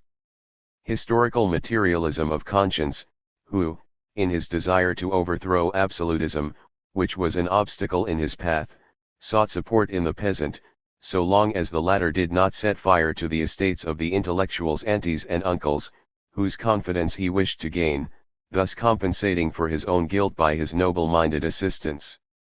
The Marxists, however, were not concerned with lachrymose sentiments or philanthropy, but with a precise study of class peculiarities, with finding out what class would lead in the impending struggle for socialism.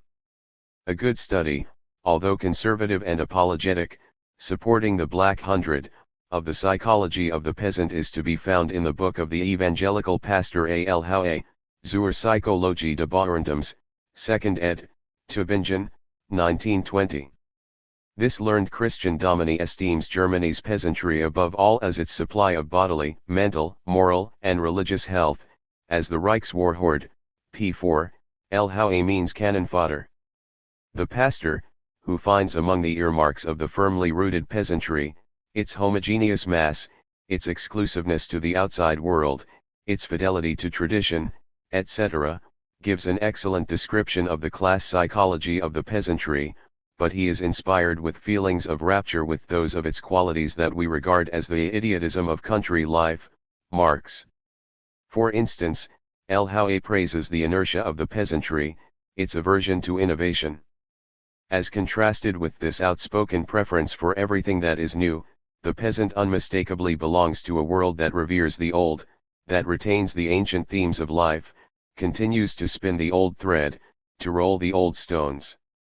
With the disadvantage that he remains behind the times, does not keep abreast of the times, but with the great advantage that all the achievements of his life, by reason of this one-sidedness, are characterized by reliability, solidity, tried and true methods, p. 16.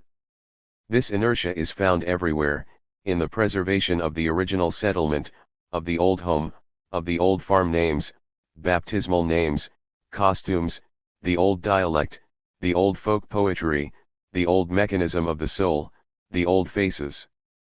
In all, we find the same old conservative sense, p. 16. Herr L. Howe is delighted with the fact that peasant dwellings in 1871 were practically the same as in the Stone Age. He rejoices in the hereditary simplicity and poverty of the psyche, in the fact that the number of life problems faced at any moment, in a religious, moral, artistic sense or whatever other sense is not very large, that each generation hands down the same supply of these things to the next, p. 29. He is pleased to find that these limitations, this idiotism, not the fault but the misfortune of the peasantry, is not destroyed by steam and electricity, for this principle of the past is the basis of a simple grandiose existence in the ancient sense. Solidity, thrift, and avarice, lust for possession, etc., are of course also 335. Highly esteemed by our Domini, as on p. 6, for instance. These examples fully express the character of the class psychology and class ideology of landlords and their priests, who cherish and nurse precisely those qualities of the peasantry that prevent it from advancing with the times.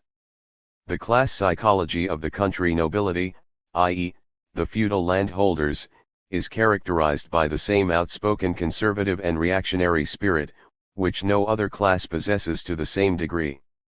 This is not hard to understand. The feudal landholders, as we know, are the representatives of feudal society, which has now passed away in almost all countries. Fidelity to tradition, to the established forms, worship of the aristocratic family, its excellences, its fame, its worth, symbolically expressed in the ancestral tree, merit and service, the estate, the honor appropriate to noble station, contempt for those of lower station, the attempt to limit sexual and all other intercourse to those of like station only, these are the characteristic traits of this once ruling class. Cfg Simmel, Sociology, p. 737 ETSEQ. The psychology and ideology in the classes of bourgeois society, i.e., the urban classes, are far more mobile. The bourgeoisie, particularly when it was a rising class, not directly threatened by the proletarian revolution, by no means presented the conservatism of the nobility. Its characteristic traits were, individualism, a result of the competitive struggle, and rationalism, a result of economic calculation, these conditions being the basis of the life of this class. The liberal psychology, various liberties, and ideology were based on the initiative of the entrepreneur. Very interesting observations are made by Werner Sombart and Max Weber, particularly on the economic psychology of the bourgeoisie and the various stages in its development. Thus Sombart traces the rise of the entrepreneur psychology, which arose necessarily from the fusing of three psychological types, that of the conqueror, of the organizer, of the trader. From the conqueror, it takes the ability to make plans, to carry them out. The conqueror has toughness and persistence, elasticity, mental energy, high tension, and indomitable will. The organizer must be able to control men and things in such manner as to obtain the desired profit without any reduction. The trader, the merchant, is capable of trading and profiting by trade. Sombart, Der Bourgeois, München and Leipzig, 1913, p. 70 ETSEQ. The bourgeoisie was characterized at the period of its highest development by a combination of these three traits. We have already discussed the psychology of the proletariat, as our whole book is concerned with the proletariat. It is obvious that the psychology and ideology of the classes will change, depending on the alterations in the social being of the correspond. 336. Historical materialism in classes, as has been repeatedly stated in the preceding chapters. One thing should still be mentioned: the psychology of the intermediate classes also constitutes an intermediate stage, while that of the mixed groups is a mixed psychology, etc. This also explains the fact that the bourgeoisie and the peasantry, for example, are constantly vacillating between proletariat and bourgeoisie, for two souls alas dwell in their breast, etc. As Marx puts the matter in his Der Accent Brumaire de Louis Bonaparte, Hamburg 1885, p. 33, over the various forms of property, over the social conditions of existence, there rises an entire superstructure of various peculiarly constituted feelings, illusions, modes of thought, and views of life. The entire class creates these out of its material foundations, as well as out of the corresponding social relations. D. The class in itself, and the class for itself. Class psychology and class ideology, the consciousness of the class not only as to its momentary interests, but also as to permanent and universal interests, are a result of the position of the class in production, which by no means signifies that this position of the class will at once produce in it a consciousness of its general and basic interests. On the contrary, it may be said that this is rarely the case. For, in the first place, the process of production itself, in actual life, goes through a number of stages of evolution, and the contradictions in the economic structure do not become apparent until a later period of evolution. In the second place, a class does not descend full-grown from heaven, but grows in a crude elemental manner from a number of other social groups, transition classes, intermediate and other classes, strata, social combinations. In the third place, a certain time usually passes before a class becomes conscious of itself through experience in battle, of its special and peculiar interests, aspirations, social ideals and desires, which emphatically distinguish it from all the other classes in the given society. In the fourth place, we must not forget the systematic psychological and ideological manipulation conducted by the ruling class with the aid of its state ma. 337. Chinery for the purpose of destroying the incipient class consciousness of the oppressed classes, and to imbue them with the ideology of the ruling class, or at least to influence them somewhat with this ideology. The result is that a class discharging a definite function in the process of production may already exist as an aggregate of persons before it exists as a self-conscious class. We have a class, but no class consciousness. It exists as a factor in production, as a specific aggregate of production relations. It does not yet exist as a social, independent force that knows what it wants, that feels a mission, that is conscious of its peculiar position, of the hostility of its interests to those of the other classes. As designations for these different stages in the process of class evolution, Marx makes use of two expressions. He calls class and sich, in itself, a class not yet conscious of itself as such. He calls class für sich, for itself, a class already conscious of its social role. This has been splendidly explained by Marx in The Poverty of Philosophy. In the case of working class evolution, it is under the form of these combinations that the first attempts at association among themselves have always been made by the workers. The great industry masses together in a single place a crowd of people unknown to each other. Competition divides their interests. But the maintenance of their wages, this common interest which they have against their employer, unites them in the same idea of resistance combination. Combination here means workers' combination, NB. Thus combination has always a double end, that of eliminating competition among themselves while enabling them to make a general competition against the capitalist. If the first object of resistance has been merely to maintain wages, in proportion as the capitalists in their turn have combined with the idea of repression, the combinations, at first isolated, have formed in groups, and, in face of constantly united capital, the maintenance of the association became more important and necessary for them than the maintenance of wages. This is so true that the English economists are all astonished at seeing the workers sacrifice a good part of their wages on behalf of the associations which, in the eyes of these economists, were only established in support of wages. In this struggle a veritable civil war are united and established all the elements necessary for a future battle. Once arrived at that point, association takes on a political character. The economic conditions have in the first place transformed the mass of the people of the country into wage workers. The domination of capital. 338. Historical materialism has created for this mass of people a common situation with common interests. Thus this mass is already a class, as opposed to capital, but not yet for itself. In the struggle, of which we have only noted some phases, this mass unites, it is constituted as a class for itself. The interests which it defends are the interests of its class. The Poverty of Philosophy, Chicago, 1920, pages 188, 189, my italics, N.B. E. Forms of a relative solidarity of interests. From what has been said above, it is clear that under certain circumstances a relative class solidarity becomes possible. Two principal forms may be distinguished. In the first place, we have the form of solidarity in which the permanent interest of one class coincides with the temporary interest of another class, while this temporary interest may contradict the general class interest. In the second place, we may have a form of solidarity in which this contradiction is lacking, and in which we may yet have a coincidence between the permanent interests of one class and the temporary interests of another class, or between temporary interests of both classes.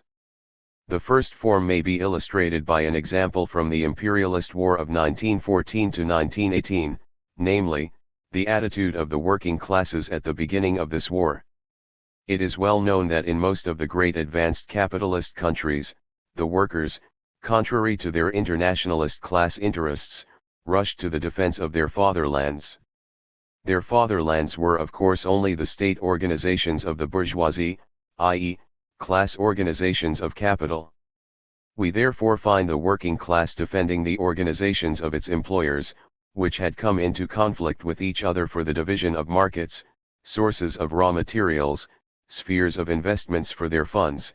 This was certainly a sacrifice of the workers' own class interests, due to a condition of relative solidarity between the proletariat and the bourgeoisie in the nations of financial capitalism. We may understand this condition by imagining the entire system of world economy to be a countless number of intersecting threads, the production relations meeting at several points in big, thick knots, the great 339 capitalist countries, where live the national groups of the bourgeoisie, organized as a state authority. They remind us of the huge enterprises, the gigantic trusts, operative in world economy. The more powerful such a state becomes, the more mercilessly will it exploit its economic periphery, the colonies, spheres of influence, semi-colonies, etc. As capitalist society develops, the condition of the working class should become poorer. But the predatory states of the bourgeoisie, which hoodwink the workers in the spheres of influence, were feeding their own workers and making them take an interest in the exploitation of the colonies. This condition brought about a relative material interest between the imperialist bourgeoisie and the proletariat. These production relations gave rise to a corresponding psychology and ideology, resulting in a recognition of the duty to defend one's country. The course of reasoning was simple: if our industry, which happens not to be ours, but that of our employers, develops, wages will increase, but industry expands by obtaining markets and spheres for the investment of capital. Consequently, the working class has an interest in the colonial policy of the bourgeoisie, must defend the nation's industry, must fight for the nation's place in the sun. All the other things followed naturally: laudation of one's mighty fatherland, the great nation, etc., and the endless high-sounding rhetoric about humanity, civilization, democracy, unselfishness, etc., so prevalent in the first stage of the World War. This was the ideology of labor imperialism, leading the working class to sacrifice permanent and general interests for the crumbs thrown to it by the bourgeoisie as the latter squeezed the last drop out of the colonial laborers, semi-laborers, etc., etc. Ultimately, the course of the war and of the post-war period showed the working class that it had lost the game, that the permanent interests of the class are more important than its temporary interests. There ensued the process of a swift revolutionizing of minds.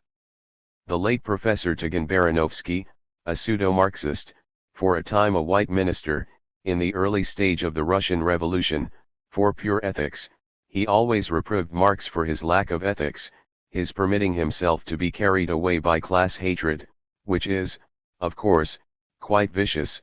This Tikhon Baranovsky takes up the cudgels against Marx in the following terms: Marx does not see the solidarity of interests, denies. 340. Historical materialism its presence in capitalist society, yet all social classes are equally interested in the preservation of the political independence of the state, insofar as the latter has an ideal worth in their eyes. In the economic field, the state not only serves to establish class rule, but also to advance economic progress, enhancing the total national wealth, which is in accord with the interests of all classes of society. In addition, we have the cultural mission of the state, which is interested in the advance of education, and in raising the mental level of the population, if only for the reason that political and economic power cannot be separated from the advance of culture. Theoretische Grundlagen Marxismus, p. 114. Herr Kuhnau, Ibid, Volume 2, pages 78, 79, quotes and supports this passage from Tikhon, asserting, however, that Tikhon here confuses social interests with the interests of the state. In reality, Kuhnau is confusing the revolutionary standpoint of Marx with the trader standpoint of the Shademans. The Tikhon-Kuhnau reasoning is truly childish. We are told that the state is not only concerned with oppression, but also concerned with it, therefore, all classes have an interest in the state. By this method anything might be proved. Since the trusts are not only concerned with exploitation, but also, are concerned with production, they are of general utility. Since the detective bureaus in America not only twist the arms of revolutionary proletarians, but also catch thieves, all classes have an interest to them, etc. It is with stuff of this kind that Herr Kuhnau fills the 2 volumes of his study on Marxian sociology. Kuhnau, however, excels all the distorters of Marxism with cynical impudence. According to the Marxian theory of society, we read, Volume 2, p. 77 etseq, of Kuhnau's work, any such general will as so excellently served the purposes of the older social philosophy, does not exist, for society is not a unified thing with perfectly uniform interests, society, but it is divided into classes, not so bad, but what is Kuhnau going to do with the state? Whose will is expressed by the state? N.B.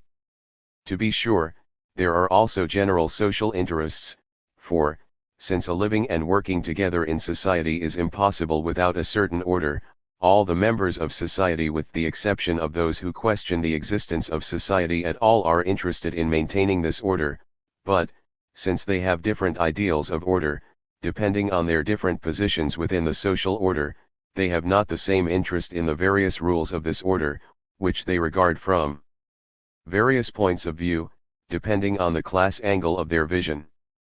To put the matter in plain words, men may think that it is the bourgeoisie that is interested in preserving the capitalist order, while the proletariat is interested in overthrowing this order, but nothing could be further from the truth.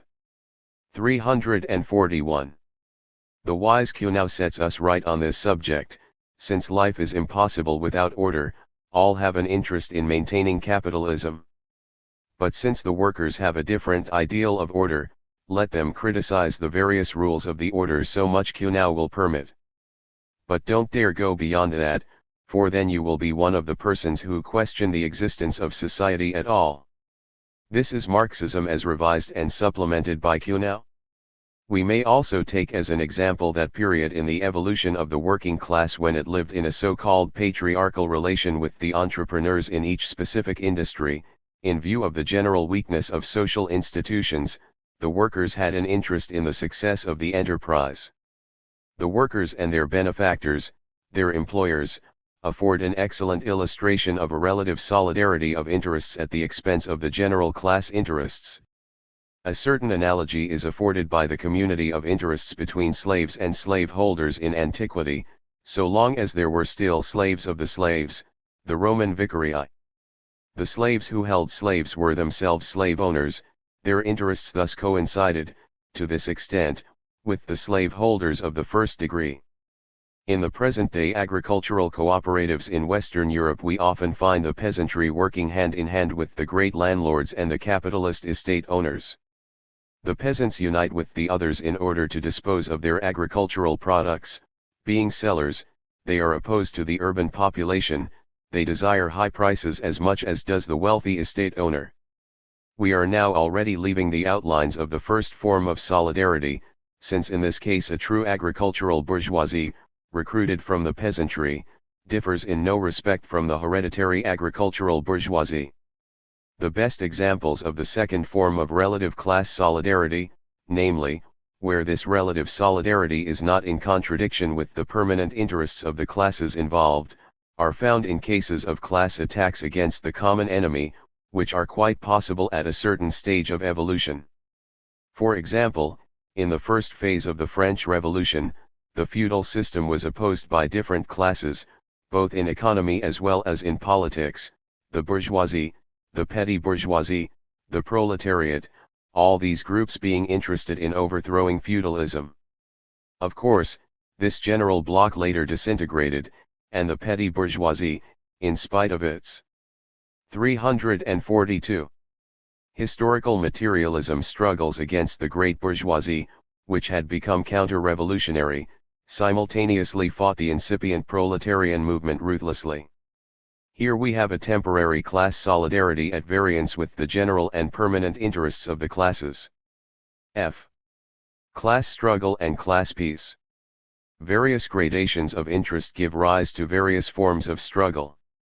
As already shown, Not every interest of a section of a main class is for that reason the class interest. If the interest of the workers of a single factory contradicts the interests of the remaining sections of the working class, we have not a class interest, but a group interest.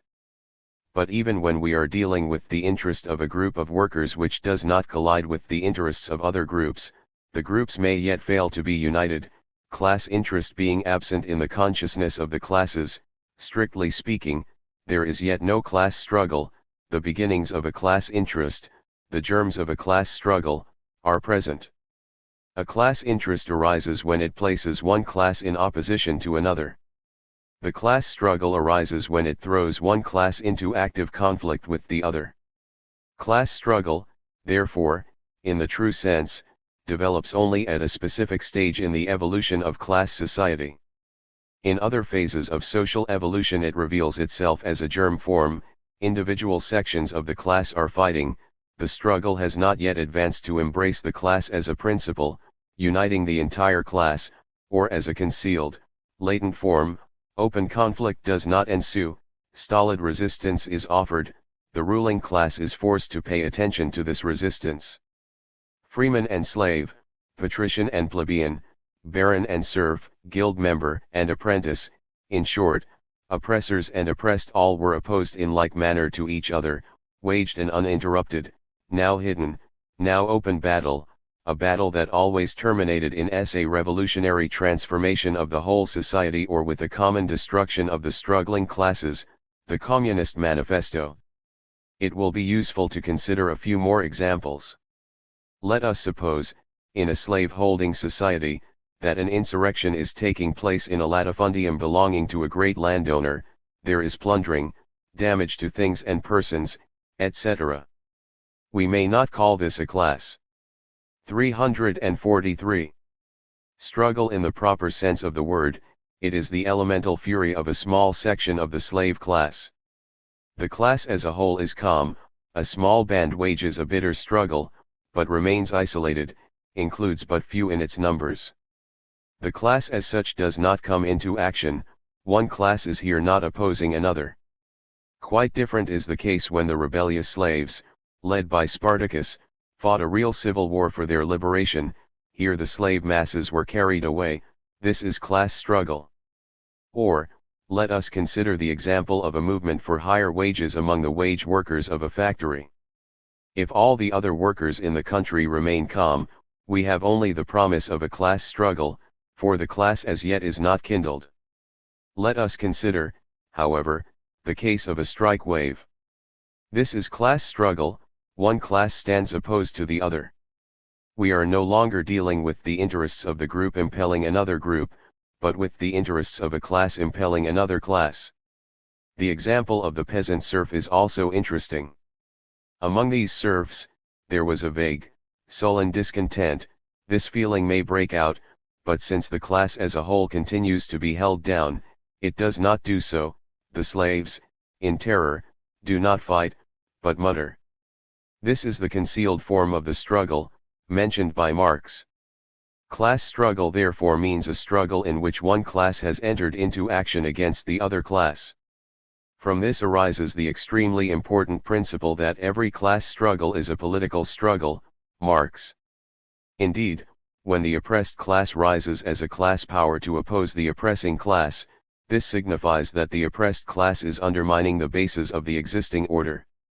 And since the organization of power of the existing order is the state organization of the commanding class, it is obvious that each action of the oppressed class is directly aimed against the state mechanism, even though the participants in the struggle of the oppressed class may not at first be fully conscious of their hostility to the state power. Each such action is therefore necessarily political in character. An interesting error of the IWW, in the United States, and of revolutionary syndicalists in general, may be detected by applying this principle. The IWW reject the political struggle entirely, for they naively understand it to be synonymous with the parliamentary struggle. But if 344.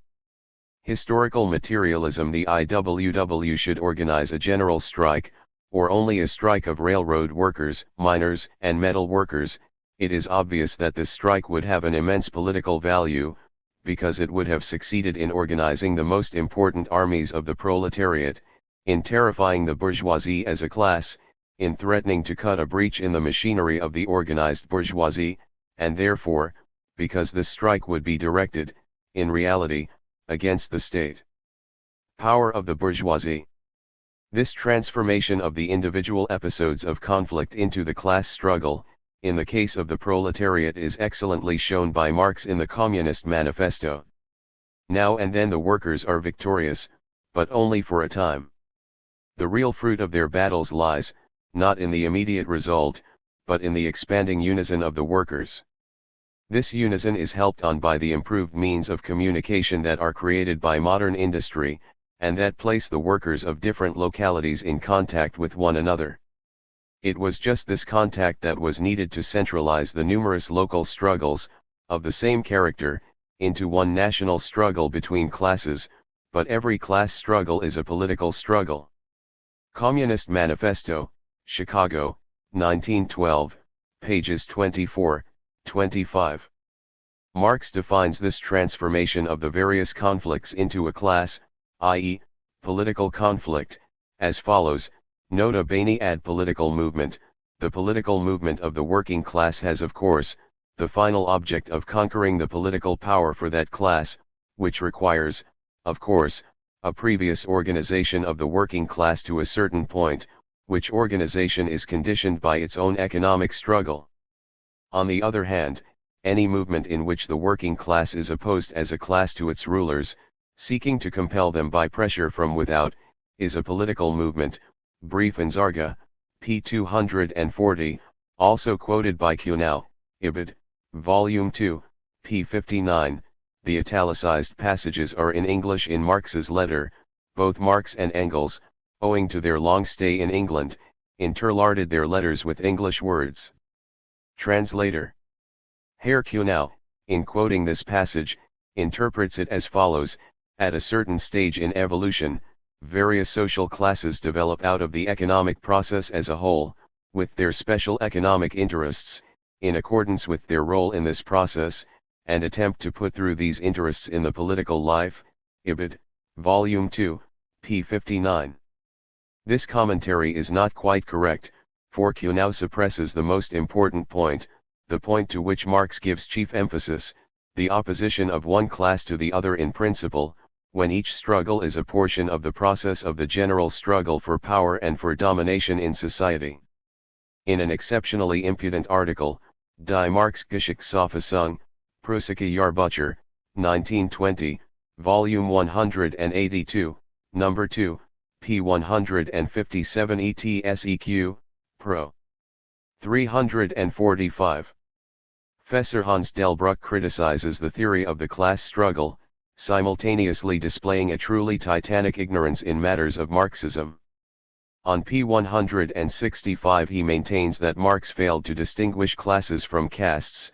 On p. 156 he states that there was no destruction of the two classes in ancient Rome, while he admits the decline of the Roman Empire to be an undeniable fact.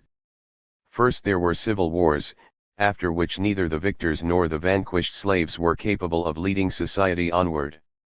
On p. 167 he says that feudalism never existed in England. On p. 169 he refutes Marx with the fact that the peasants sometimes join hands with the Junkers, cf. our own remarks in large type, etc. But the gem of his objections is the following example. Delbruck quotes an ancient text discovered by the well-known Egyptologist, Ehrman, in which we read of the ancient Egyptian revolution, in which the slaves managed to seize power. This text is interesting in that it might have been written by Merezkovsky or any other White Guard gentleman in his rage against the Bolsheviks. It depicts the most frightful atrocities. Herr Delbruck calls our attention to this horrible example of the class struggle. But this worthy and truly German professor falls quite unwittingly into his own trap when he adds the words that this condition lasted for 300 years, p. 171. Any fool would know that there can be no possibility of maintaining life for 300 years in a state of absolute anarchy and without production. Things, therefore, cannot have been quite so bad, and Delbruck's argument, an appeal to the emotions of the terrified bourgeois, is simply ridiculous. Amusing objections to the Marxian theory are also raised by Mr. J. Delovsky, The Social Antagonisms and the Class Struggle in History, Petersburg, 1910, in Russian. His chief objection is the following. After quoting this passage from Engels, it was Marx himself who had first discovered the complete law of motion of history, the law according to which all historical struggles, whether proceeding on the political, religious, philosophical, or any other ideological ground, are in fact only the more or less distinct expression of the struggles between social classes. Marx, Der Akzent Brumaire de Louis Bonaparte, Hamburg, 1885, Engels' preface to the second ed. Mr. Delovsky states that he agrees with Sombert's opinion that the principle of the class struggle must be replaced by the principle of the struggle between nations. The objection of Plekhanov, who said that nothing need be added here, since the class struggle is a conception connected with the internal processes of society and not with the relations between societies, is considered insufficient by Mr. Delovsky.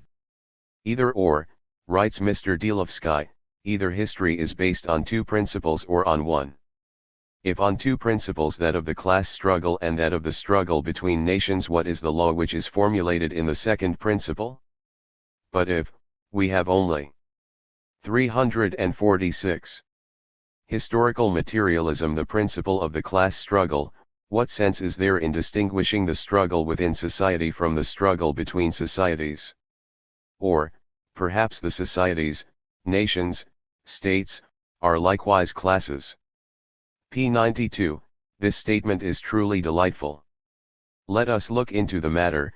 Two fundamental situations are possible, either we dealing with a society, for instance, the worldwide economy of the present day, divided into the state organizations of the national sections of the bourgeoisie, or with the rather loose, different societies, for instance, if war is waged between different peoples, one of which, let us say, has suddenly intruded from very remote regions, as has happened repeatedly in the course of history.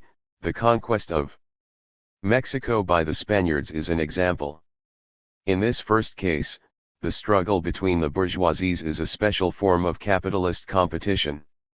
No one but Delovsky could even imagine that the theory of the class struggle would exclude, for instance, capitalist competition, which is a form of the antagonisms within the class, which have never succeeded in altering the basis of the given structure of production. While the Marxian theory recognizes the possibility of a relative clarity between classes, it also recognizes the possibility of a relative antagonism within the classes. It is hard to see how this refutes the theory of the class struggle. Second case. This is a methodological question. The theory of the evolution of society is the theory of an evolution of an abstract society, and it is quite true that this theory does not need to concern itself with the relations between societies. It analyzes the nature of society in general, ascertaining the laws of evolution of this society in general. But if we leave these questions in favor of more concrete questions, i.e., among others, the question of the relations between the various societies, we shall again obtain special laws, which in their turn are also not in contradiction with the Marxian theory, not for the reason that the different societies are different classes. This assumption of Mr. Delovsky is simply wrong, but because expansion itself has economic causes, since, let us say, conquest inevitably is transformed into a regrouping of class forces, because in such cases the higher mode of production below always carries off the victory, etc. Nothing in this invalidates in any way the theory of the class struggle. We have therefore seen that the oppressed classes do not always wage a class struggle in the proper sense of the word, which by no means signifies, as we have also seen, that such comparatively peaceful epochs are filled with nothing but peace and harmony. It merely signifies that the class struggle is proceeding in a concealed or incipient form. It will later become a class struggle in the true sense of the word. Let us not forget that dialectics conceives everything as in course of motion, evolution. 347. Even if the class struggle be absent, it is evolving, it grows. Such is the case with the oppressed classes. As for the ruling classes, they are waging the class struggle unceasingly. For the existence of the state organization proves that the ruling class has constituted itself as a class for itself, as a state power. This implies a complete consciousness of the fundamental interests of this class, which wages war with the classes whose interests oppose it, war against the immediate danger as well as against possible dangers, for which purpose it makes use of all the instruments of the state machinery. G. The class struggle and the state power. We have already considered the problem of the state as a superstructure determined by the economic basis, see first part of the superstructure and its outlines, chapter 6, d, of this work. We must now approach this question from another angle, namely, that of the class struggle. We must again emphatically point out that the state organization is exclusively a class organization. It is the class which has constituted its state power, it is the concentrated and organized social authority of the class, Marx.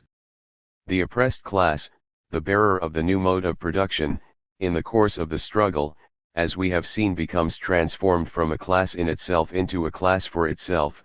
In this struggle, it creates its fighting organizations, which to an increasing degree build up organizations that carry with them the entire mass of the given class. When revolution, civil war, etc., is at hand, these organizations break through the enemy's front and constitute the first cells of the new state mechanism in open or concealed form.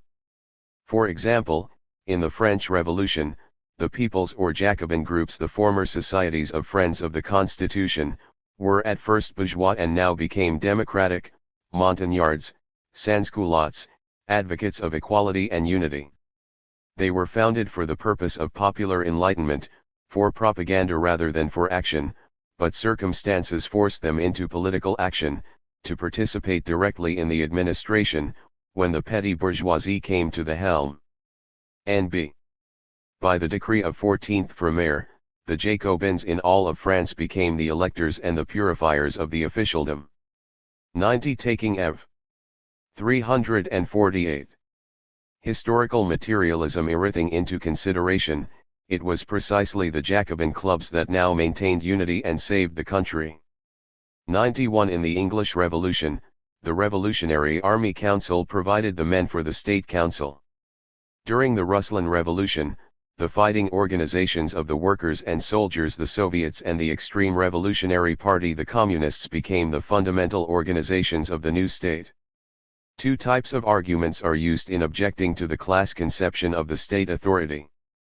The first type is of the following kind: the peculiarity of the state is its centralized administration, therefore, the anarchists tell us, any centralized administration is a state authority. Therefore, even the most advanced communist society, if it has a systematic economy, will also be a state. This reasoning is based entirely on the naive bourgeois error. Bourgeois science, instead of perceiving special relations, perceives relations between things, or technical relations. But it is obvious that the essence of the state is not in the thing but in the social relation, not in the centralized administration as such, but in the class envelope of the centralized administration. As capital is not a thing, as is, for instance, a machine, but a social relation between workers and employers, a relation expressed by means of a thing, so centralization per se by no means necessarily signifies a state organization. It does not become a state organization until it expresses a class relation. The second objection to the class theory of the state has already been considered, in part. This objection is still more ridiculous, being based on the conception that the state discharges a number of generally useful functions. For example, the modern capitalist state builds electrical power stations, hospitals, railroads, etc. This argument unites most pathetically in one group, the Social Democrat Kuhnau, the right social revolutionary J. Delovsky, the conservative Delbruck, and even the Babylonian king Hammurabi. But this honorable company is much mistaken. For the existence of generally useful functions on the part of the state does not alter the pure class character of the state authority. The ruling class is obliged to resort to all kinds of generally 349. Useful enterprises in order to maintain its ability to exploit the masses, extend its field of exploitation, and secure the normal working of this exploitation. Capitalism can of course not develop properly without an extensive railroad system, without trade schools. If there are no skilled laborers, no scientific institutes, there will be no improvement in capitalist technique, etc., etc. In all these measures, the state power of the capitalists is guided by its class interests. We have already given the trusts as an example. The trust also guides production, without which society cannot exist, but it guides production in the direction of its class advantage. Or, to take the example of some ancient despotic state of great landlords, such as that of the Egyptian pharaohs, whose huge constructions for regulating the course of rivers were of general utility. The pharaonic state did not, however, maintain these constructions for the purpose of averting hardship for the starving, or subserving the general will, but merely because they were a necessary condition for the process of production, which was simultaneously a process of exploitation. Class advantage was the basic impulse in activity. Such measures may not be taken, therefore, as a proof of the incorrectness of the class point of view.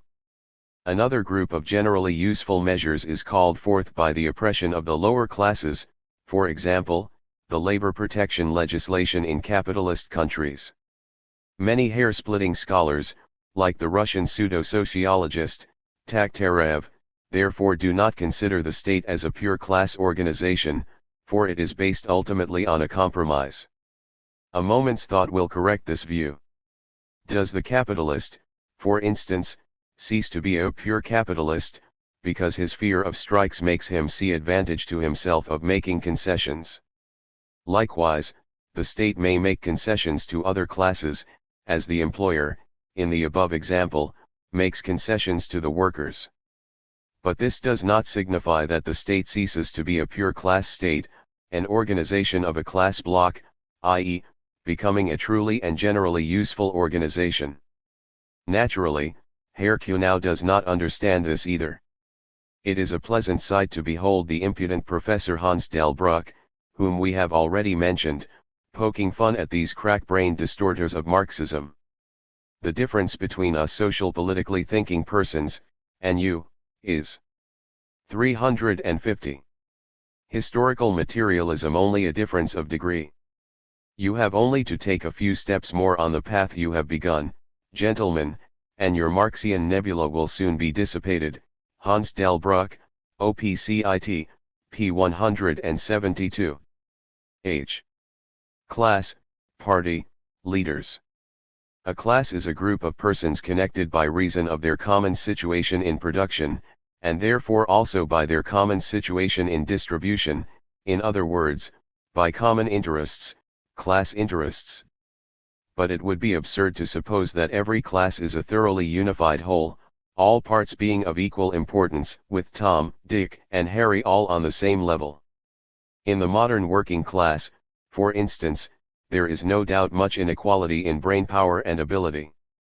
Even the being of the various parts of the working class is unequal. This is due to the fact that, first, complete uniformity of the economic units is absent, and second, the working class does not step down full-grown from heaven, but is being constantly recruited, from the peasantry, the artisan class, the urban petty bourgeoisie, i.e., from other groups of capitalist society. A worker in a huge, splendidly equipped plant is a different person from the worker in a small shop, the cause of the difference in this case being the difference in the establishments, as well as between the entire resulting modes of work. Proletarian age must also be considered as an element, for a peasant who has just taken a job in a factory is different from a worker who has been in a factory since childhood. The difference in being is also reflected in consciousness. The proletariat is unequal in its consciousness as it is unequal in its position. It is more or less a unit as compared with the other classes, but not with regard to its own various parts. The working class, therefore, as to their class consciousness, i.e., their permanent, general, not their personal, not their guild or group interests, but as to the interests of the class as a whole, is divided into a number of groups and subgroups, as a single chain consists of a number of links of varying strength. This inequality of the class is the reason for the existence of the party. If the working class were perfectly and absolutely uniform, it could at any 351 moment come out in its full strength. Its struggles might be led by persons chosen in rotation. A permanent organization of leadership would be superfluous and unnecessary. As a matter of actual fact, the struggle of the working class is inevitable. This struggle must be guided. This guidance is the more necessary, since the opponent is powerful and cunning, and fighting him is a serious matter. We naturally expect to find the entire class led by that section of it that is most advanced, best schooled, most united, the party. The party is not the class. In fact, it may be but a small part of the class, as the head is but a small part of the body. But it would be absurd to attempt to find an opposition between the party and the class. The party is simply the thing that best expresses the interests of the class. We may distinguish between class and party, as we distinguish between the head and the entire body, but cannot discuss them as opposites, just as we cannot cut off a man's head, unless we wish to shorten his life. On what does the result of the struggle depend under these conditions? It depends on a proper relation between the various parts of the working class, particularly on a proper mutual relation between those in the party and those outside of it. On the one hand, guidance and leadership are necessary, on the other, instruction and conviction. No leadership is possible which does not instruct and convince. On the one hand, the party must be held together and organized separately as a part of the class. On the other hand, it must secure closer and closer contact with the non-party masses and draw a greater and greater section of these masses into its organization. The mental growth of the class will therefore find its expression in the growth of the party of this class, and, conversely, the decline of the class will be reflected in the decline of the party, or the decline of its influence on the non-party elements. We have already seen that the lack of uniformity within the class makes necessary the existence of the party of this class. But the capitalist conditions of being and the low cultural level not only of the working class, but of the other classes also, produce a situation in which even the vanguard of the proletariat, i.e., its party, also lacks internal uniformity. The party is more or less uniform as compared with the other sections. 352. Historical materialism of the working class, but not within itself. The same observations may here be made as in the case of the class. Let us assume, as we did before, that the party is entirely uniform in class consciousness, experience, executive ability, etc., which is the complete reverse of the truth. Leaders would be unnecessary. The functions of the leaders might be performed in rotation by all the members, without detriment to the cause. But in reality no such perfect uniformity exists even in the vanguard, and this makes necessary the formation of more or less stable groups of individual leaders. Good leaders are leaders because they best express the proper tendencies of the party. And as it is absurd to represent party and class as opposed to each other, so it is absurd to represent the party as opposed to its leaders.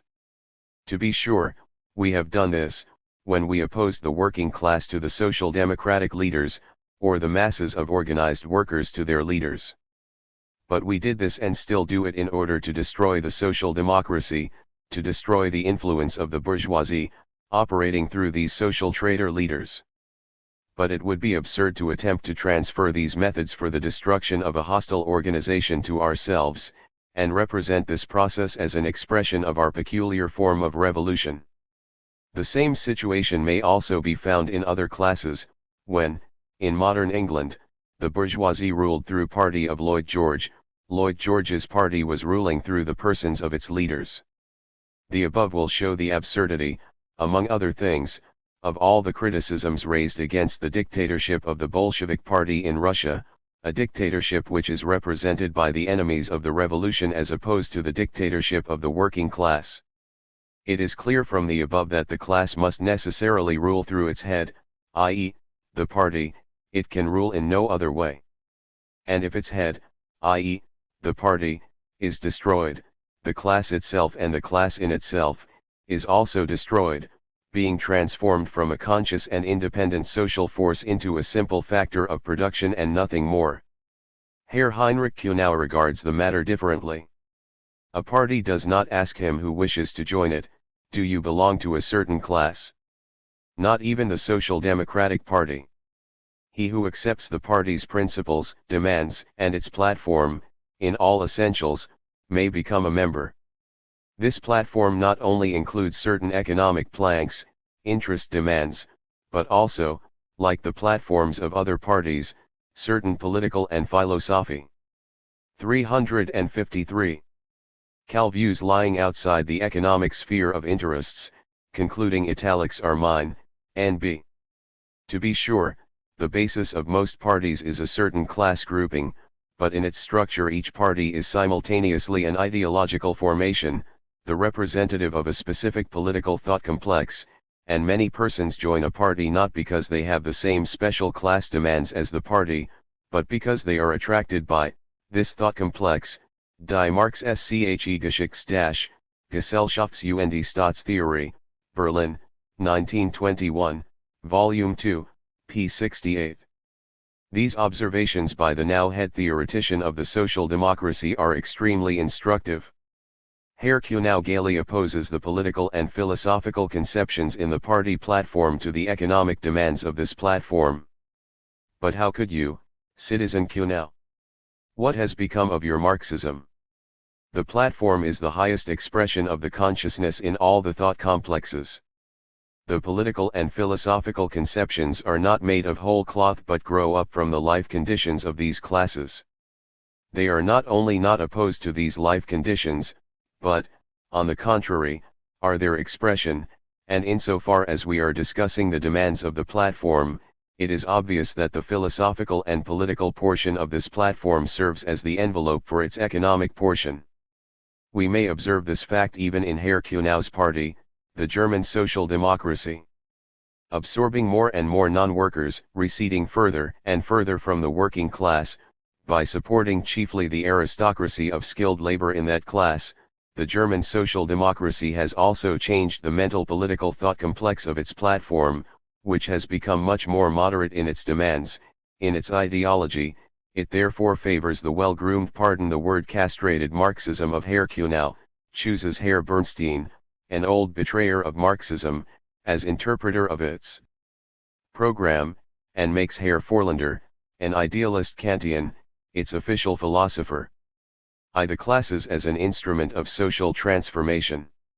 If we consider society as a certain system developing objectively, we find that transitions from one class system, from one social formation of classes, to another is accomplished through a bitter class struggle.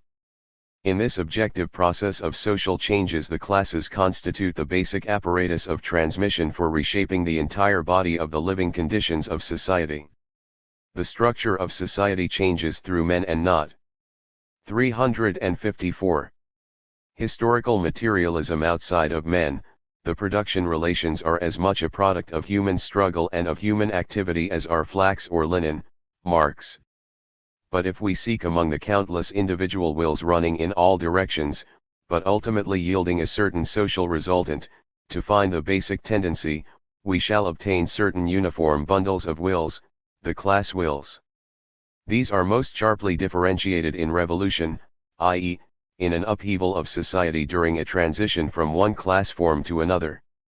But hidden behind the law of cause and effect in the evolution of the class will and the various permutations and combinations in the clash of the opposed class wills differing from each other is the profounder causality of the objective evolution, a causality that determines the phenomena of the will at every stage in evolution. Furthermore, the phenomena of the will are limited by external conditions, i.e., each alteration in these conditions, proceeding under the reverse influence of the human will, is limited by the preceding stage in these conditions. Thus, the class struggle and the class will constitute an active transmission apparatus in the transition from one social structure to another. The new class, in this process, serves as the organizer and bearer of the new social and economic order. A class which is not the bearer of a new mode of production cannot transform society. On the contrary, the class power which embodies the growing and ever-advancing conditions of production, is also the fundamental living lever of social transformation. Thus, the bourgeoisie, when it was the bearer of new conditions of production and a new economic structure, shunted society from its old feudal track to that of bourgeois evolution. Similarly, the proletariat, the bearer and organizer of the socialistic class formulation, will shift society no longer capable of living on the basis from the bourgeois track to that of socialism. J. The classless society of the future. Here we encounter a question that has been but little discussed in Marxian literature. We have seen that the class rules through the party through its leaders, each class and each party therefore having its 355 staff of officers. This staff is technically necessary, for we have seen that it is the result of the lack of uniformity within the class and the inequality of the party members. Each class therefore has its organizers. Viewing the evolution of society from this point of view, we may reasonably ask the following question: is in general the communist classless society, of which Marxists speak, a possibility? It is. We know that the classes themselves have risen organically, as Engels described, from the division of labor, from the organizational functions that had become technically necessary for the further evolution of society. Obviously, in the society of the future, such organizational work will also be necessary. One might object that the society of the future will not involve private property, or the formation of such private property, and it is precisely this private property that constitutes the basis of the class. But this argument need not remain unanswered. Professor Robert Michels, in his very interesting book, Zur Sociologie der Parteiwesens in der modernen Demokratie, Leipzig 1910, p. 370, says, doubts again arise on this point, however, whose consistent application would lead to an outright denial of the possibility of a classless state. The author should not have said state but society, and b. their administration of boundless capital, i.e., means of production, and b. assigns at least as much power to the administrators as would possession of their own private property. Viewed from this point of view, the entire evolution of society seems to be nothing more than a substitution of one group of leaders for another. Accordingly, Vilfredo Pareto speaks of a theory of the circulation of elites, Théorie de la circulation des élites. If this view is a correct one, Michels must also be correct in his conclusion, i.e., socialists may be victorious, but not socialism. An example will show Michels' error. When the bourgeoisie is in power, it is by reason of the power, as we know, not of all the members of the class, but of its leaders. Yet it is evident that this condition does not result in a class stratification within the bourgeoisie. The landlords in Russia ruled their high officials, constituting an entire staff, an entire stratum, but this stratum did not set itself up as a class against the other landlords. The reason was that these other 356 historical materialism landlords did not have a lower standard of living than that of the former. Furthermore, their cultural level was about the same, on the whole, and the rulers were constantly recruited from this class. Engels was therefore right when he said that the classes up to a certain moment are an outgrowth of the insufficient evolution of the productive forces. Administration is necessary, but there is not sufficient bread for all, so to speak. Parallel with the growth of the socially necessary organizational functions, we therefore have also a growth of private property. But communist society is a society with highly developed, increased productive forces. Consequently, it can have no economic basis for the creation of its peculiar ruling class. For even assuming the power of the administrators to be stable, as does Michels, this power will be then power of specialists over machines, not over men. How could they, in fact, realize this power with regard to men? Michels neglects the fundamental decisive fact that each administratively dominant position has hitherto been an envelope for economic exploitation. This economic exploitation may not be subdivided. But there will not even exist a stable, close corporation, dominating the machines, for the fundamental basis for the formation of monopoly groups will disappear. What constitutes an eternal category in Michael's presentation, namely, the incompetence of the masses, will disappear, for this incompetence is by no means a necessary attribute of every system. It likewise is a product of the economic and technical conditions, expressing themselves in the general cultural being and in the educational conditions. We may state that in the society of the future there will be a colossal overproduction of organizers, which will nullify the stability of the ruling groups. But the question of the transition period from capitalism to socialism, i.e., the period of the proletarian dictatorship, is far more difficult. The working class achieves victory, although it is not and cannot be a unified mass. It attains victory while the productive forces are going down and the great masses are materially insecure. There will inevitably result a tendency to degeneration, i.e., the excretion of a leading stratum in the form of a class germ. This tendency will be retarded by two opposing tendencies: first, by the growth of the productive forces; second, by the 357. Abolition of the educational monopoly. The increasing production of technologists and of organizers in general, out of the working class itself, will undermine this possible new class alignment. The outcome of the struggle will depend on which tendencies turn out to be the stronger. The working class, having in its possession so fine an instrument as the Marxian theory, must be mindful of this fact. By its hands an order of society will be put through and ultimately established, differing in principle from all the preceding formations, namely, from the primitive communist horde by the fact that it will be a society of highly cultivated persons, conscious of themselves and others, and from the class forms of society by the fact that for the first time the conditions for a human existence will be realized, not only for individual groups, but for the entire aggregate of humanity, a mass which will have ceased to be a mass, and will become a single, harmoniously constructed human society.